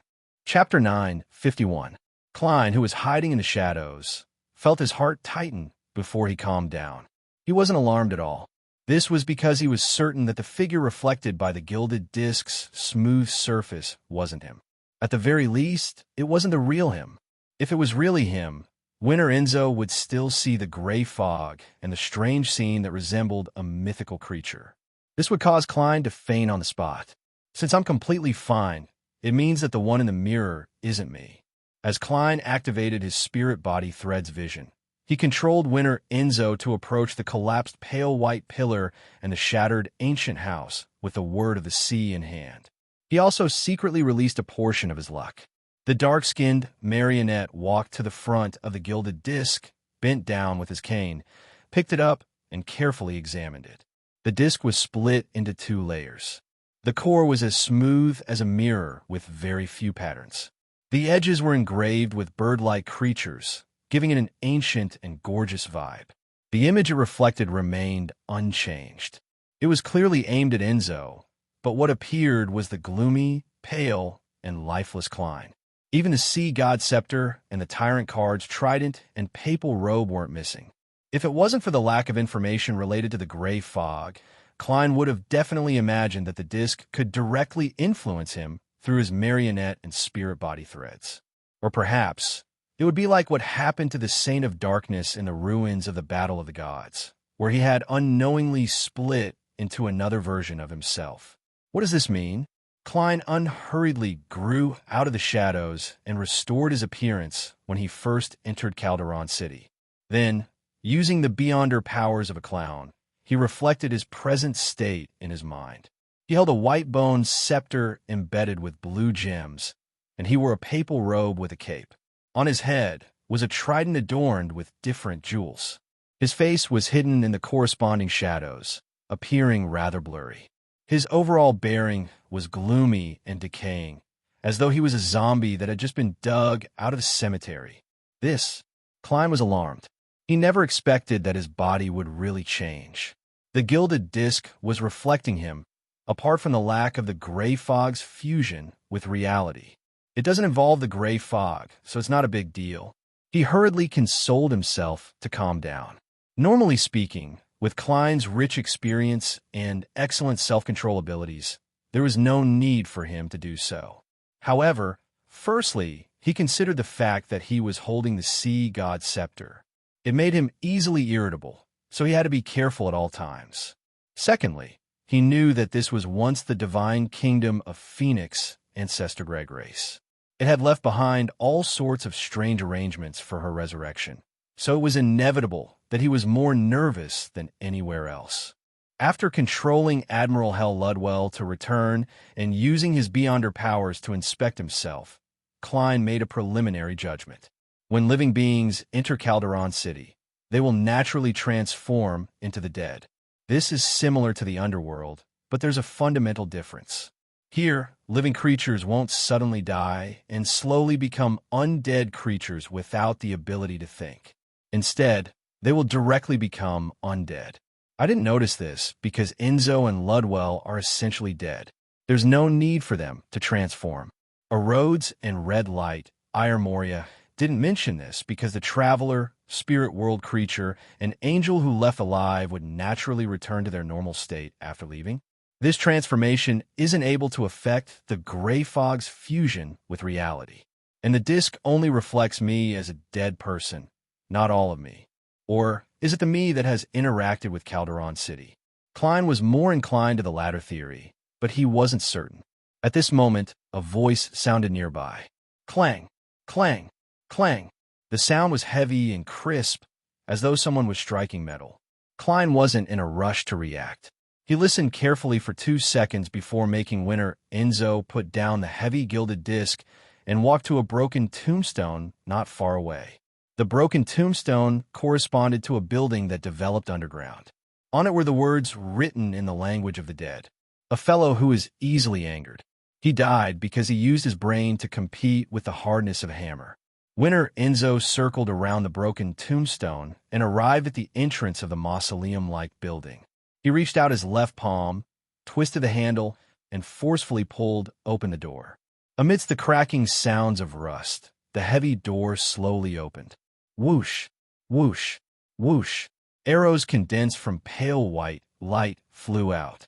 They brushed past Enzo's face, head, torso, and inner thighs before flying into the distance. stabbing into the ground and vanishing. As for the winner, he was completely unharmed. I have to say that such a marionette is truly a divine artifact for adventuring. Klein sighed from the bottom of his heart as he made Enzo cast his gaze at the building below. It was a blacksmith shop. A giant with bluish-black skin and a head that resembled a smashed watermelon was holding a sledgehammer. He was constantly striking a chopping board, but there was nothing on it. This was because the giant's spirit body threads were normal and didn't belong to someone else's soul avatar. Klein secretly heaved a sigh of relief. Just as he was about to make Enzo take a closer look, his body suddenly turned numb as his thoughts slowed down. He had experienced such a feeling before. Back when he was under the influence of sealed artifact 2-049 in Tingen City, he had experienced a similar state. In the past, Klein wasn't aware of the nature of it. Only after becoming a marionettist did he realize that it meant that his spirit body threads were being controlled by a sealed artifact. This also meant that his spirit body threads were being controlled by someone.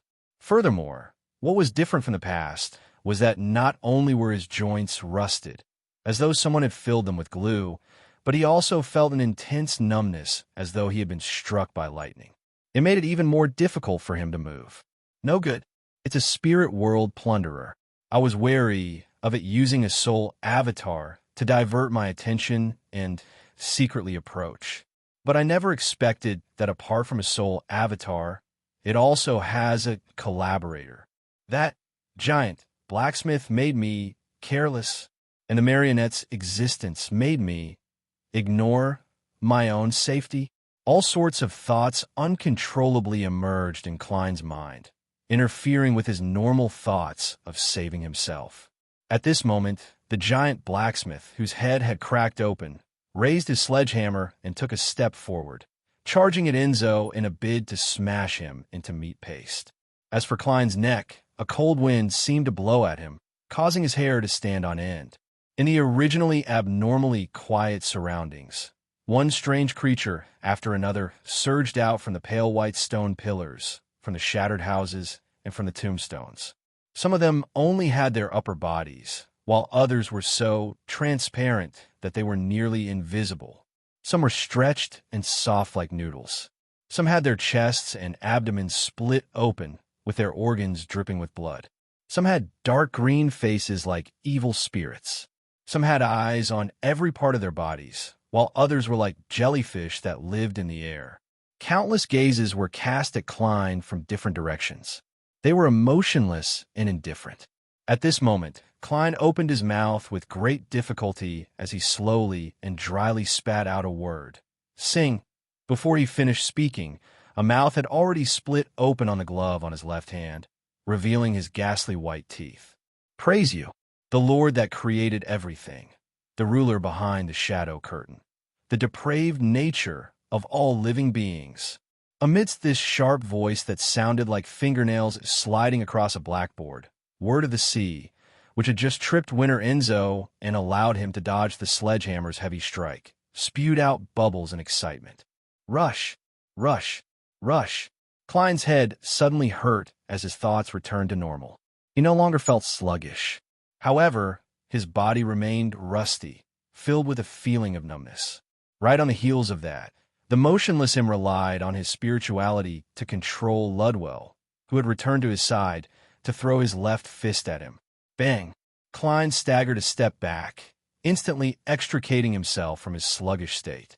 Then, wearing the papal tiara, his head heated up as he unfurled the cape behind his papal robe and raised the sea god scepter.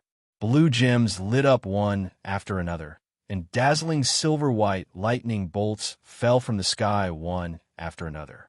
These bolts of lightning spread out their branches, enveloping the outer regions of Calderon City within a forest of lightning. The aura of destruction and the feeling of destruction seemed corporeal. The strange creatures that rushed out from all over the place were shattered, evaporated, and completely disappeared in the silver whiteness.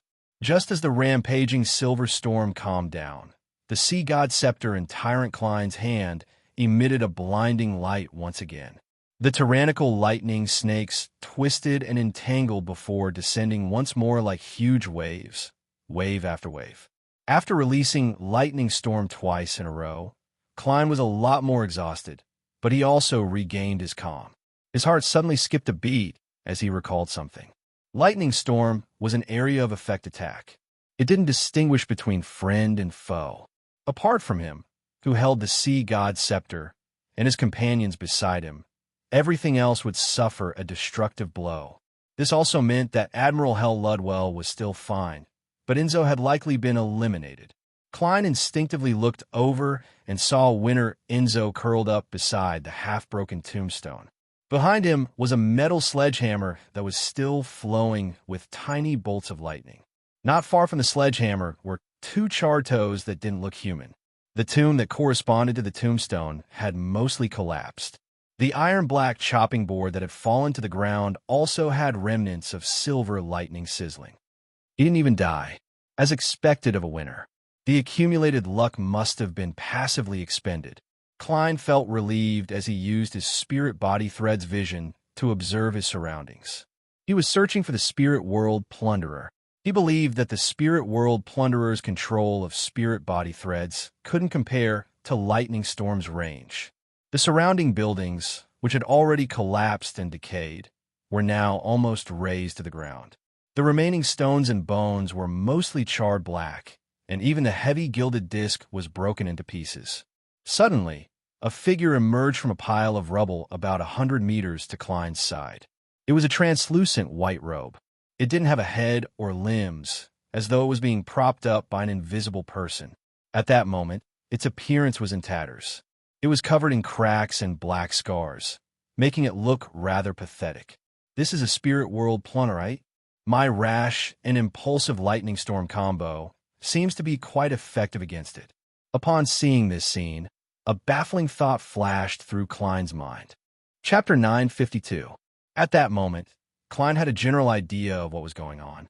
Due to the law of Beyonder characteristic convergence, he had been targeted by the spirit world plunderer the moment he entered Calderon City's periphery, which didn't even have ordinary undead. It had first moved the gilded disc of unknown origins to the side of the prophesied path, allowing him to see it through his marionette. This allowed him to divert his attention to Calderon City's transformation of living creatures. Following that, it had used the giant blacksmith, who wasn't its sole avatar, to further numb him. Finally, it stealthily infiltrated the range of control and succeeded in one strike. If I hadn't seen the deceased hanging in the chapel like wind chimes and had an instinctive fear of high-sequence beyonders of the seer pathway, I would have already become a spirit world plunderer's avatar just now. If it wasn't for the fact that I had an instinctive fear of the high-sequence beyonders of the seer pathway, I would have already become a spirit world plunderer's avatar. Seriously, before entering, I should have thought of the law of Beyonder characteristic convergence. After wielding the sea god scepter, even with the tyrant card suppression, I was still a little rash. I actually missed out on such an important detail. On the surface, I'm indeed as careful as ever, but in fact, I've unknowingly become rash. Furthermore, I don't think so. As Klein's thoughts raced, he once again raised his bone, scepter-wielding arm, hoping to continue using Lightning Storm to attack in an area of effect manner. If one wasn't enough, he would do it a second time. If two wasn't enough, he would do it a third time. In short, he had to seize this opportunity to prevent the spirit world plunderer from escaping the range of his firepower. This was the safest method, and it was also the combat style that Klein adored the most. If it wasn't for the fact that Lightning Strike had been greatly weakened in Calderon City, he suspected that he could have picked up the Beyonder characteristic by now. And having digested most of the Sequence 5 potion, his spirituality was enough to last for a while. At this moment, the invisible figure in the translucent white robe ignited with pale white flames.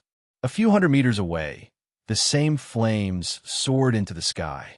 The spirit world plunderer used Flaming Jump, which was much more powerful than Klein's, to instantly open up a distance. At the same time, a 4-meter-tall, bluish-black giant stood up shakily from the rubble it had been hiding in. The giant's chest and abdomen were blasted open, and his organs could no longer be seen. However, he was like a mountain or a fortress that stood between Tyrant and the spirit world plunderer, blocking everyone's line of sight. And in Klein's eyes, the other party's spirit-body threads had gathered together and extended towards the distant spirit world plunderer. It was obvious that it was a soul avatar. At the tip of the sea god scepter, a blue gem lit up. A few bolts of lightning leaped out of thin air and twisted into a bundle, transforming into a giant silver arrow that instantly struck the bluish-black giant's head. All of the invisible defenses were shattered like paper. The giant's head exploded and turned into countless pieces of charred flesh that splattered in all directions. His headless body was stained with pale green gas that evaporated and dissipated, taking away all of his vitality. All of this happened in the blink of an eye. Klein, wearing the papal tiara and papal robes, raised the bone scepter in his hand even higher. The green and blue light rippled out in circles, and the wind blew his cloak. Dark clouds rapidly gathered in a large portion of Calderon City's periphery, stacking down, making the area appear darker and more oppressive. Pa! Pa! Raindrops the size of soybeans struck the ground one after another, stirring up some dust that had accumulated over time. Whoosh! The raindrops became heavier and heavier, forming a storm that could be described as a disaster. The rainwater extinguished the pale white flames as they gathered into a stream that surged downwards, heading straight for the lowest point of the city, straight for the end of the deep crater. Under such weather, Klein's flaming jump was rendered useless. It was the same for the spirit world plunderer. However, for a tyrant, his spirituality spread out with the help of the dark clouds, as though he had transformed into a deity that overlooked the land. Every dark cloud and every raindrop became Klein's eyes, allowing him to easily find the spirit world plunderer in the region with the changing weather. This invisible figure in a translucent white robe was hiding behind a broken pale white pillar. It didn't leave the periphery and enter the core zone. Boom! With a deafening clap of thunder, bolts of lightning interweaved into a silver beam that shot out of the dark clouds at the spirit world plunderer. Relying on its powerful spirituality, the invisible figure burrowed into the ground half a second ahead of the others. 1, 2, 3 thick beams of silver-white light struck the area, causing the soil to melt and sink downwards, forming a charred pit. The spirit world plunderer appeared from the other side as it hurriedly dodged to other spots, sometimes to the right and sometimes to the left like a slithering snake. However, no matter where it fled to, the silver lightning would always catch up to it. It even blocked the path ahead of time, preventing it from leaving the storm zone. Boom! Boom! Boom! In the dark clouds, the deity that looked down at the spirit world plunderer was like a tyrant. It brandished its silver scepter and struck its target again and again, nearly succeeding several times. Klein turned more anxious, wishing that he could immediately end the hunt. Therefore, he powered the sea god scepter without any reservations, making the lightning strike land even more frequently. Suddenly, he felt an intense sense of exhaustion. This jolted Klein awake as he realized that something was amiss. The spirit world plunderer clearly had the chance to retreat to the lower levels of Calderon City. So why did it stay nearby? It's clearly a spirit world creature without a corporeal body. It can burrow underground to avoid the lightning and the tyrant's gaze. So why is it circling around from time to time? It's luring me to attack. From my spirit body threads and my control over my marionettes, it has sensed that I'm not at the level of a demigod. It wants to drain my spirituality. Klein was alarmed. Combined with his initial encounter, he truly realized that the spirit world plunderer was an intelligent and rather cunning creature. At the same time, he thought of a problem. Would the lightning storm and the dark clouds attract the attention of the dangerous existences in Calderon City's core? I'm just too rash. I keep ignoring critical details. As these thoughts flashed through his mind, Klein put away the sea god scepter. The torrential rain came to a stop as the dark clouds in the sky quickly dispersed. The surrounding weather returned to normal. Klein made Enzo return to his side with the word of the sea. together with Admiral Hell Ludwell. They protected each other from the inside. Right on the heels of that, the man and two marionettes walked towards the entrance, as though they wished to leave Calderon City before their spirituality was left. During this process, Klein kept his spirit body thread's vision activated to guard against the approach of the spirit world plunderer. He had noticed that the creature's spirit body threads were very unique. A portion of it drilled out from its body and extended outwards normally, while a portion of it came from the outside. The strands gathered into thick bundles and drilled into the translucent white robe. Klein suspected that this was the state the spirit world plunderer was in when it controlled a soul avatar. It was different from a marionettist. As his gaze moved, he suddenly saw illusory black threads boring out from a collapsed building. A portion of them gathered into thick bundles, and the source seemed to come from afar.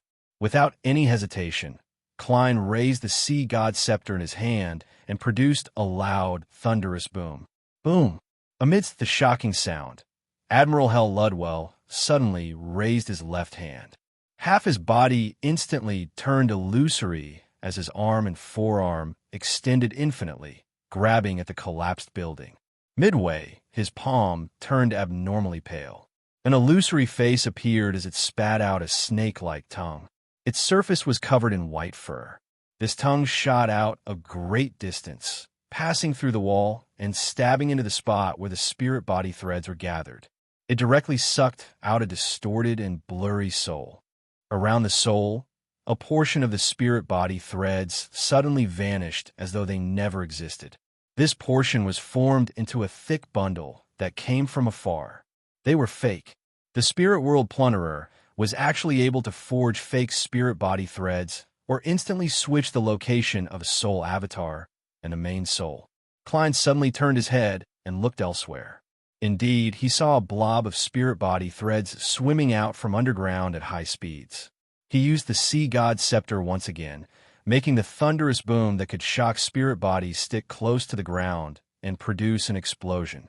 At the same time, Winter Enzo expended some of his remaining luck to augment his target with bad luck. Furthermore, he made the tip of the word of the sea shoot out a silver bolt of lightning. The bolt of lightning was rather lucky as it passed through a crack and entered the ground.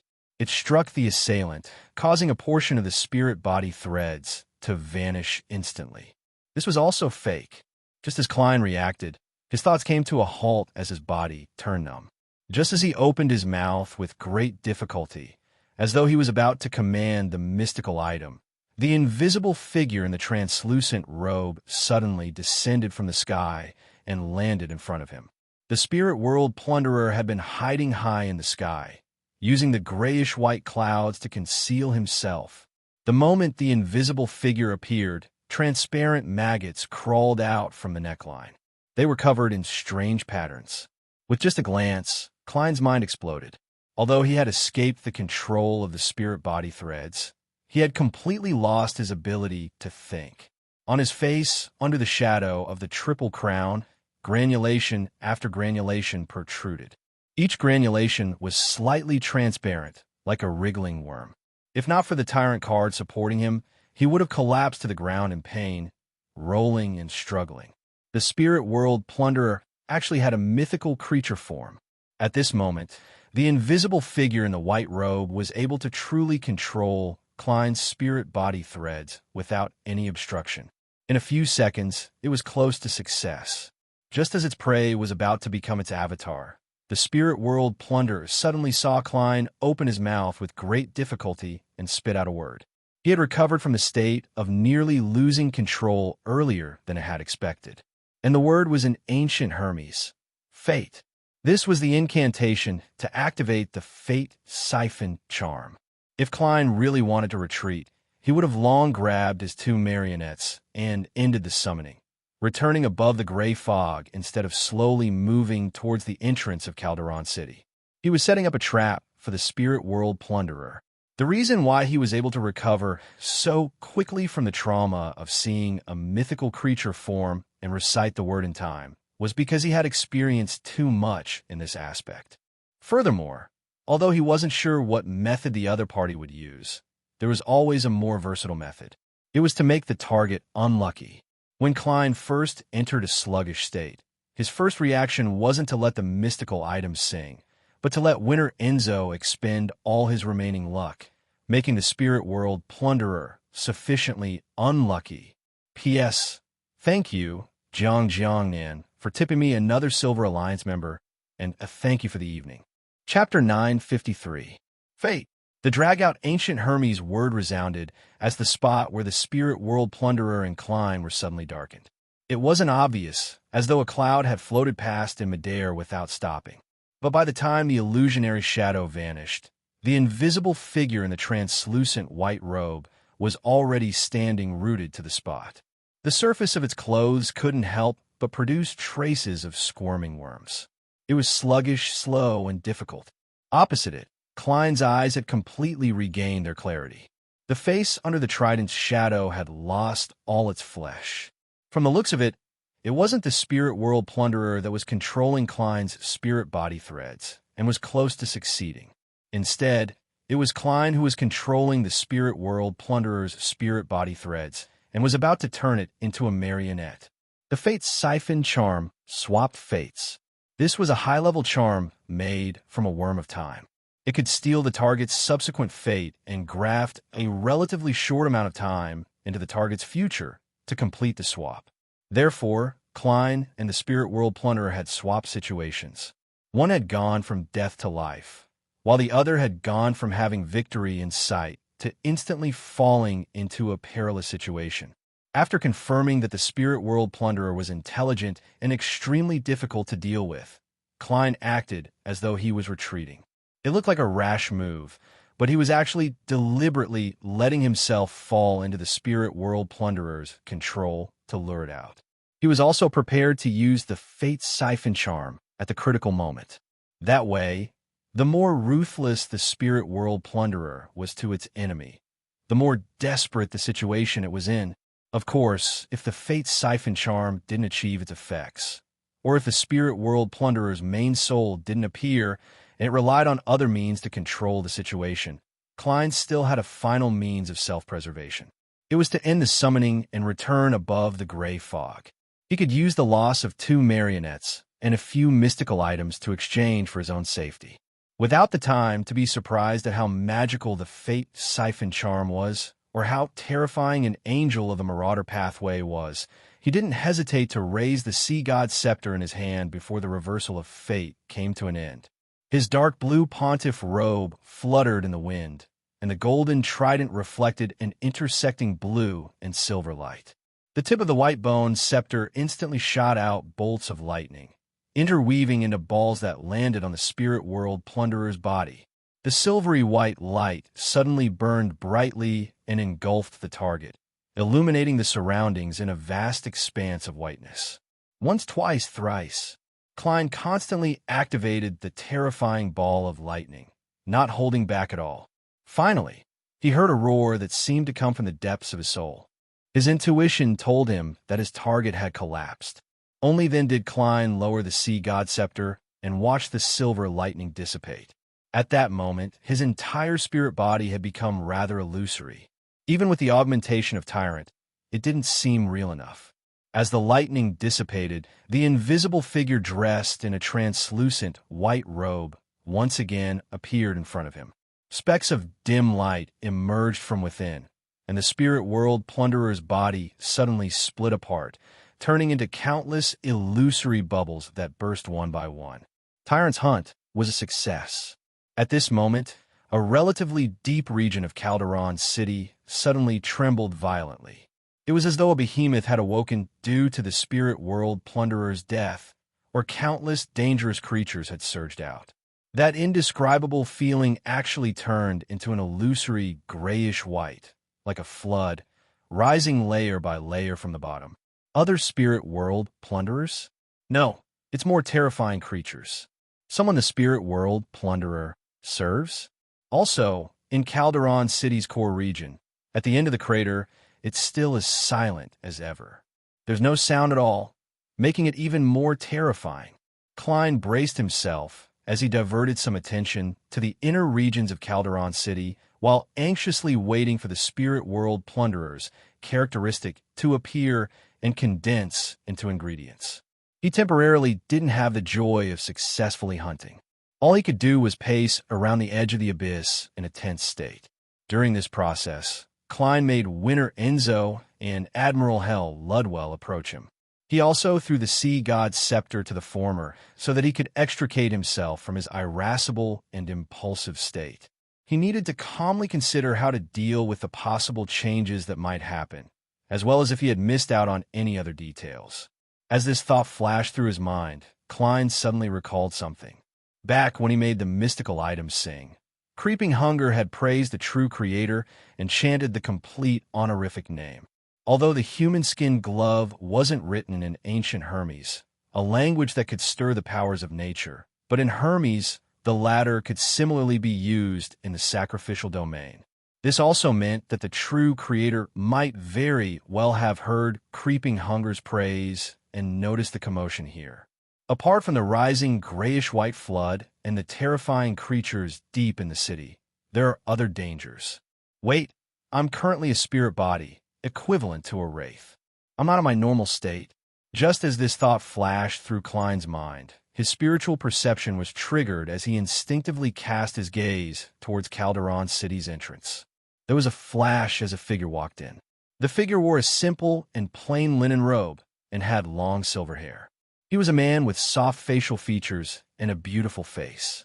His eyes were gentle with a tinge of indifference, as though he was watching fate as a bystander, watching everyone in the world.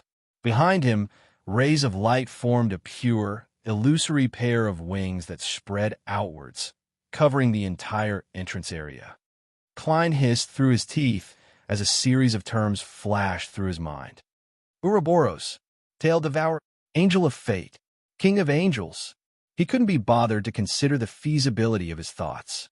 His body swelled up as though it was incorporeal, encompassing Enzo and Ludwell, as well as the spirit world plunderer's remnant bubbles that were still separating and fusing with the characteristics. At that moment, Ouroboros' silver eyes had already reflected the figure in the distance, an extremely domineering and tyrannical figure wearing a trident and dark blue robe, as well as the grayish-white fog that was obscured by the tyrant's aura. A shimmering river appeared in his eyes as it circled around the figure that resembled the tyrant, surrounding the periphery of Calderon City. Without a sound, the square-shaped house and the huge pale white pillar that had been destroyed in the lightning storm just now stood up once again. The giant blacksmith that only had 2 scorched black toes left had a body once again. It appeared in a mausoleum and began to knock on the chopping board. Everything returned to how it was when the tyrant entered not long ago. However, Klein, who was dressed as a pope, had vanished. His 2 marionettes and the spirit world plunderer's remnant bubbles had vanished as well. The corresponding figures were unable to return. The scene that had just been rebooted shattered, returning to the state of devastation after the battle. Tail Devourer Ouroboros watched silently, without moving for a long while. The rising grayish-white in the depths of Calderon City slowly receded. Above the gray fog, Klein slumped into the fool's high-backed chair in exhaustion. He was so exhausted that he couldn't even let Enzo and Ludwell massage his shoulders and legs. The sea god's scepter had already been thrown back into the junk pile. The tyrant card had also left his soul body and was inverted beside the Dark Emperor card. The remnant bubbles of the spirit world plunderer floated in front of him, constantly producing beyonder characteristics before fusing with the points of light. After Klein took a break, he saw grayish-white dust land on the surface of the long modeled table. Accompanying it was a transparent object that seemed weightless. The object was the size of a palm, formed from what looked like maggots. It resembled a human. It was filled with a colorless liquid that often produced bubbles as it emitted thin black beams. Klein didn't dare to look at it carefully. This was because the weightless transparent object had a richer structure in its minute details.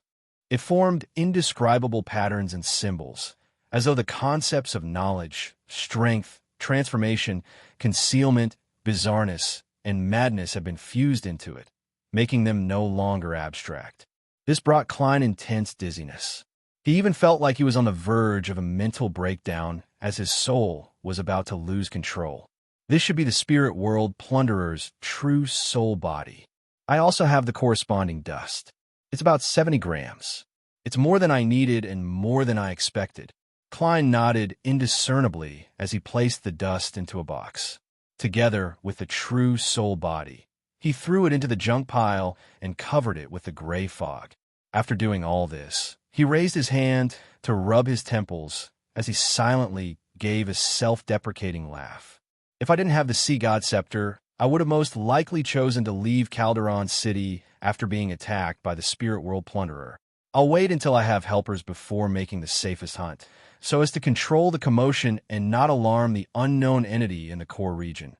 Sigh. I ended up being rash. Although the outcome was good, it really doesn't match my character. It's also completely contradictory to the Seer Pathway's acting. In the future, I'll try my best to avoid using the Sea God Scepter in the outside world. The Spirit World Plunderer has been successfully hunted. There's no need to seek Miss Sharon's help. In a few days, I'll write to her and tell her not to worry about this matter. However, I have a feeling that I'll be heading to Calderon City in the future. When the time comes, I might need to seek Miss Sharon's help. In addition, I have to gather information on Bizarrobane. I can't place all my hopes on the City of Silver. Amidst his thoughts, Klein didn't bring his marionette with him. He directly returned to his body and ended the ritual. He trudged to his bed and fell asleep. Escaped? Sostel looked at the man opposite him and asked Daily Simone, who was channeling. They had just completed their mission and captured a few members of the Charismatic Order. However, the key figure in the intelligence report, Palenque Tassibor, the Hand of Paleness, was not in the secret hideout. This was a sequence for Demigod, so not only did the Red Gloves team use a Grade 1 sealed artifact, they had also requested the help of goddesses Ilia, but they ended up missing. Daily Simone nodded. Yes. She then looked at the captive and asked in an ethereal voice, "Where did Palenque Tassib go?" He said he was going to meet someone. The Charismatic Order member replied slowly. "Who is that person?" Daily Simone asked. Leonard Mitchell and the others also looked over. The man who was channeled said in a flat voice, "Intzangwil." Chapter 954. Intzangwil. Upon hearing this name, all the Red Gloves present fell silent. For a moment, no one said a word. Ever since the former Archbishop defected, the Church of Evernight had never relaxed its pursuit of him. The archbishops and high-ranking deacons at the top took turns to be in charge of him, helping each other. They would often run around with the corresponding sealed artifacts in search of clues, but they were ultimately unable to lock onto Intzangwil. Due to all sorts of coincidences, not only were they unable to catch a glimpse of him, but he had also caused a few major incidents, killing many Nighthawks. To the entire Church of Evernight, especially the Nighthawks, this was both hatred and humiliation. Leonard Mitchell's drooping hands unconsciously clenched as his breathing turned heavier. He quickly forced himself to extricate himself from the sudden surge of emotions and focused his attention elsewhere. It was no wonder Don Dantes had met Intzangwil on Midway Island in the Berserk Sea. It was because the latter's destination was also the southern continent, East Balam. Amidst everyone's silence, Daily Simone directly used her spirit body to produce an ethereal voice. There weren't any obvious changes, but there was a hint of coldness in her voice. She spoke at a faster speed. Where did they meet? The Charismatic Order member shook his head blankly. I don't know. Daly raised a few more questions, but she didn't receive an ideal answer. Finally, she took a step back and cast her gaze at the Red Gloves captain, Sostel. Sostel sighed and deliberated before saying, "First, inform Her Excellency Goddess's eye of this information. And let her contact the Holy Cathedral. Intzangwil, who has 0-08, isn't someone a Red Gloves like us can deal with. Secondly, follow the trail of Palenque Tassibor and hope to figure out Intzangwil's goal. In a situation where we can't track him or lock onto him, knowing his goal is more important than knowing his whereabouts. This might help us set up a trap that he has no choice but to enter. Finally, from now on, pay attention to every coincidence that happens to you. Regardless of the reason, report it to me. Yes, Captain. As the red gloves responded in unison, Leonard maintained his silence. He turned his head to glance at Daily Simone and realized that the gatekeeper, who claimed to be a spirit medium, was similarly silent. Her gaze was deep. At the same time, Palazaros's slightly aged voice echoed in his mind. Hee, looks like I'm about to witness a drama of a chase and escape. What did the old man mean? What is he hinting at? We just decided to investigate into Zangwill's goal, and 0-08 found out about it. Leonard withdrew his gaze and suddenly had an idea. If a person who is already dead were to secretly carry out a relevant investigation, would they be able to avoid 0-08's perception? After sleeping for 2 hours, Klein rubbed his obviously swollen head and slowly got up from the bed. Then he rang the bell by the door and waited for the waiter. Before long, a native wearing a white shirt and red vest, who had deliberately dressed up as Ruan, came outside and knocked on the door. Klein twisted the doorknob and opened a gap in the outer door. He instructed in a deep and hoarse voice. Send another set of lunch to the room. We had our meal too early. At that moment, his appearance had turned into that of a tan marionette, Enzo. As a gentleman who had 2 servants and lived in a luxurious room, it was impossible for him to personally go to the door to instruct the waiter. 1 set of lunch. Any special requests? The native waiter took out a pen and paper and asked in Ruan with a strange pronunciation as he took notes. Klein replied in the same awkward Ruan, 1 set of lunch. Mainly red meat, paired with a glass of sparkling liqueur with ice and lemon. Does it include 2 servings of servant meals? The native waiter asked according to protocol. Klein fell silent for a second. Yes. After ending the conversation, he closed the door and quickly set up a ritual.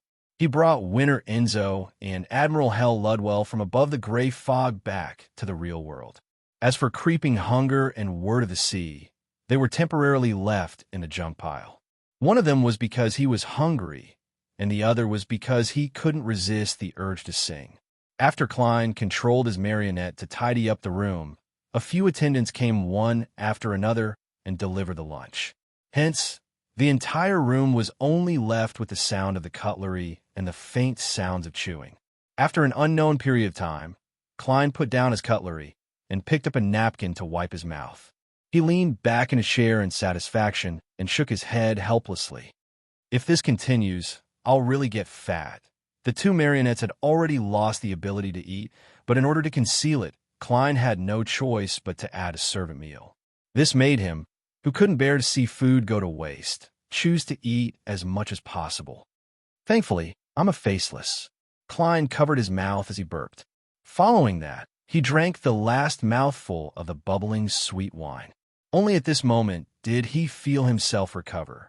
He had the energy to consider the various details of his trip to Calderon City. The Marauder pathway is truly terrifying. Just a charm made from a worm of time can achieve such an inconceivable effect. As a king of angels, it's obvious how terrifying Blasphemer Amon is. Even if it's just an avatar, it's not that easy to deal with. Thankfully, I didn't try to be brave. I knew how to mimic the actions of experienced people and directly escape to the southern continent. The true creator really thinks highly of me. He directly sent Tail, Devour Ouroboros over. This does feel like I've transmigrated through time.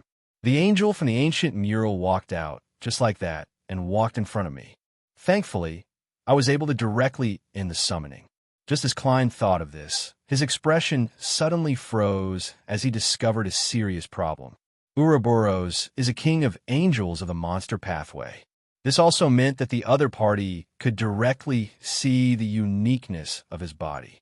He could see the grayish-white fog, the illusory door formed by the balls of light, and the transparent and translucent maggots that form the balls of light. What does this represent? The angel of fate that survived from the second epoch might know a little, and the true creator might know more. Will they realize that I'm the owner of the mysterious space above the gray fog? Regardless, the importance they place on me will definitely increase. Klein clenched his right fist and held it to his mouth as he considered the possible actions the Aurora Order or Rose Redemption might take. What made him feel lucky was that neither Rose Redemption nor the Aurora Order had locked onto any of the Fool's believers. However, in the chaotic battle outside by him, he had thrown out tinder, which had been corrupted by the true Creator in an attempt to attract the saints of the Aurora Order when he was active as German Sparrow. This could very well lead to the crazy adventurer being added to the list of suspects.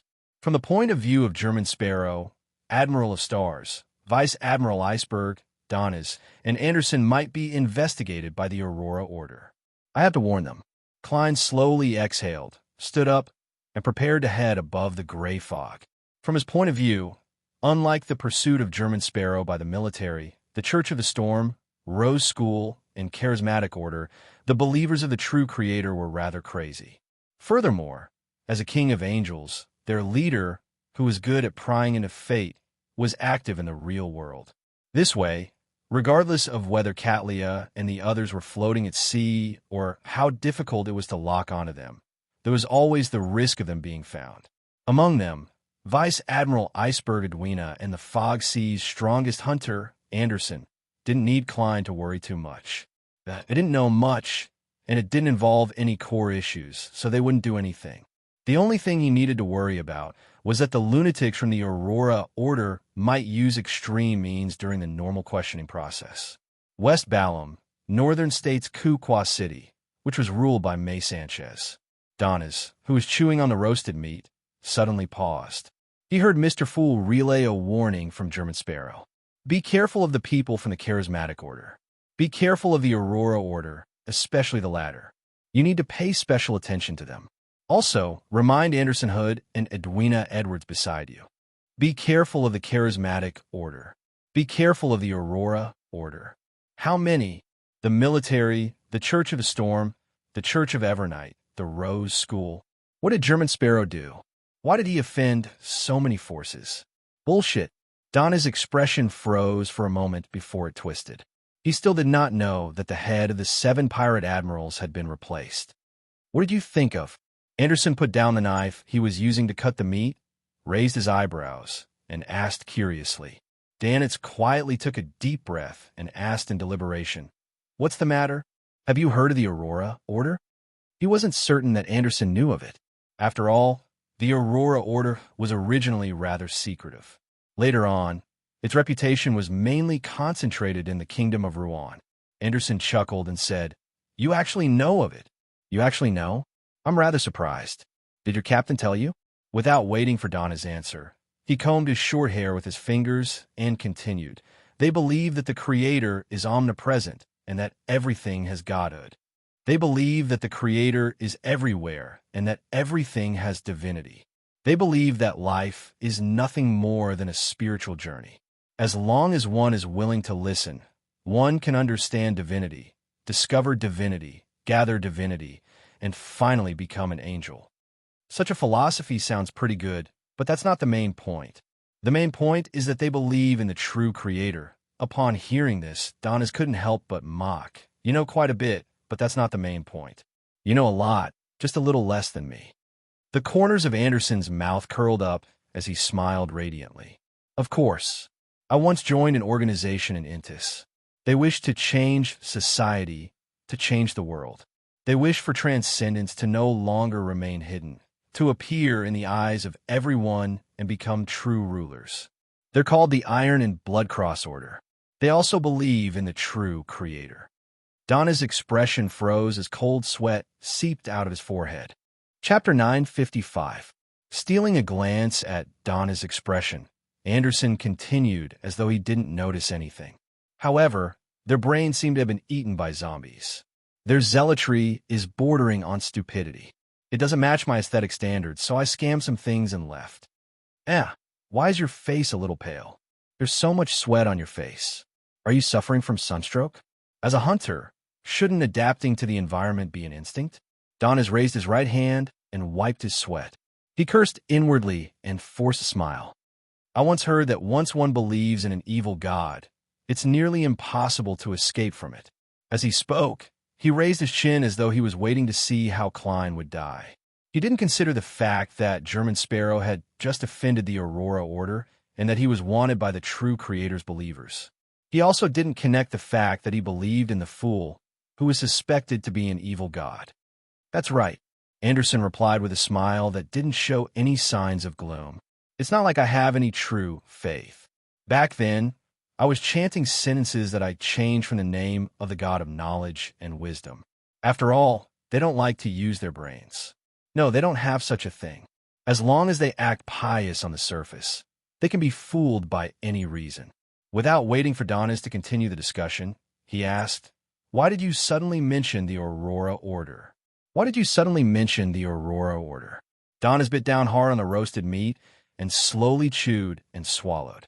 He deliberately waited 20 to 30 seconds before saying, "Because I remembered something. It's because I recalled something. I don't know what German Sparrow did, but he was listed by the Aurora Order as a major target that needs to be eliminated. All right, there's also the Numinous Episcopate, and you and I are publicly acknowledged to be connected to him. You want me to be careful of the Aurora Order and the Charismatic Order?" Anderson nodded in enlightenment and chuckled. "You seem to have said something similar once recently. Rose School, the Church of the Storm, Rouen military. Man, sometimes I feel that German Sparrow is more suitable as a hunter than me." It was rare for Donis not to retort as he nodded heavily in agreement. Anderson thought for a moment before suddenly changing the topic without any warning. "Why did you come to West Balham? Help German Sparrow?" Upon hearing this question, Donis fell silent for a second. He put down the things in his hands and tidied his clothes unhurriedly. A survey of the faith of West Balham citizens. This was the goal he had confirmed after a discussion with Vice Admiral Iceberg Edwina. In layman's terms, it was to investigate the development and sphere of influence of the various secret organizations in West Balham. Of course, this would also be accompanied by preliminary contact with the local ruling forces to find out if they had a need to purchase guns and ammunition. A survey of the faith of West Balham's citizens.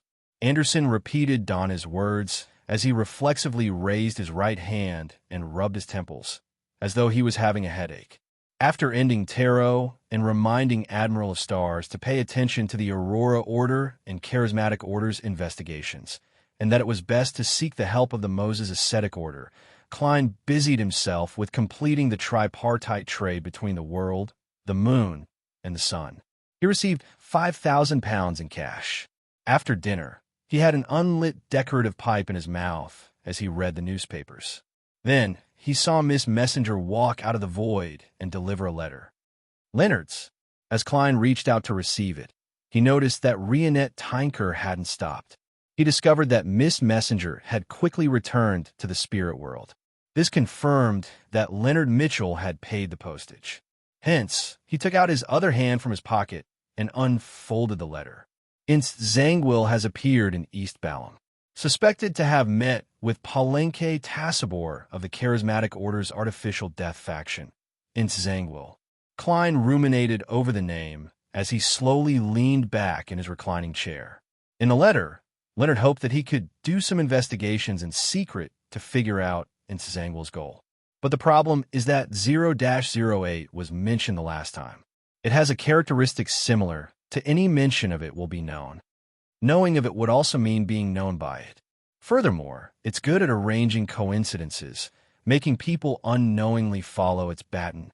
Under such circumstances, it's very difficult for 0-08 to not notice an investigation on Insangwil. Not only is there no chance of success, but it's also easy for me to expose myself. As Klein pondered, he got Winter Enzo to walk behind him and massage his shoulders. He read Leonard Mitchell's letter from the beginning again, hoping to find more clues and an investigation point that he could use from those few sentences. East Balham, Charismatic Order, Artificial Death Faction, Palenque Tassibor. Why isn't Zangwill looking for them? Is he seeking allies for the royal family's faction, the true murderer of the Great Smog of Bakeland? Artificial Death God Faction. Artificial Death God Faction. As Klein thought about it, he suddenly recalled something that almost no one knew apart from him and Mr. Aztec. The Evernight goddess had gained initial control over the uniqueness of the death pathway, which was also artificial death. She was currently usurping, digesting, and grasping the corresponding authority. In other words, the Charismatic Order's artificial death faction believed in something that could be considered the Evernight goddess to a certain extent. Once the authority was transferred and grasped, they would definitely be cleansed and gradually integrate into the Church of Evernight.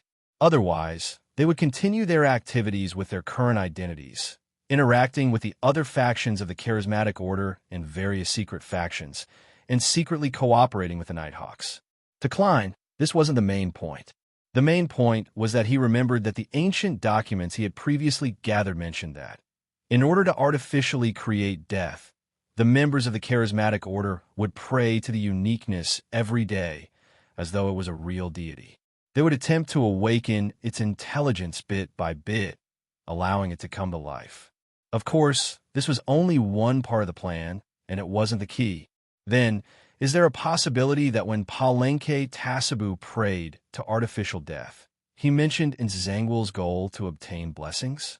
But what he didn't expect was that the artificial death opposite him had already been controlled by the Evernight goddess. Although it hadn't become her embodiment, it had already lost its freedom. From this angle and this logic, directly setting up a ritual and praying to the goddess might allow me to obtain Nzangwil's goal.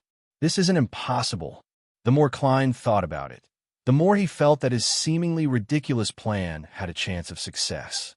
And the basis for this possibility to become a reality was the enemy's leader is our spy.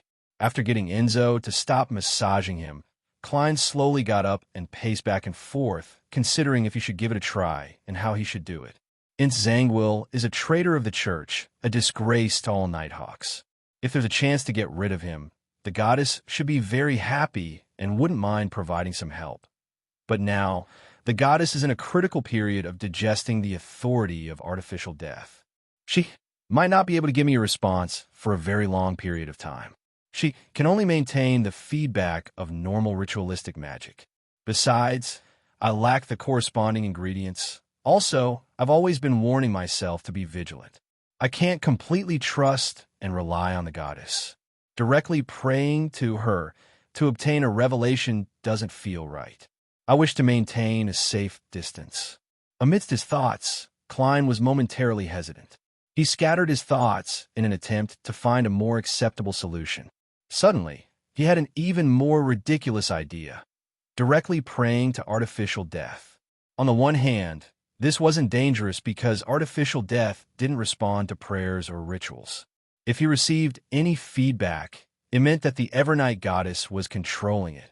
On the other hand, Klein had the feathers left behind by the Artificial Death Project's subsidiary products. With Aztec's copper whistle, he didn't need to spend too much time gathering ingredients to set up a ritual to pray for a revelation. In addition, there's a layer of separation. It's not a direct connection with the goddess. Perhaps this can help her further grasp the authority of artificial death.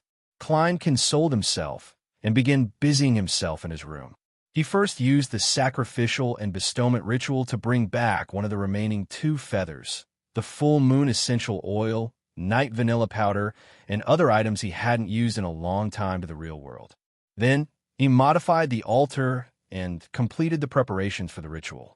Since it was essentially praying to the Evernight goddess, he couldn't be bothered to buy additional materials for the ritual in the death domain. This was essentially no different from ordinary ritualistic magic.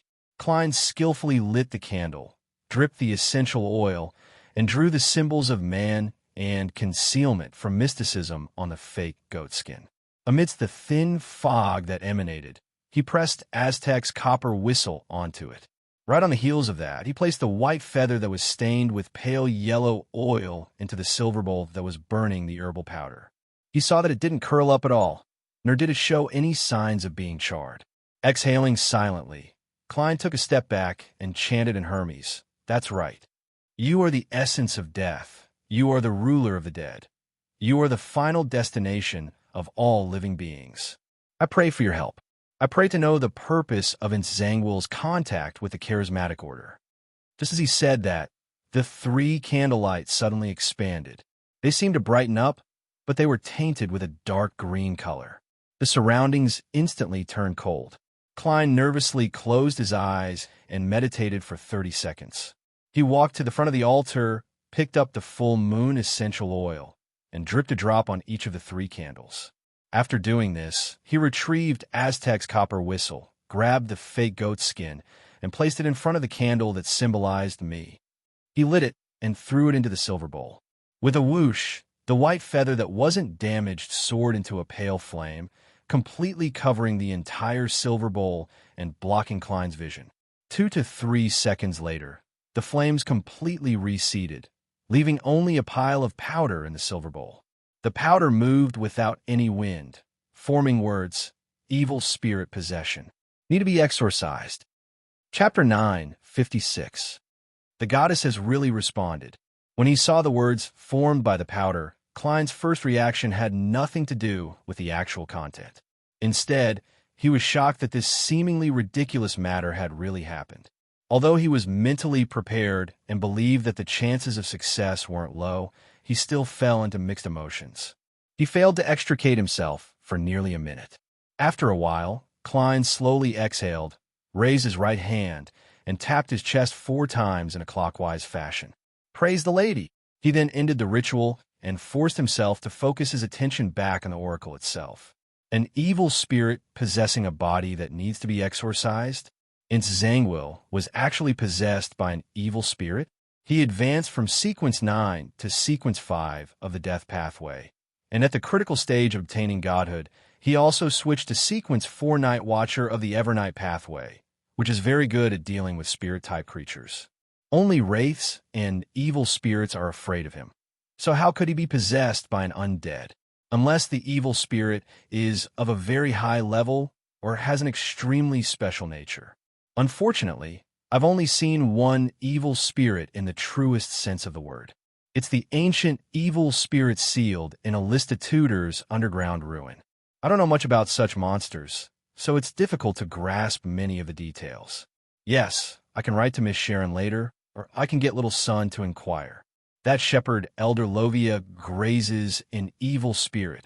It's no wonder Zangwill wants to meet a demigod of the charismatic order.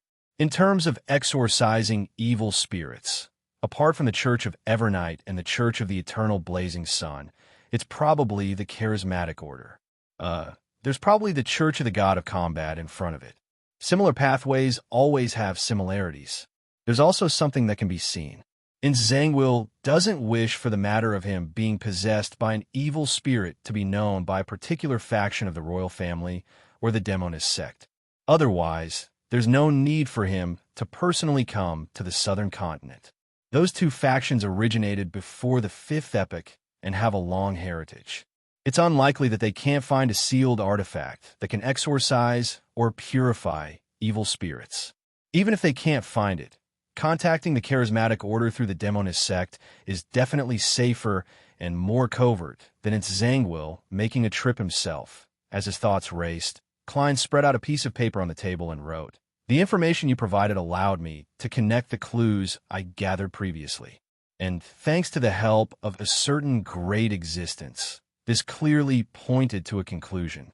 Zangwill has been possessed by an evil spirit and is seeking help from the charismatic order. Just from this fact alone, we could draw a lot of useful conclusions. Zangwill will often show inconsistencies in his words and actions. He will occasionally deviate from a norm and do things that we don't think he would do, making mistakes that we can't understand. Before this problem is resolved, his contact with the charismatic order will not be interrupted. In fact, it will become more frequent. Following up on these judgments, we might be able to catch Zangwill's tail, but I believe we still won't be able to lock onto him. The coincidences created by that Grade 0 sealed artifact are usually difficult to surpass." Upon writing this, Klein couldn't help but recall his encounter with Zangwill. His own investigations didn't directly point to Zangwill, but it nearly exposed their plot. Hence, Zangwill took the initiative to strike, sending a meteor from the sky in an attempt to kill Sherlock Moriarty and wipe out all the clues. And in the end, he received Mr. Aztec's help and escaped from a despairing situation. This caused Zangwill to have no choice but to step out from behind the scenes and onto the stage, exposing himself under the spotlight. Under those circumstances, if Mr. Aztec were to return to his previous standards, Zangwill might have already died. But to replicate such a situation and create a scene where he has no choice but to appear in front of us is still very difficult. After all, not only did the Death Consul, Mr. Aztec, and me, who can use the gray fog to destroy the coincidences, also appeared Trissy Cheek and the ring on her hand that's suspected to be a Grade 0 sealed artifact. Without this lady's sudden escape, Zangwill wouldn't have been forced to take action personally. Klein deliberated before writing. If we can figure out the origins and main goal of that evil spirit, there might be a turn for the better. After writing about Zangwill, Klein's heart stirred.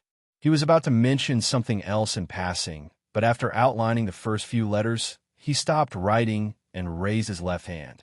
At the same time, he pinched his cheeks, appearing very hesitant and embarrassed. After silently mumbling a few words, Klein finally wrote the rest of the content smoothly. Even without the help of that Grade 0 sealed artifact, Zangwill is still an enemy that you and I can't fight head-on. We need to make ample preparations. If you can provide some worms of time, I can make them into high-level charms that can deal with demigods. This is called Fate Siphon. It can switch the fates of myself and the target for a short period of time. Putting down the fountain pen, Klein didn't read any further. He quickly folded the letter and solemnly stuffed it into an envelope. He then took out the adventurer's harmonica and a gold coin, summoned Miss Messenger, and got her to retrieve the reply to Leonard Mitchell.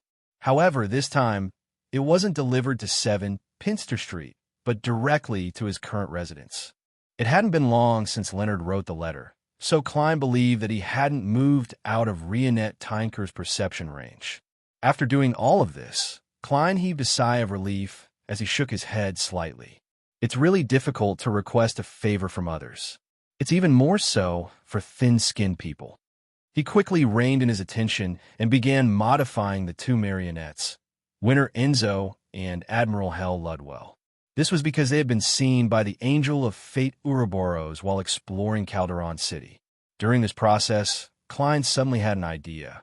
He planned on sending them above the gray fog and using the Spirit World Plunderer's true soul as a disguise. The Spirit World Plunderer could make a soul avatar take on the appearance of a true soul, and it could also disguise them as other Spirit World creatures. The Beyonder ingredient it left behind definitely had similar powers. However, it was difficult to use, and the effects were rather poor. The negative effects were immense. However, this wasn't a problem for Klein, who had the mysterious space above the gray fog. After all, he didn't plan on using the Beyonder ingredient in actual combat. Usually, modifying marionettes didn't require smooth control or good effects. Furthermore, it could be slowly adjusted. As for the negative effects of having godhood mixed in, it wasn't even worth mentioning. Who wouldn't know their place in the junk pile? After some work, Klein sat on a high-back chair belonging to the Fool. He held the palm-sized Spirit World Plunderer's true soul body in his hand. Without looking down, he slowly extended his spirituality into it. What he saw in front of him hadn't changed much. It was still the illusory and dense black spirit body threads. But when he attempted to control it, he realized that not only could he control the marionette's spirit body threads, but he could also make his spirit body threads swim over and stab into the marionette's body. When the two of them established such a two-way connection, Klein suddenly felt that his marionette had become one with him.